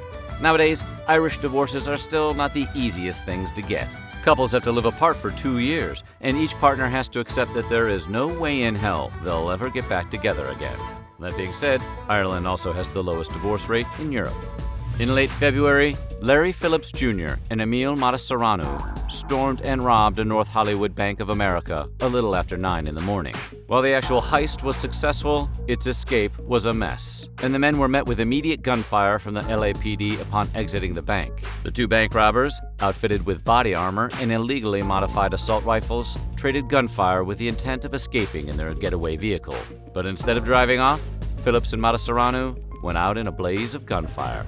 Moving into March, Christopher Wallace, also known as the Notorious B.I.G., was shot in a drive-by shooting after a Vibe magazine party at the Peterson Automotive Museum in Los Angeles. 911 emergency, what are you reporting? We on 5th back to Wilshire. We're man shot in our car right now. Wallace didn't make it more than 50 yards from the museum before a car pulled up and an unidentified man fired 4 close-range shots. The 24-year-old rapper was pronounced dead at 1:15 a.m., nearly 6 months after Tupac Shakur died under similar circumstances. On March 13th, the people of Arizona, Nevada, and the Mexican state of Sonora witnessed several UFOs hovering in the air for over 12 hours in an incident known as the Phoenix Lights. Reports of otherworldly, mile-long aircrafts and V-shaped objects with blinking lights were confirmed by witnesses. But the military didn't offer much in explanations other than to mention something about safety flares. If they were aircraft flares, they would be dropping slowly and moving laterally back and forth relative to each other. Flares, the graph of the change looks like this. The Phoenix Light, flat graph. Arizona Governor Fife Symington III, mocking the incident, held a press conference and trotted out a person on stage dressed in an alien costume. Speaking of spaceships and aliens, 6 days later on March 19th, 38 members of Heaven's Gate, a San Diego-based cult, were found lifeless after taking their own lives. Dressed in a uniform of black shirts and sweatpants, black and white Nike Decades, and armbands with the Heaven's Gate Away Team logo, 39 of Heaven's Gate members were persuaded by cult leader Marshall Applewhite to take their own lives in order to board the supposed spacecraft that was trailing the Hale-Bopp comet. Time for the Teletubbies. Time for Teletubbies. Tinky Winky. Dipsy. La la. La la. Po. Oh. Teletubbies. Pikachu. Its name is Pikachu. Oh, it's so cute. It's the best of all. You'll see. Oh, hi, Pikachu. Pika. On April 13th, a 21-year-old Tiger Woods won the Masters tournament. There it is, a win for the ages. His first of golf's 4 major championships, and he did it with a record-breaking 12-stroke lead, becoming the tournament's youngest winner. While Woods was already creating a buzz within the golfing world, this Masters win launched his nearly mythical status, where he'd go on to win 82 PGA Tour wins, 15 major championships, and break numerous golf records.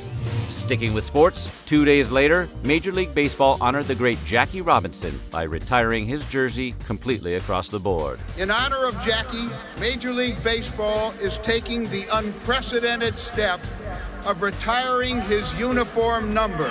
Number 42 belongs to Jackie Robinson for the ages. April 15th was chosen because it was the day, in 1947, when Robinson made his Major League debut for the Brooklyn Dodgers at Ebbets Field.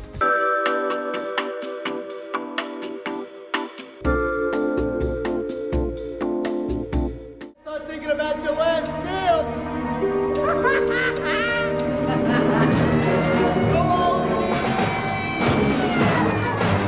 Find out about this. He's gonna rip me under. What? Like I'm gonna trust you guys to make me a decent last meal? Ooh, stay. At the end of April, the sitcom Ellen aired the puppy episode, the hour-long episode in which Ellen announces that she's a lesbian to Susan, who is played by Laura Dern. I'm so afraid to tell people. Susan, I'm gay. The episode caused quite a stir. Christian fundamentalist groups protested. Advertisers like JCPenney, Chrysler, and Wendy's pulled their commercials. And some local affiliates didn't even air the episode. Of course, DeGeneres' interview in Time magazine, which hit newsstands 2 weeks before the puppy episode, was her official coming-out statement. Moving into May, a trans sex worker who went by the name Shalimar entered a Toyota Land Cruiser at 4:45 a.m. in West Hollywood, an area renowned for its prostitution. A patrol saw Shalimar enter the SUV and promptly pulled the Toyota over on suspicion of soliciting sex. Eddie Murphy was behind the wheel. Murphy claimed he was just being a good Samaritan by offering a girl a ride home late at night. On May 21st, Radiohead released OK Computer. The band recorded the album in England's historic St. Catherine's Court, an 18th century manor house where the band began experimenting with layered soundscapes, abstract lyrics, and weird recording techniques.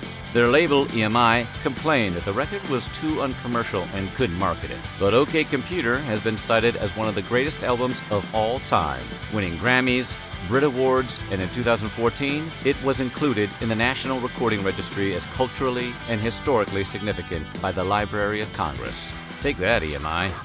Baseball purists weren't thrilled about it, but on June 12th, Major League Baseball Interleague began play between American League and National League, with the Texas Rangers hosting the San Francisco Giants. The National League's first ever designated hitter was the Giants' Glenn Allen Hill, who would get in a bit of hot water for steroid use with his teammate Barry Bonds.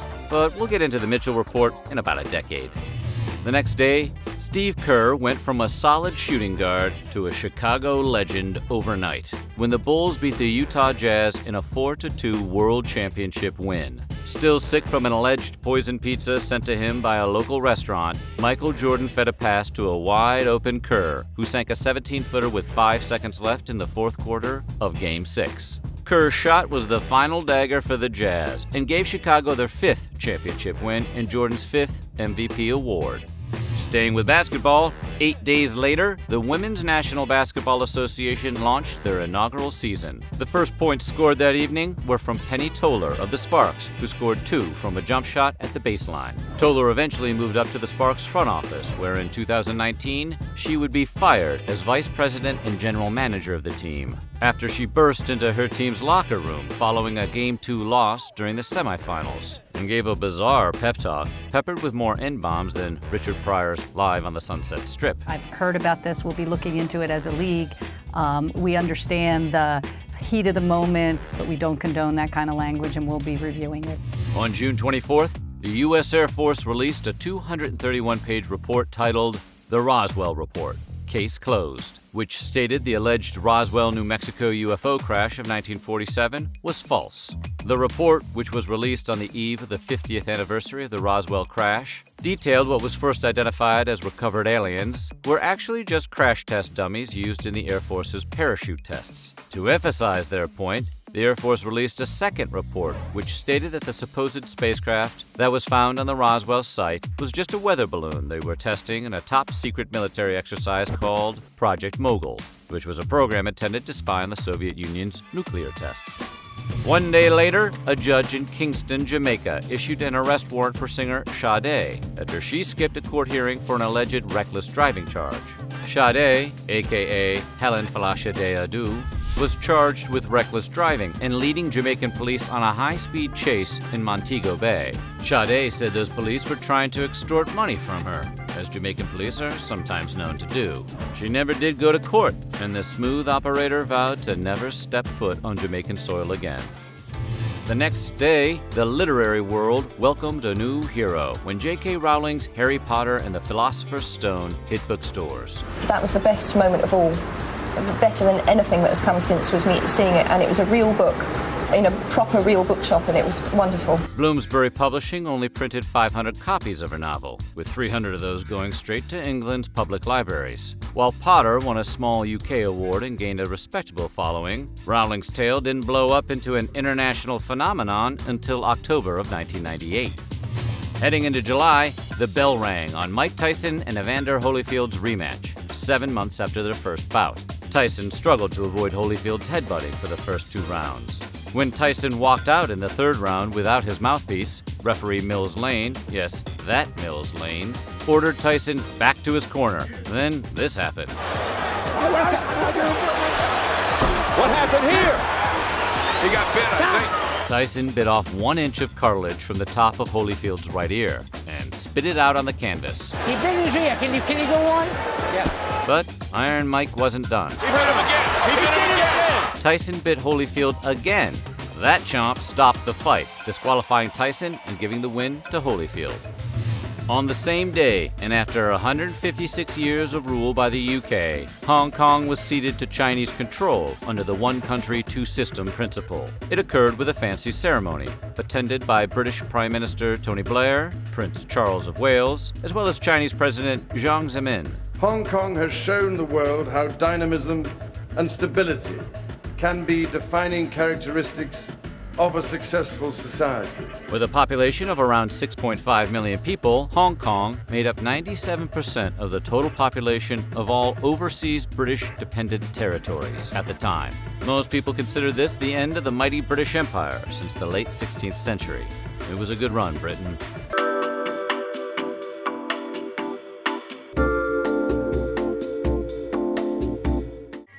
Don't give up.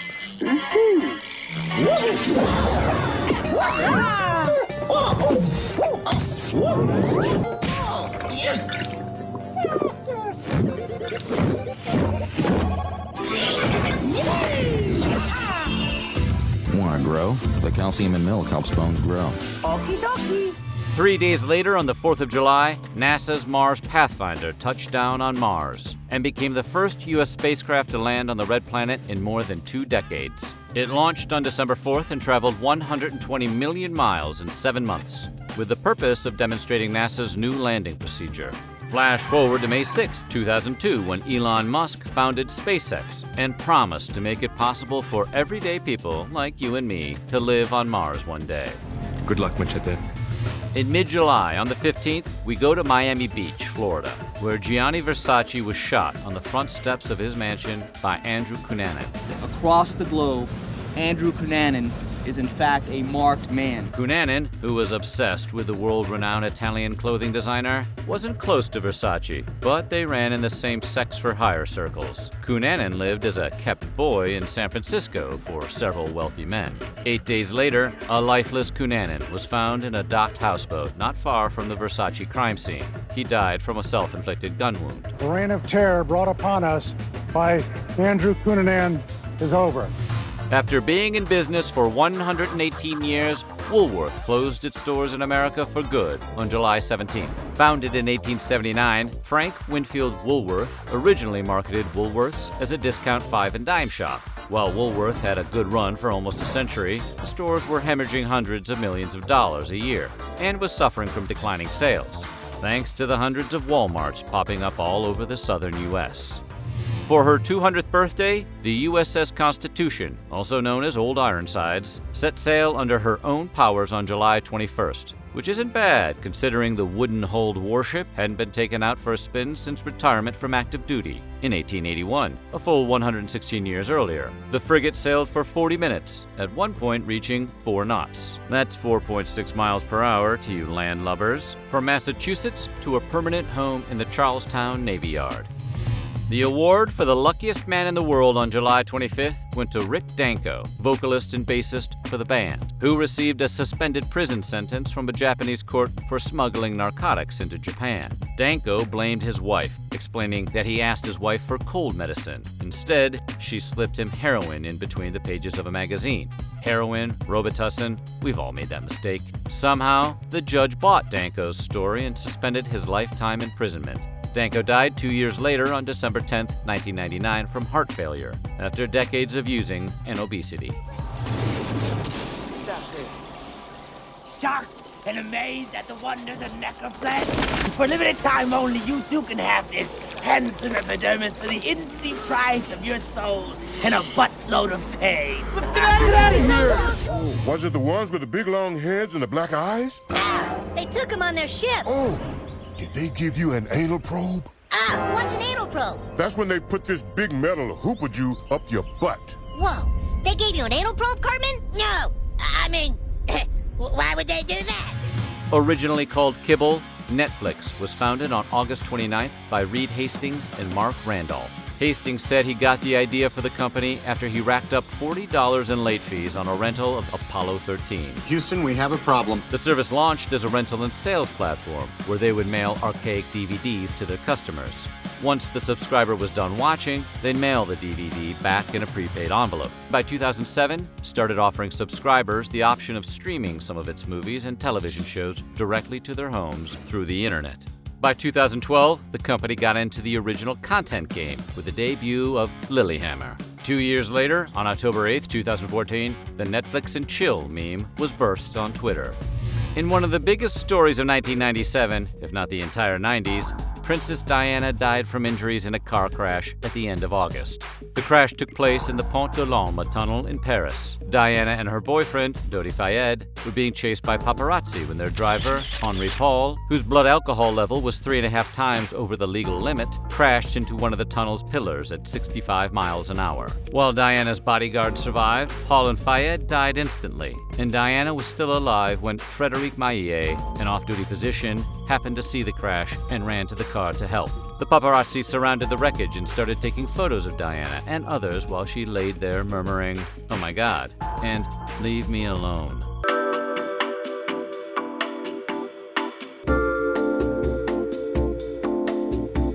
Michael, before the break, you were talking about your nightmare. The other night I had this nightmare that I was running in my Arizona Spiridons and everyone was looking at me, or trying to. I even heard this little girl say, "Mommy, why is that man all blurry?"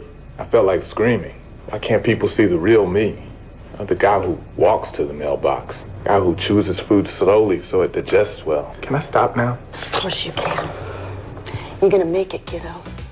Moving into September, the Scottish referendum for devolution was held in Scotland, in a vote which would determine whether or not resources would be available for the creation of a Scottish Parliament with a transfer of powers to a lower level, and whether the Parliament should have tax-varying powers. The vote was affirmative for Scots on both counts. Donald Dewar and Tony Blair have delivered tonight. They've delivered for Scotland. And the Scottish Parliament was established following an election in 1999. William Wallace would be proud. They'll never take our freedom! Mother Teresa died on September 5th, although the world's attention would be consumed by Princess Diana news. Born as Agnes Ganja Boyajayu on August 26, 1910, Mother Teresa walked away from a fairly wealthy family life, and at 18, joined Ireland's Sisters of Loreto and took the name Teresa in honor of the French saint Thérèse of Lisieux. She would go on to dedicate herself to a life of education, teaching privileged Bengali students at a Calcutta high school for girls before God spoke to her on September 10, 1946, after which she dedicated the next 51 years of her life helping the poor in underdeveloped countries. The first F-22 fighter jet made its maiden test flight 8 years earlier on September 7th in Marietta, Georgia. With a sticker price of $138 million, Lockheed Martin was able to knock out 2 Raptors a month, complete with an M61 Vulcan rotary cannon, 6 guided missiles, 2 free-falling bombs, and the capability to travel at Mach 2, or 1,500 miles an hour. We flash forward to November of 2008, when the F-22 was deemed irrelevant by Secretary of Defense Robert Gates. We must reform how and what we buy, meaning a fundamental overhaul of our approach to procurement, acquisition, and contracting. Stating that the Raptor was overqualified for post-Cold War combat with countries such as Iraq and Afghanistan. By April of 2009, President Obama called for the ending of the F-22's production, but hinted at its replacement, a mystery fighter aircraft under the U.S. Air Force's Next Generation Air Dominance program. What are you selling? It's a game. A game? Specifically tailored for each participant. One day, your game begins. You either love it or hate it. Are you going to spend the rest of the evening prying at that clown's mouth? Originally called Backrub, founders Larry Page and Sergey Brin, who were both PhD students at Stanford University at the time, registered the domain name www.google.com on September 15th. Google wouldn't go live until the following year, but it didn't take long for the URL to become more than a search engine. In what began in a 2-car garage in Menlo Park, California, Google quickly became the technological behemoth we know today. Backrub? What was that all about? Sticking with tech, the next day, Steve Jobs returned to Apple as the de facto CEO, 2 years after being fired, with a brand new vision for the struggling computer company. Within less than a year, Jobs developed Mac OS X and the revolutionary iMac G3 in 1998. The iPod came along in 2001, the iPhone in 2007, the MacBook Air and iPod Touch in 2008, the iPad in 2010, before passing away on October 5th, 2011. Of course, even a lionized visionary like Steve Jobs did some pretty crappy things in his second term, such as berating older Whole Foods employees, asking prospective employees if they were virgins during job interviews, and abandoning his daughter who was living off welfare for years. But hey, the iPhone is pretty cool.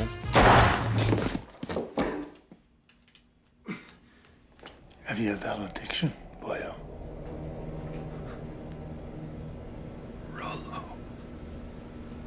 Tomasi. At the end of September, Hooters, the restaurant known for their waitresses with the beige pantyhose, orange dolphins shorts combo, was forced to pay out a cool $3.75 million to settle a class-action sex discrimination lawsuit towards men who applied for jobs but were denied employment. While Hooters technically lost the suit, the company was still able to get around the Civil Rights Act because they classified their Hooters girls as entertainers. No good, Rico!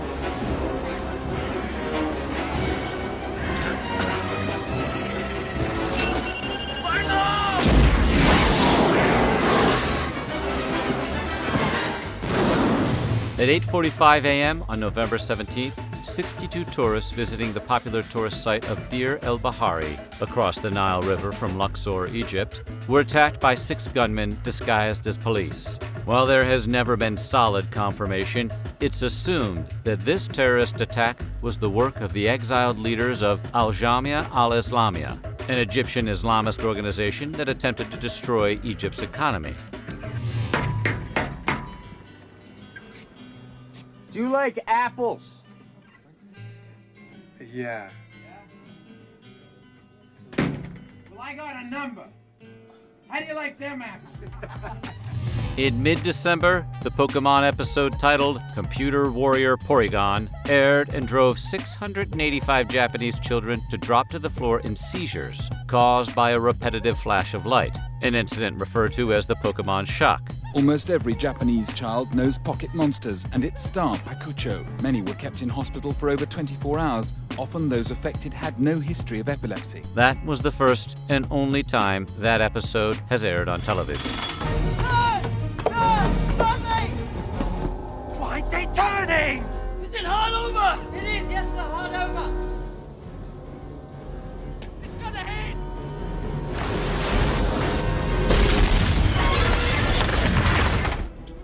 And the world's largest metaphor would be how 1997 would end.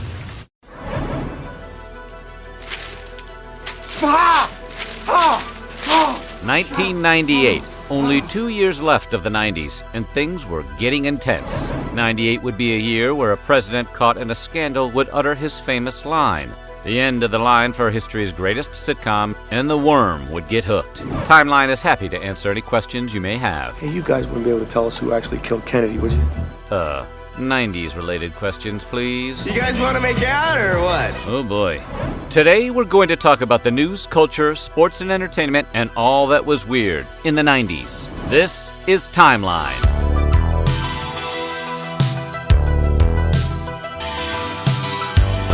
This one should be great because it's all about 1998. This is 1998. Well, you gotta be kidding me, man. We're in a spot.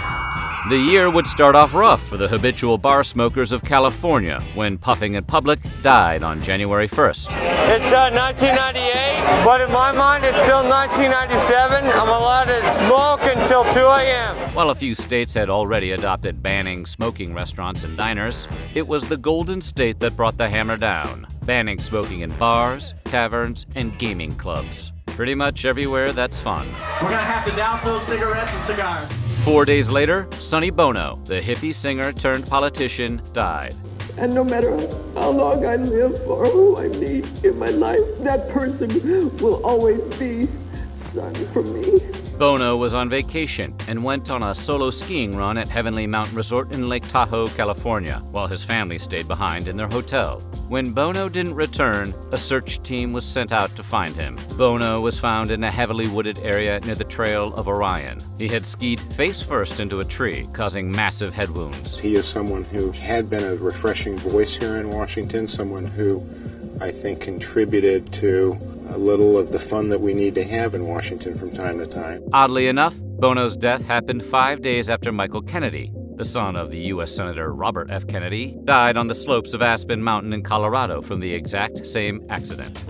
In mid-January, the king of rockabilly, Carl Perkins, died on January 19th. While not as high profile as his $1 Million Quartet contemporaries, which was made up of himself, Elvis, Johnny Cash, and Jerry Lee Lewis, Perkins was the key figure of the early 50s rockabilly scene, which was the driving force of rock and roll. Perkins would record 26 LPs and 17 charted singles, including 1955's Blue Suede Shoes, which his pal Elvis covered for his eponymous debut album the following year. You can do whatever you want. But Dawson, I want us to still be friends, and I want to know that you don't hate me. Your words, Joey. Go.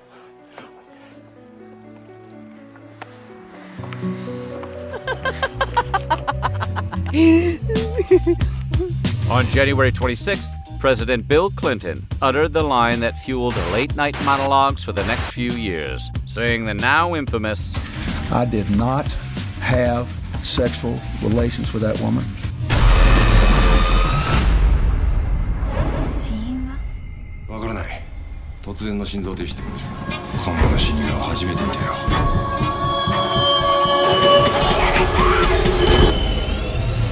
Moving into February, tragedy struck a ski resort in Italy when an A-6 fighter jet sheared through a steel cable that suspended a tram 250 feet above the ground. The Cavalisi cable car crash killed 20 people, while the aircraft suffered minimal damage and kept right on flying. The pilots destroyed the videotape flight recordings before an investigation began. The maps used by the crew in the A6 did not indicate the existence of the cables. Nevertheless, investigators found the plane was flying a mere 260 feet above ground, and lower than the 1,000 feet Captain Richard J. Ashby claimed he believed was their altitude. The pilot and navigator would stand trial in a U.S. military court for involuntary manslaughter and negligent homicide, of which they were acquitted. But in a later trial, they were found guilty of obstruction of justice for destroying evidence. 2 days later, author Tom Clancy took time off from counting his millions he earned writing books and selling the movie rights to The Hunt for Red October, Patriot Games, and Clear and Present Danger, and took some time to buy the Minnesota Vikings. The ownership of a professional sports franchise is a public trust. Professional sports is about fans, it's not about players. Without the fans, the players got nothing to do, and I have to go back to writing books all the time. Unfortunately, the NFL wasn't happy that Clancy was going to split up ownership with 9 other investors and called the deal off. Instead, billionaire Texan Red McCombs purchased the Vikings for a seemingly affordable $200 million. In mid-February, the good people of Auckland, New Zealand entered a 5-week run of no electricity. Auckland's power shut down after several 40-year-old power cables corroded in quick succession. While a lot of buildings have got their own power supplies, the likelihood is that there will be very little business able to be done in the inner city over the next week. What can you do? Out back it's completely dark. We're trying to find shoes for customers with torches. Auckland's power returned on March 27th, and Mercury Energy Limited was so embarrassed by the incident, the electric company changed its name to Vector Limited. On February 26th, Oprah Winfrey was found not guilty after a Texas court ruled the daytime talk show host had nothing to do with the previous year's tumbling cattle prices. Free speech not only lives, it rocks. It all started on an episode of The Oprah Winfrey Show when her guest Howard Lyman, an organic farmer, animal rights activist, and vegan advocate, talked about the recent mad cow disease that hit the UK. Winfrey then swore off meat, saying she would never eat another hamburger again. Texas cattlemen sued Winfrey for false defamation of perishable food and business disparagement. Obviously, we're disappointed. At the same time, we do believe that we made one very strong point that the U.S. beef is safe. The U.S. wouldn't get its first taste of mad cow until 2005, when the first case was detected in Texas.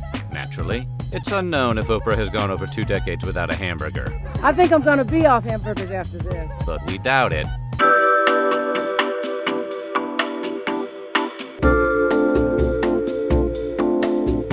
Pursuit of a creature commonly called Josh. His recent wild behavior suggests excitement over Disney's Animal Kingdom theme park. And with a McDonald's Happy Meal, your kids can collect 12 cool creatures, celebrating Disney's most adventurous theme park ever. One wild toy in every $1.99 hamburger Happy Meal you buy your kids. Ah, the feeding habits of young Josh. I'm sure he won't mind if I sample. Ah! At the end of February, the Kosovo Liberation Army took the first step in starting the Kosovo War when they went up against the armed forces of the Federal Republic of Yugoslavia, which at the time controlled Kosovo. The KLA formed in 1993 in order to fight against the persecution of Kosovo Albanians. The war ended the following year when NATO delivered airstrikes, resulting in Yugoslav troops retreating from Kosovo. Over 13,500 people were killed or went missing during this 2-year war, and the Yugoslav and Serb armies caused the displacement of between 1.2 million and 1.45 million Kosovo Albanians. On the same day, Andrew Wakefield's study on autism was published in the scientific research journal The Lancet. Wakefield's research suggested a link between autism and the MMR vaccine. However, it was later discovered that his work was loaded with data manipulation. Unfortunately, by the time the word was out, Wakefield's controversial study made the rounds and soon became one of the major pillars of the new anti-vaccination movement. We fast forward to 2007, when Jenny McCarthy became the first celebrity face of the anti-vaxxer movement, using Wakefield's flawed research. She insisted her son became autistic after a measles vaccination. Medical advice from the co-host of Singled Out? You can take it if you want to. Is this your homework, Larry? Look, man. Dude, please. Have you ever heard of Vietnam? Oh, for You're entering a sake. world of pain, son. We know that this is your homework. We know that you stole a car. And the fucking money. And the fucking money. And we know that this is your homework. We're gonna cut your off, Larry. You're killing your father, Larry. Dr. Dre, the industry's most powerful rap mogul, signed Marshall Mathers on March 9th, which at the time seemed like a horrible move. Mathers had spent the last 10 years making mediocre music and entering local rap battles with very little success. But in the Rap Olympics in Los Angeles, an Interscope Records intern heard Mathers rap and asked him for a copy of the Slim Shady EP. He then passed it to Interscope CEO Jimmy Iovine, who then played it for Dr. Dre, who then said, "Find him, now."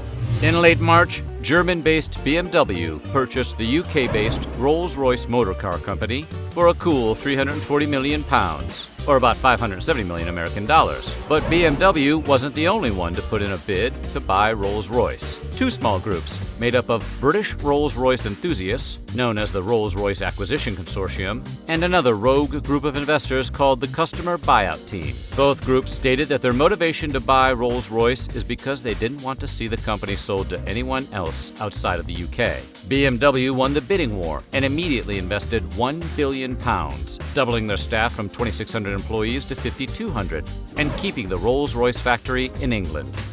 Pol Pot, the genocidal Cambodian leader, died in mid-April, shortly after he was placed under house arrest for his crimes against humanity. It all started in April of 1975. Pot decided to transform Cambodia into a utopian agrarian society, where the country would be self-sufficient, with an agricultural force run solely by its imprisoned citizens. Those who refused his vision were systematically taken out and dumped into the fields of Cambodia. Between 1.5 and 2 million people died at the hands of Pol Pot, nearly a quarter of Cambodia's population. Combatants are getting ready for our battle royale. What I want is a tough, clean fight. All right, let's get it on.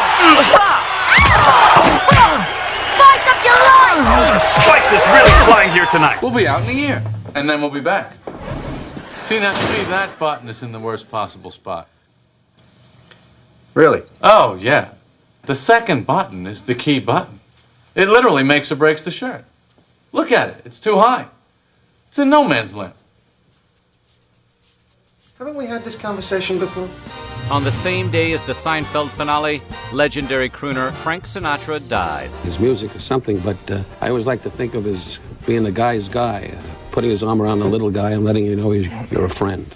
The Empire State Building was bathed in blue light in honor of Old Blue Eyes, and his second home, Las Vegas, dimmed the lights on the main strip while the city's casino stopped all gambling for 1 minute. The chairman of the board was laid to rest with his favorite things, including a bottle of Jack Daniels, a pack of Camel cigarettes, a Zippo lighter, stuffed toys, a dog biscuit, cherry-flavored Lifesavers, Tootsie Rolls, and a roll of dimes.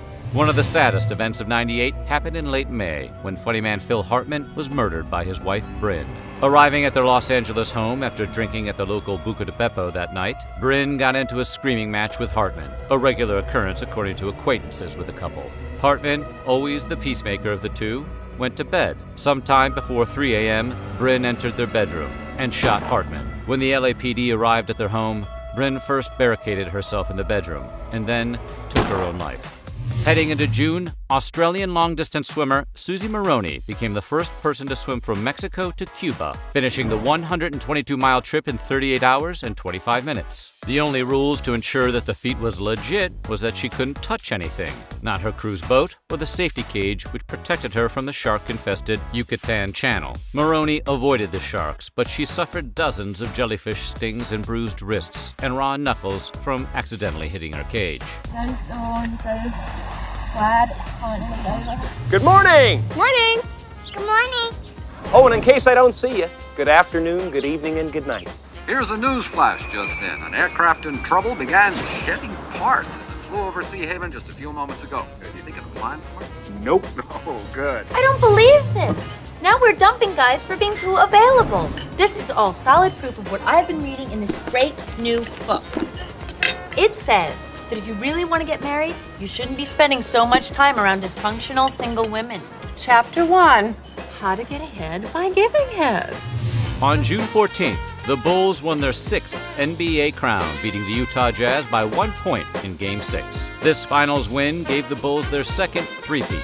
but also marked the end of Chicago's good times. Head coach Phil Jackson resigned. Scottie Pippen got traded to the Houston Rockets. Dennis Rodman signed with the Lakers, and Michael Jordan retired for a second time. Sticking with sports, France exploded on July 12th. Well, the times change as we fast forward to 2006, where during the World Cup Finals, Zidane earning himself an immediate red card ejection. Exactly. What the hell is the situation? What, did you hit yourself or something? Oh, I got it stuck. Okay, I'm sorry, Mrs. Jensen. I just don't want her.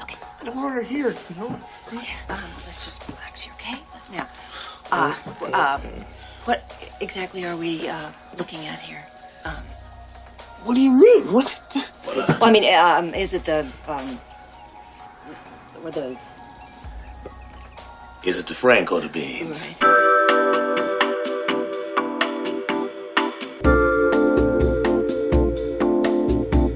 Yeah. Yo, Richie! Hey, you ready for this? Willie! Hey, you ready? Here we go now. Save me the money! Willie, we're survival. We save everybody the money. You're not getting it, man! Say it loud and say it proud. Save me the money! Save me the money! Called Survival. For any car, any driver. Survival offers the lowest rate guaranteed. Emperor Nicholas II, Russia's last Tsar, was killed in 1918. But he wasn't buried until July 17th. 80 years to the day, he died in the cellar of the Ipatiev house during the Russian Civil War. Under house arrest, Nicholas, along with his wife, children, his personal physician, and his 3 servants, were lured into the basement of the home they were staying in. Nicholas was told by a Bolshevik officer named Yakov Yurovsky that the Ural Soviet of Workers wanted them dead. Nicholas shouted, "You know not what you do," but the soldiers opened fire anyway. In 1979, remains were discovered by amateur archaeologist Alexander Avdonin, and 11 years later, in 1998, they were officially identified. What we have here is a lot of evidence saying that this is the Tsar, far more than just DNA. Clear the rim! 30 seconds! Horse right stick, start with side stick. Move fast and clear those murder holes. Stand out of your weapons. Keep those actions clear. I'll see you on the beach. Moving into August, U.S. Navy cruise missiles hit an al-Qaeda base in Khost, Afghanistan, and the Al-Shifa pharmaceutical factory in Khartoum, Sudan, in a military campaign called Operation Infinite Reach. I ordered our armed forces to strike at terrorist-related facilities in Afghanistan and Sudan because of the threat they present to our national security. The strike was in retaliation for al-Qaeda's bombings of American embassies in Kenya and Tanzania nearly 2 weeks earlier. Although the strike was considered a success, one of their main targets, Osama bin Laden, was not taken out, bolstering his image in the extremist world. After a 5-year run with the Fugees, Lauryn Hill released her debut LP, The Miseducation of Lauryn Hill, on August 25th. The album produced 3 chart-topping singles and placed Hill as the leader of the new neo-soul movement, which included D'Angelo, Erykah Badu, and Maxwell. Miseducation would debut at number 1 on the Billboard 200 and go on to sell over 20 million copies, with Hill setting a record for most units sold. But decades later, Hill has yet to record a follow-up album. Instead, she shunned fame and went into a self-imposed exile, spending most of her days being a mom to her 6 kids, releasing the odd single every now and then, and in 2012, she spent a few months in jail for tax evasion. She's been busy. Heading into September, one of the most influential filmmakers of all time, Akira Kurosawa, died. Kurosawa's film The Seven Samurai and Rashomon influenced George Lucas and Brian De Palma. Kurosawa slipped and fell during the post-production of his 1999 film After the Rain, breaking the base of his spine. It would be the last film Kurosawa would ever direct. This also kept Kurosawa from dying directing on set, which was his final wish. During the bottom of the 7th inning against the Montreal Expos on September 8th, Mark McGwire connected with the first pitch from rookie Carl Pavano, sending a line drive over Busch Stadium's left field wall. The MLB-setting 70th dinger was Big Mac's final at-bat of the '98 season, but more importantly, it changed Phil Ozerski's life forever. Ozerski snatched McGwire's 70th home run ball, and 3 months later, Ozerski sold the ball to comic book artist Todd McFarlane for a cool $3.05 million. But Big Mac's special sauce would be part of the Mitchell Report on HBH in the early 2000s. It is my understanding that Major League Baseball and the Players Union have taken steps to address the steroid issue. If these policies need to be strengthened, I would support that. Make some noise. When you're hot, you're hot. The Backstreet Boys, join us. Welcome to Backstreet TV. I'm Carson Daly. We're live on MTV. Thank you if you're watching still from TRL. Guys, nice to have you here. What's up, guys? What? Track and field fans had never seen anything like Florence Griffith Joyner before. She was bold, brash, flashy, and was the fastest woman alive, setting world records in 1988 for the 100 and 200 meter, which still stand today. But on September 21st, Florence Griffith Joyner died unexpectedly at the age of 38 in 1998 in her sleep at home in Orange County, California. The cause of her death was suffocation during a severe epileptic seizure. It was a condition she had due to a congenital vascular brain abnormality. The U.S. Treasury Department dropped its new high-tech $20 bill into circulation on September 24th, after being the most counterfeited bill. It was the first time since 1929 that the bill had been redesigned. The Treasury made some pretty significant changes to the bill in order to fend off forgeries, including a bigger, off-center portrait of President Andrew Jackson, color-shifting ink, finely detailed microprinting, a watermark, and a machine-readable feature for the blind, which proved nearly impossible to recreate. The world was officially introduced to Britney Spears on September 28th, when her debut single, Baby One More Time, was released, skyrocketing to #1 in 26 countries, selling 10 million copies and winning 16 awards for Song of the Year. Spears was given Baby One More Time, a tune that singer Toni Braxton passed on. While the song was undeniably catchy, the video of Spears as an innocent nubile Catholic schoolgirl, replete with plaid miniskirt and pigtails, was all it took to set preteens, teens, and creepy old guys on a pure obsession path. Sticking with music, the next day, Atlanta duo Outkast released Aquemini. Aquemini was something of an unofficial sequel to A.T. Aliens. Big Boy and Andre continued to build on the themes and sounds of outer space and accounts of technology addiction and the fragile balance of their clashing personalities. These personality issues would fuel their next two albums, 2000's Stankonia and 2003's Speakerbox, The Love Below. But personality differences were also what ultimately split the two friends apart. When the band recorded their last album, Idlewild, Big Boy and Andre 3000 were recording separately in different studios, and for the most part, they didn't even appear on each other's tracks.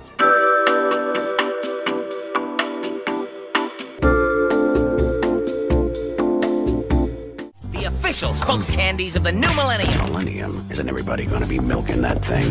But not in 98. And that would be the dazzling part, huh? Oh, it's brilliant. We'll be the first ones out of the gate. We'll run it into the ground, and by the time the year 2000 gets here, the whole thing will be passé. And then what are you gonna do? We're, gonna be spokes candies for the Hair Club for Men. I'm also a client. Moving into October, the Pentagon announced that they would be shelling out around $50 million in order to provide Viagra to active and retired military personnel. Thank you, Mr. Speaker. Pardon me. With $50 million worth of Viagra, the entire military-industrial complex will be locked, cocked, and ready to rock. Pretty scary, huh?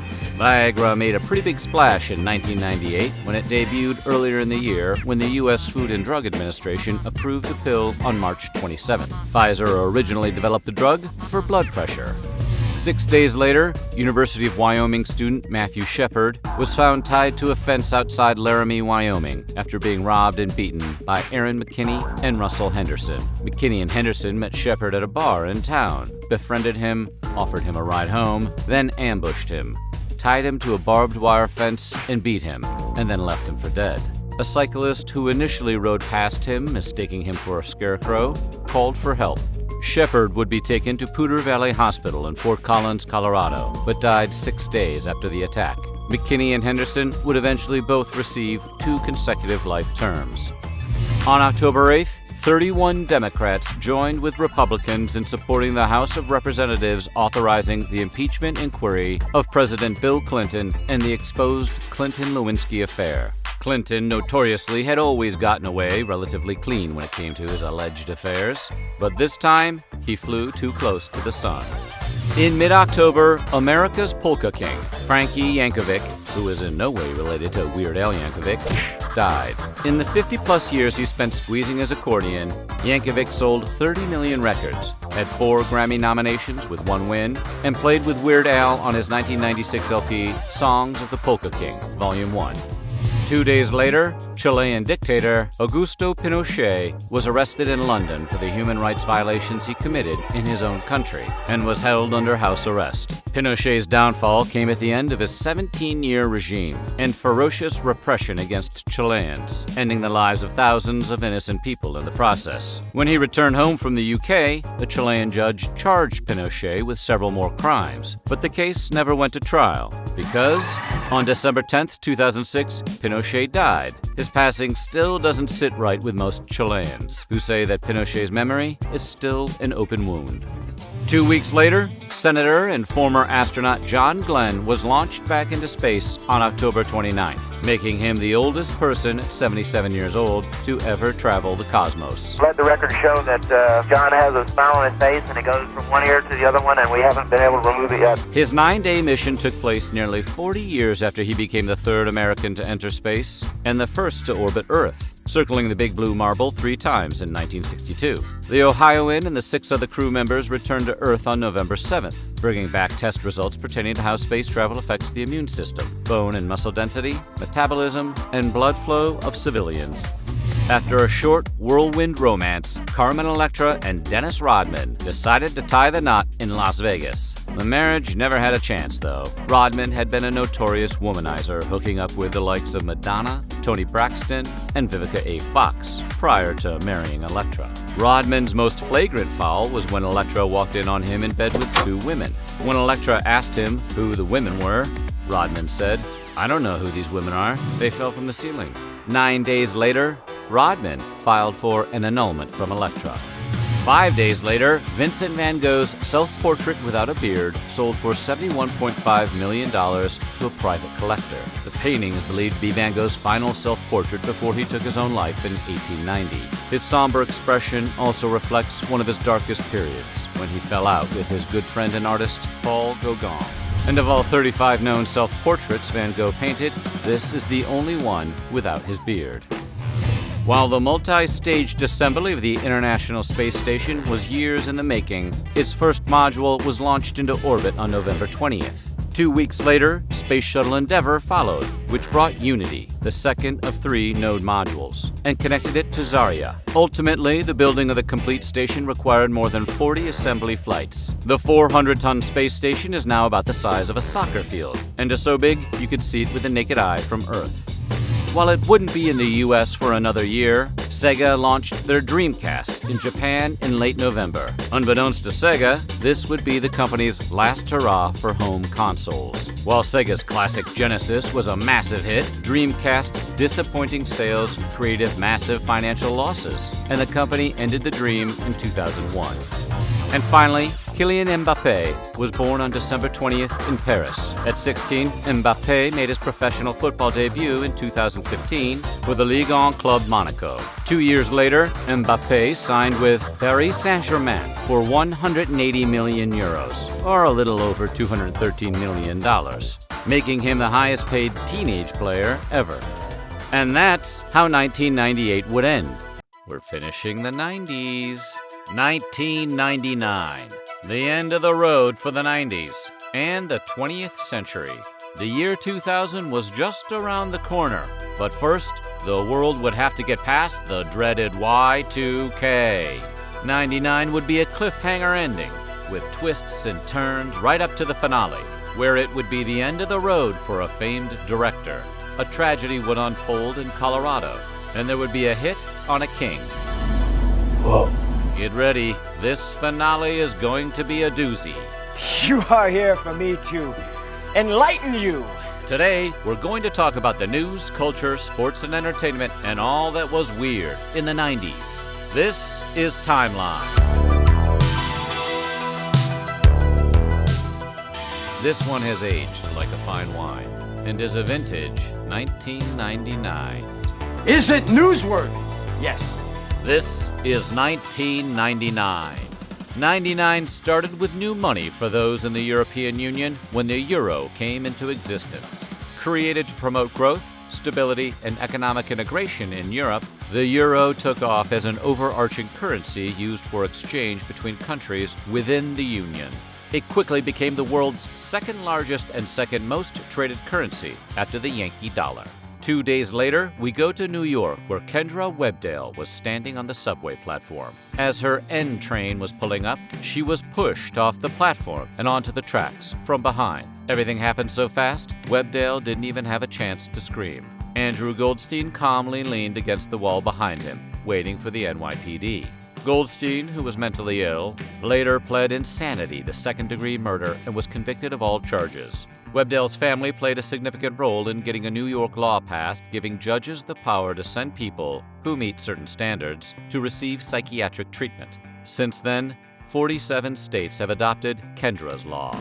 Vietnam vet, WWF wrestler, and man who ain't got time to bleed, Jesse the Body Ventura was sworn in as Minnesota's 38th governor on January 4th. Running as a member of the Reform Party, Ventura warned the old guard that an independent group of young Americans were knocking on the door and demanding change.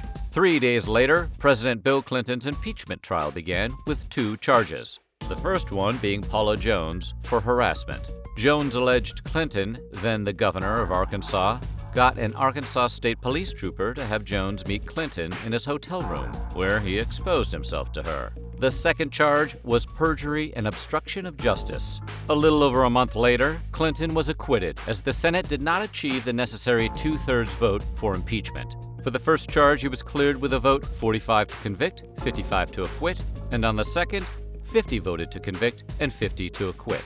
After the hearing, Clinton apologized and said he was profoundly sorry for the burden he imposed on the American people.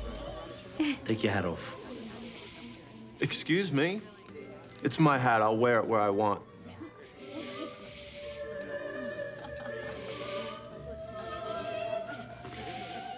In mid-January, after 6 MVP NBA final wins in 15 seasons with the Chicago Bulls, Michael Jordan retired from the NBA for the second time. Jordan stated that he had lost the desire to perform at his hyper-competitive level of play. The fact that Scottie Pippen, Dennis Rodman, and coach Phil Jackson were leaving Chicago made Jordan's decision all the easier. This wouldn't be his last retirement, though, as we flash forward to 2003, when Jordan announced his retirement from the NBA for a third time, after putting 2 seasons in with the Washington Wizards. He didn't have a press conference this time, but he did get a serenade from Boyz II Men and a 3-minute standing ovation from Philadelphia fans at his last game.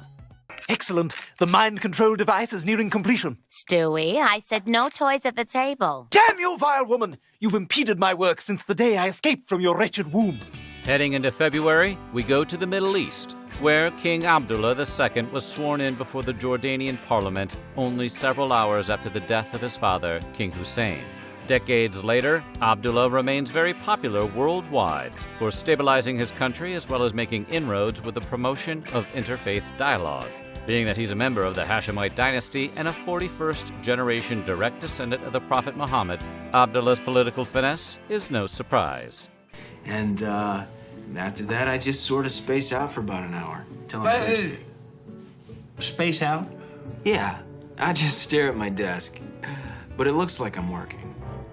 In late February, Eminem's The Slim Shady LP was released. Eminem won twice at the Grammy Awards for Best Rap Album and Best Rap Solo Performance for My Name Is. The song is also notable because Eminem's mother, Deborah Nelson, sued him in a $10 million slander case because of his lyrics, "I just found out my mom does more dope than I do."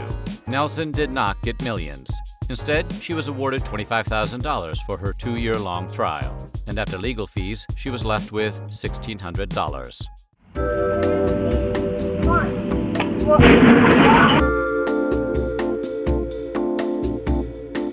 Fox presents a family comedy for the new millennium. What are you looking at? Malcolm in the Middle, premiering this January on Fox.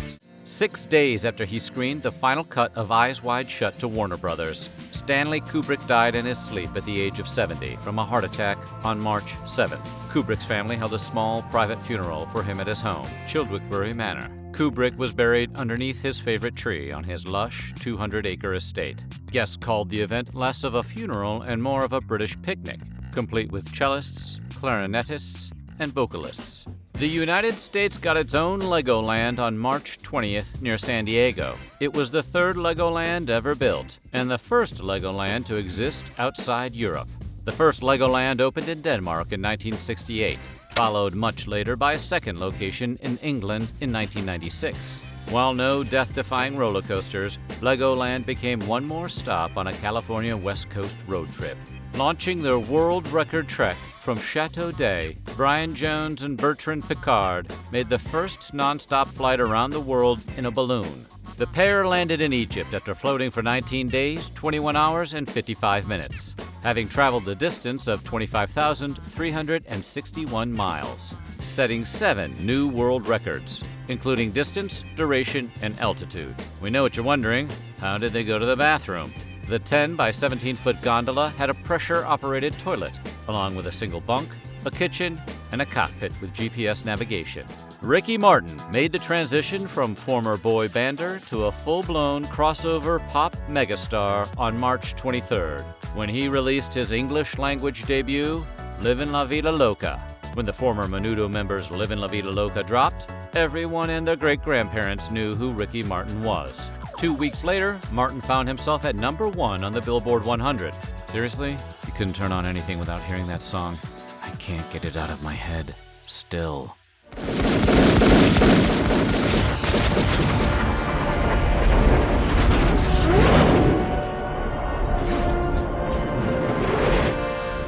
If you were going to mark one of the 90s most impactful events, Columbine, which took place on April 20th, would surely make everyone's list. It was at 11:19 a.m. on that day when Eric Harris and Dylan Klebold walked into their high school and systematically began shooting their classmates. Almost 1 hour after Harris and Klebold began firing, the two had taken the lives of 12 students and 1 teacher, and injuring 21 others before taking their own lives. The pair had been planning this attack for over a year. I've been training my whole life for the day I could join the Krusty Crew, and now I'm ready.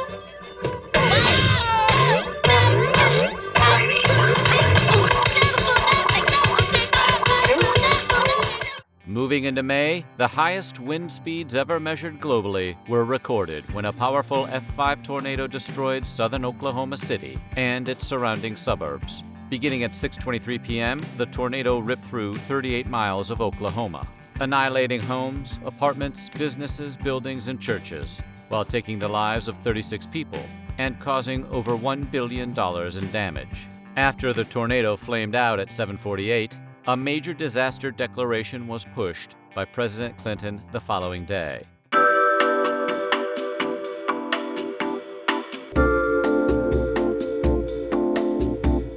I hate to be a worrywart, but we're just not going to take any chances around here.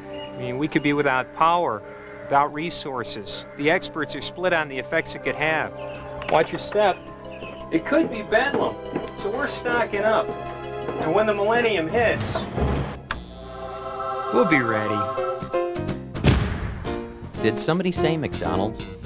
2 days later, a Michigan jury found the Jenny Jones Show liable in the death of Scott Bernard Amador, the man who confessed his crush on his friend Jonathan Schmitz on an episode of the show. Did you think Donna has a crush on you? No, we're good friends. Well, guess what? It's Scott that has the crush on you. You lied to me. Amador's family received over $29 million, claiming that Jones and her producers used ambush tactics to lure Schmitz on the show, telling him they were going to reveal his secret female admirer. They reasoned that the producers created a dubious situation with no concern for the possible outcome. Saying it could be a man or could be a woman was a lie, wasn't it? Told them something that it couldn't have been. Sure. In that particular show, no, I was not aware that that could be embarrassing. I didn't think that it would be embarrassing. The decision would be overturned in 2002, when a Michigan Court of Appeals ruled that Jones had no duty to anticipate and prevent the act of murder committed by Schmitz 3 days after leaving the studio. The Jenny Jones Show would air its last episode 1 year later. We go to Kansas City, where on May 23rd, in front of a live audience, pro wrestling lost Owen Hart, who fell 78 feet to his death in a stunt gone wrong in WWF's Over the Edge pay-per-view event. During his entrance against The Undertaker, Hart was in a harness connected to a grapple line. He was supposed to hover a few feet over the mat, then free himself with a quick-release mechanism. Instead, his grapple line accidentally became untethered, and Hart crashed onto the top rope, missing the turnbuckle by a foot. I have the unfortunate responsibility to let everyone know that Owen Hart has died. Hart was pronounced dead on arrival at Truman Medical Center. 6 days later, on May 29th, Discovery became the first space shuttle to dock with the International Space Station. Manned by the STS-96 crew, Discovery's job was to deliver hardware to the bare-bones ISS. After 27 years of service, Discovery retired after 39 flights for a total of 8,783 hours in space, with 149 million miles on the odometer. You can now find Discovery at the Smithsonian Institution's National Air and Space Museum in Virginia. Heading into June, the music world changed forever when Sean Fanning and Sean Parker launched Napster, allowing anyone to download songs for free. Napster came at a time when albums could cost up to $20. That's almost $32 adjusted for inflation. The party didn't last for long, though. On March 13, 2000, Metallica drummer Lars Ulrich filed a lawsuit against Napster.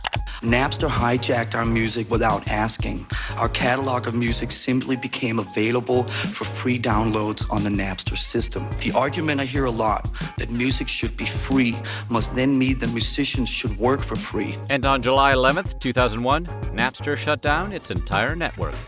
In the middle of June, we go to Maine, where during his daily walk, Stephen King was hit by a minivan driven by Brian Smith. Smith, who had almost a dozen driving citations, bounced the writer off his windshield and into a ditch. It just happened. Bang, there it was, and I woke up with my lap on sideways. Smith was arrested and pleaded guilty, earning him 6 months in jail, which was suspended, much like his driver's license. Meanwhile, King suffered from a collapsed lung, 9 breaks in his lower leg, a gash on his head, 4 broken ribs, and a shattered hip. We fast forward to September 21st, 2004, when King released The Dark Tower 7, The Dark Tower. King, who was never very happy with the leniency Smith got, created a character named Brian Smith. King described the character as a simpleton who hits and kills a character after being distracted by his dog, which is pretty much what happened to King. Revenge is a dish best served cold. Coming back to '99 and staying with authors, J.K. Rowling's Prisoner of Azkaban was released on July 8th, selling 68,000 copies in just 3 days in the UK alone. The film adaptation of Prisoner of Azkaban would eventually debut at #1 on May 23, 2004, holding that spot for a couple weeks, yet having the distinction of being the lowest grossing of all 8 installments. That said, Azkaban is still viewed as the best Potter film among critics and purists alike. In what is still considered one of the most important events in women's athletics, the pitting the United States against China at the Rose Bowl in Pasadena, California. The match was played in front of over 90,000 spectators, sneaking a line drive past China's goalkeeper Gao Hong for a 5-4 win.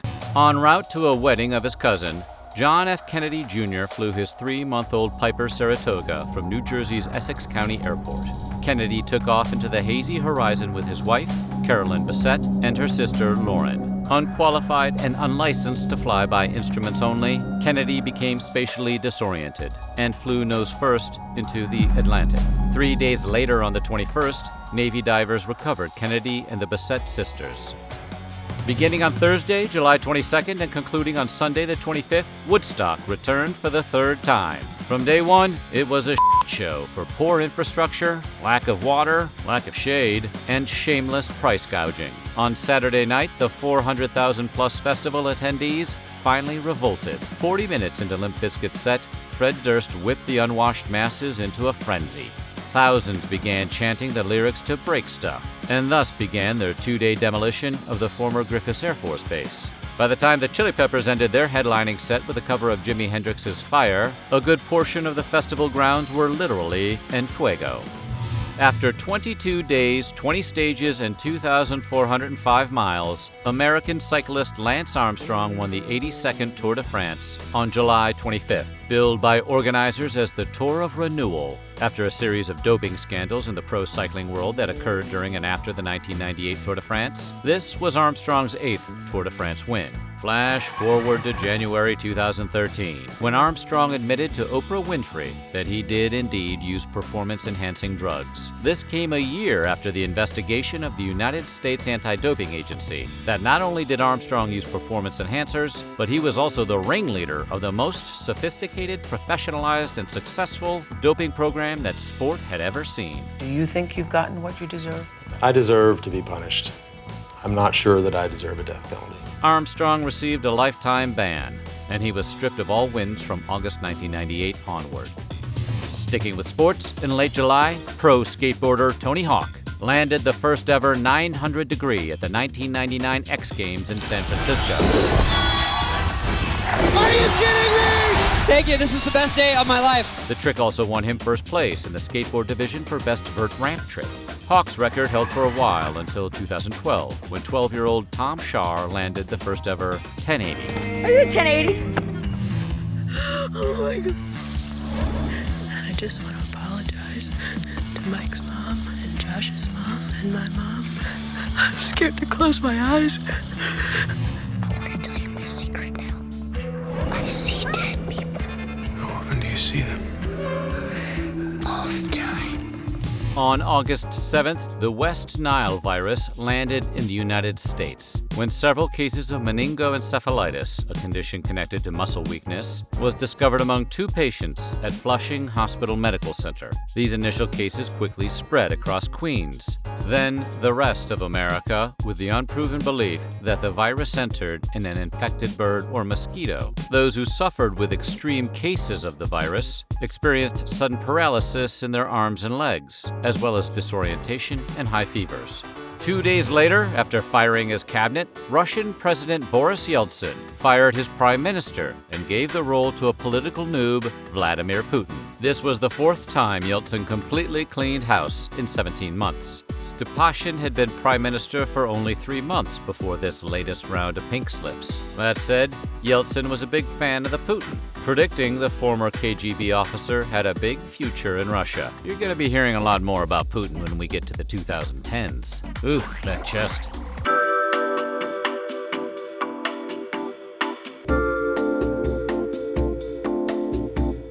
Comedy Central presents all new shows from comedy's rising star. I wrote a script and I gave it to a guy who reads scripts, and he read it and he said he really likes it, but he thinks I need to rewrite it. I said, that, I'll just make a copy. Comedy Central presents Mitch Hedberg, Tuesday at 10, only on Comedy Central.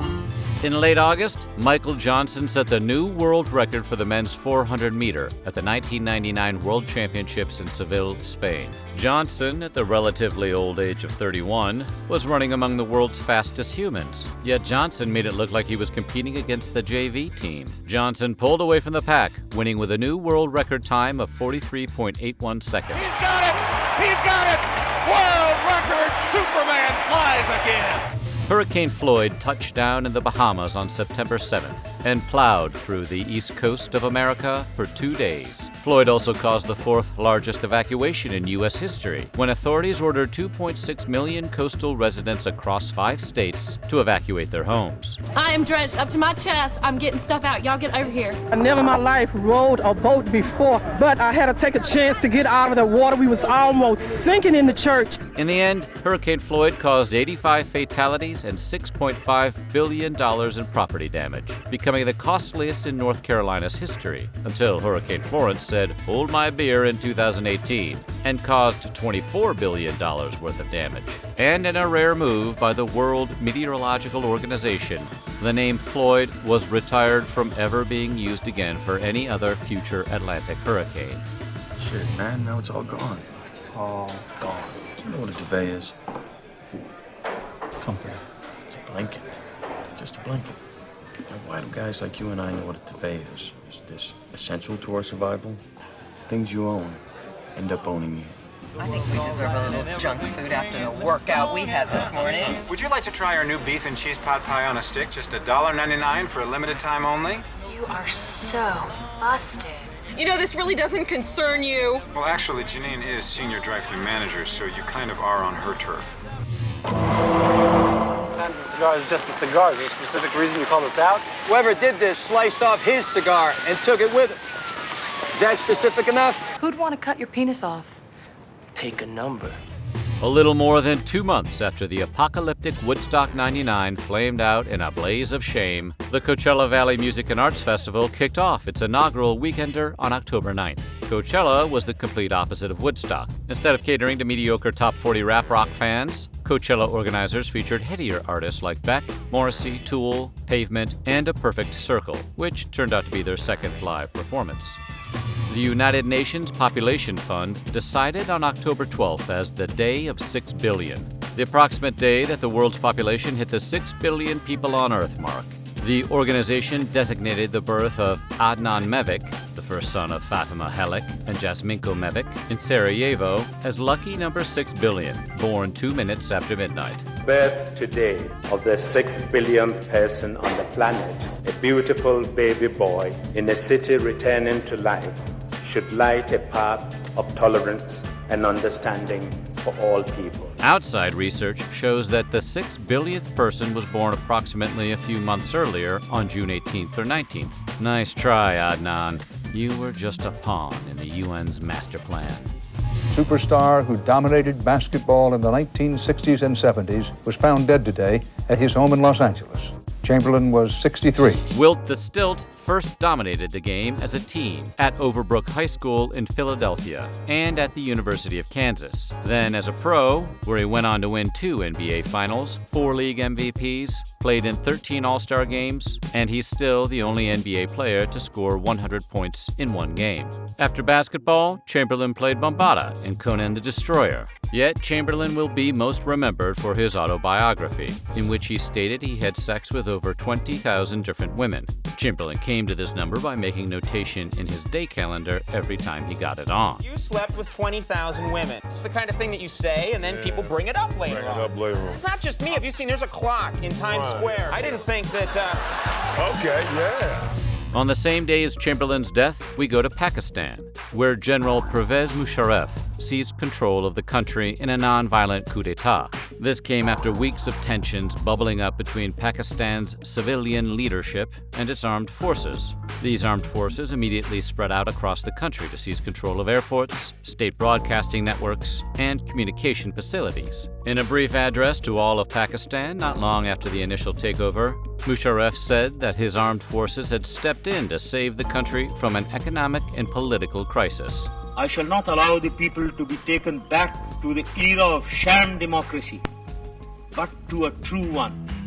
Staying in the region, we go to Pakistan's neighbor, India, where in late October, the Orissa cyclone, the most intense recorded tropical cyclone in the North Indian Ocean, landed. We knew that it was a national calamity when the first reports came. The dimensions of the tragedy that will unfold here cannot be imagined. Although the Orissa cyclone's damage was seen most in India, Myanmar and Bangladesh suffered some of the runoff.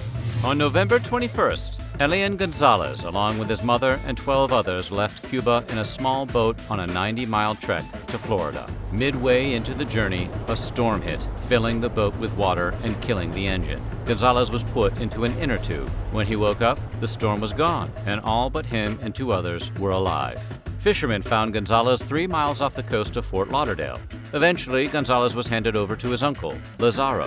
Fidel Castro stepped in, and after speaking with Elian's biological father in Cuba, said he wanted Elian back in Cuba where he belonged, setting up one very ugly custody battle. In 2000, in a pre-dawn raid, over 130 U.S. federal agents showed up at the Miami home where Gonzalez was staying with relatives. They were heavily armed in response to threats of violence from the family members that housed Elian. They broke Elian's bed. He was saying, "Que pasa? Que pasa? Que pasa? What's going on?" I just held his head like this.